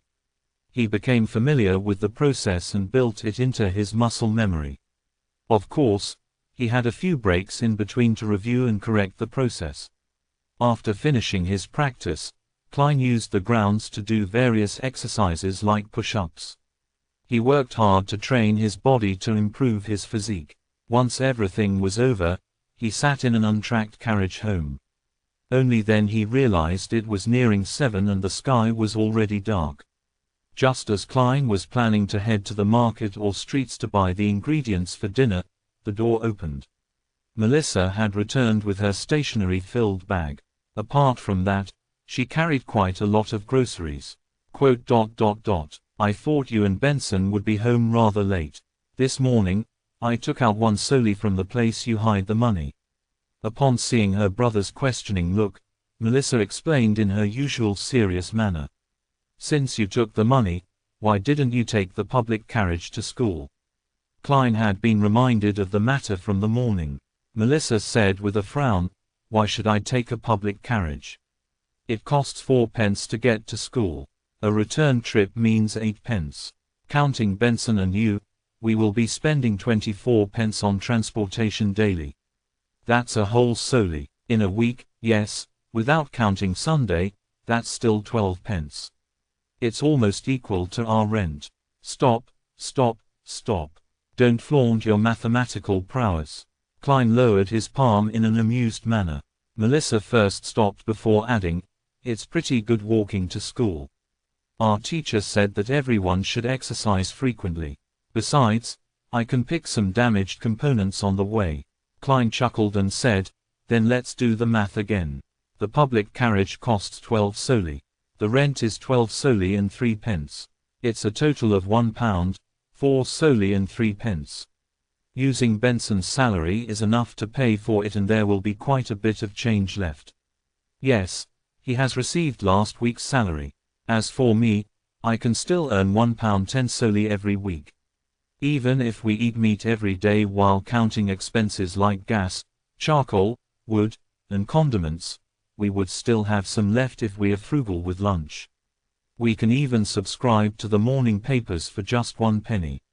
In 2 months, when I make up for the advanced payment, I can save money for both you and Benson.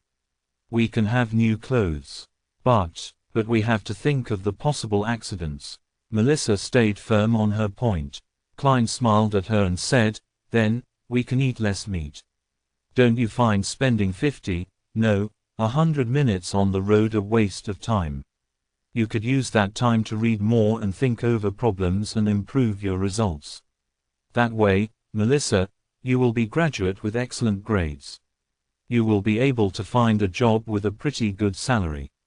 When that happens, what is there to worry about?"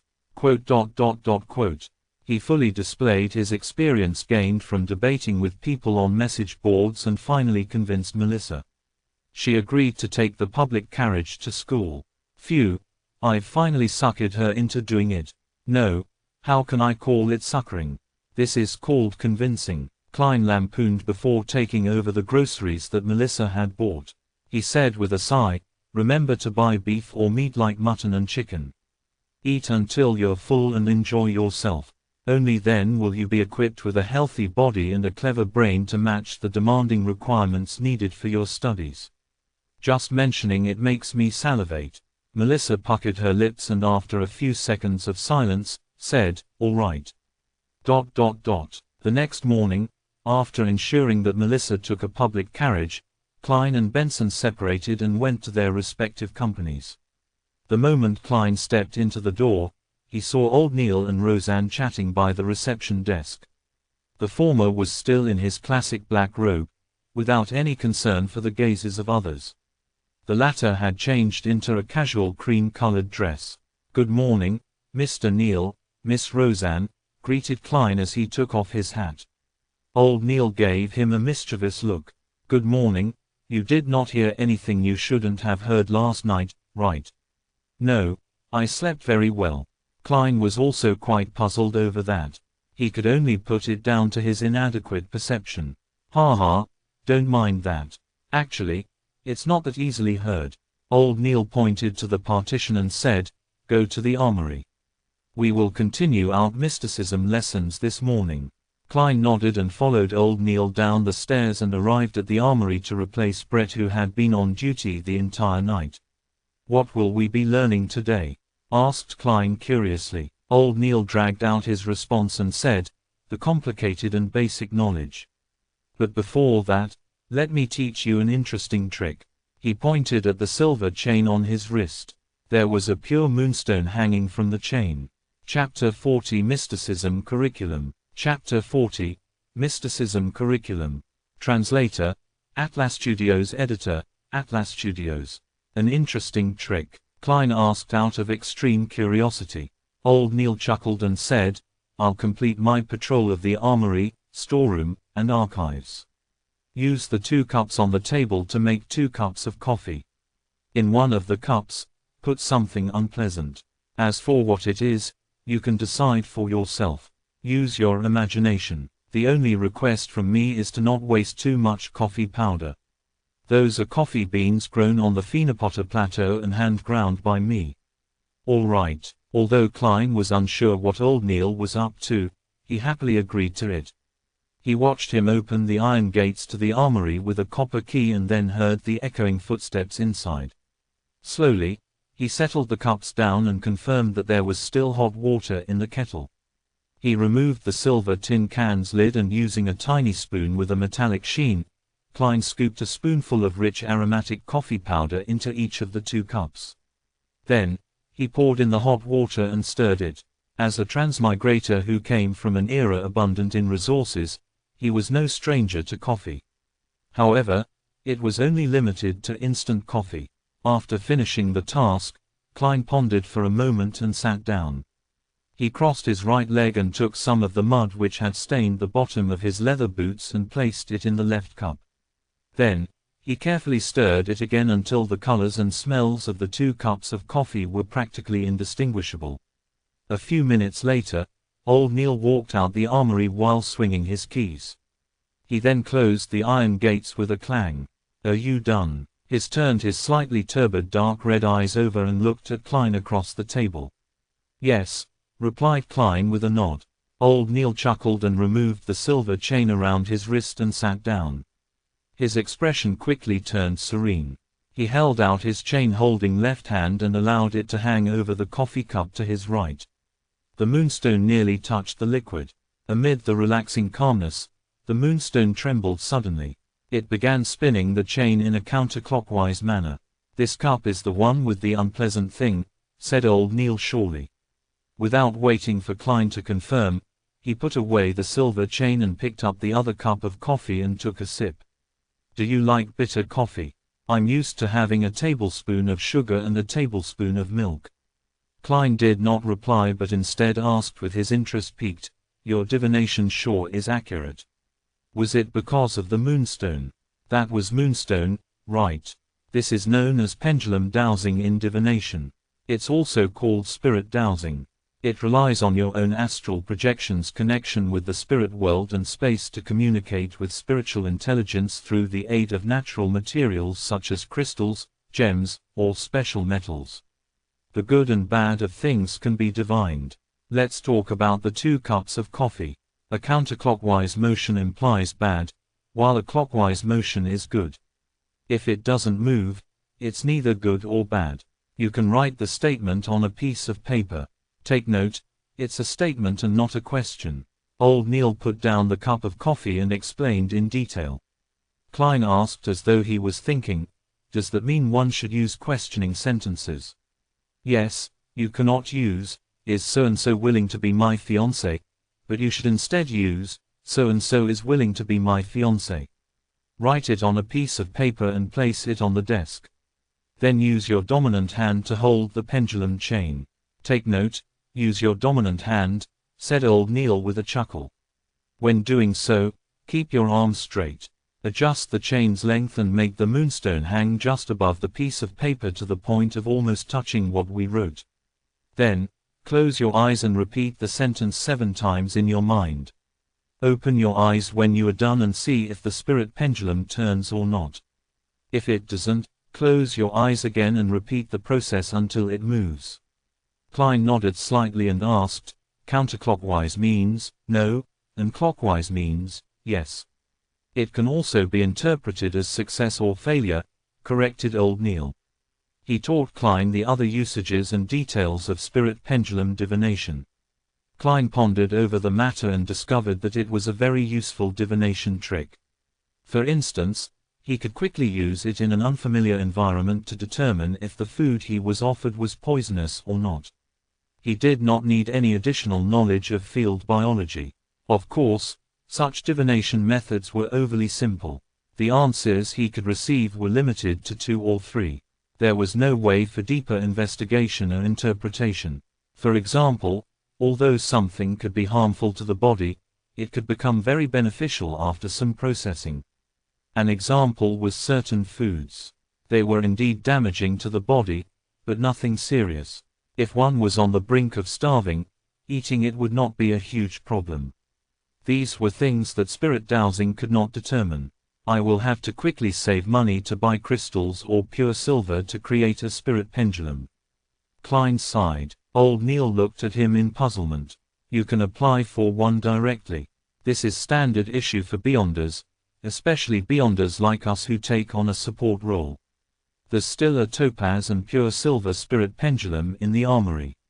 But I'm still not a formal member of the team. Klein's heart palpitated in excitement, but he felt a little hesitant. Old Neil chuckled and said, for Beyonders, regardless of whether they are formal members or not, they have to be provided with conveniences in other areas since there's no pay rise. Maybe the word, perk, is more suitable. I'll apply with Captain later. Klein clenched his fist secretly as he made up his mind. How was he to know if Captain would approve his request without trying? All right, said Old Neil with a smile. We can officially begin our mysticism curriculum. The basics consist of symbolism. Do you know what symbolism means? Klein recalled the bits and pieces he had heard and the things he had seen and heard from his spirit world and the grey fog.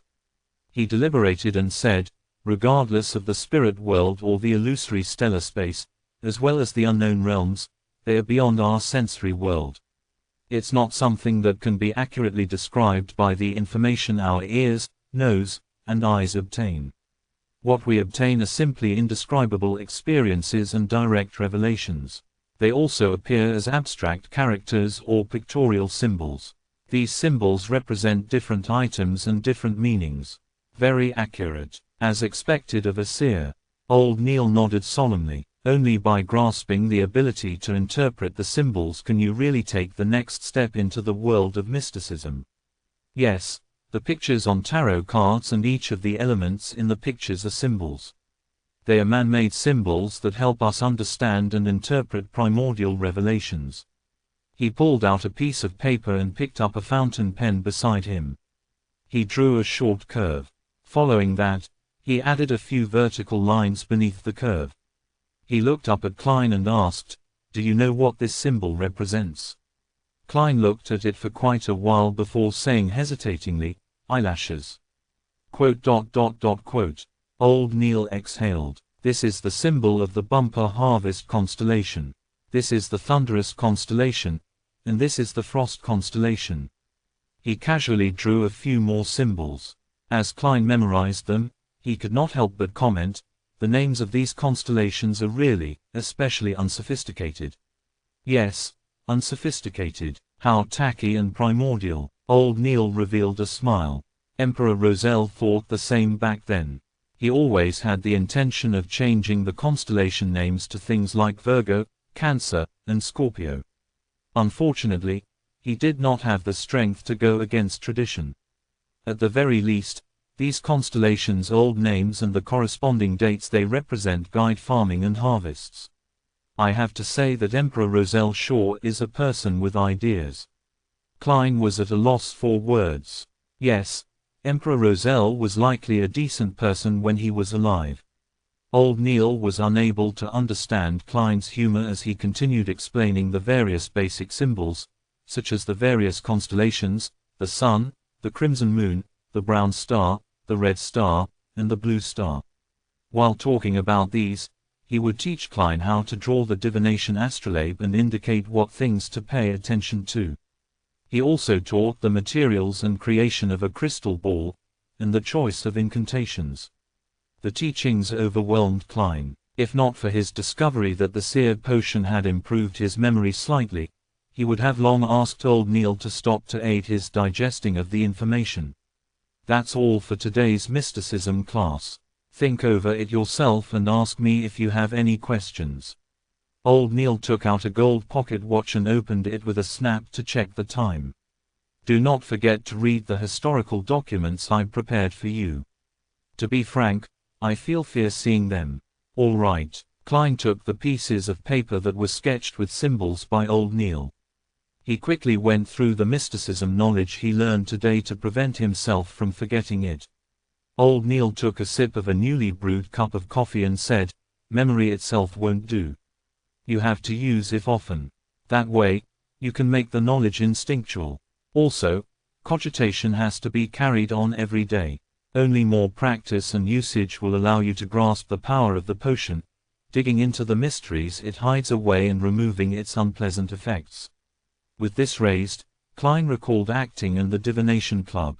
He probed, "My potion's abilities are related to divination. Practicing by myself will not do. I need to make contact with lots of people and divine for them to quickly grasp it.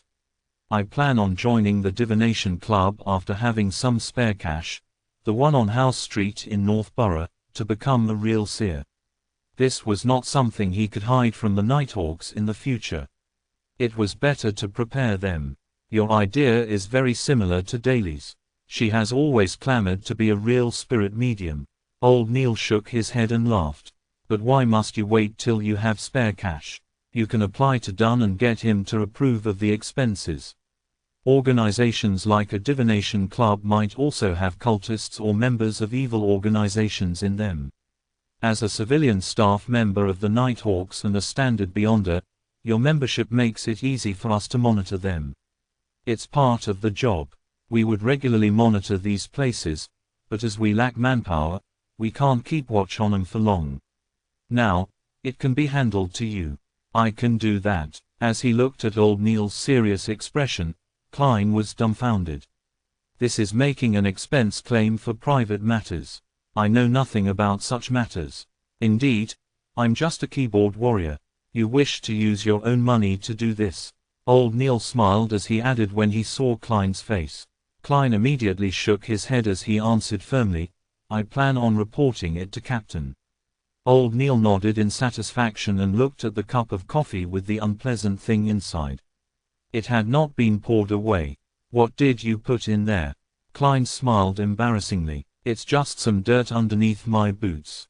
Its color and your coffee powder looks almost the same." Old Neil was taken aback as he suddenly clasped his mouth and roared, "Why aren't you pouring it away yet?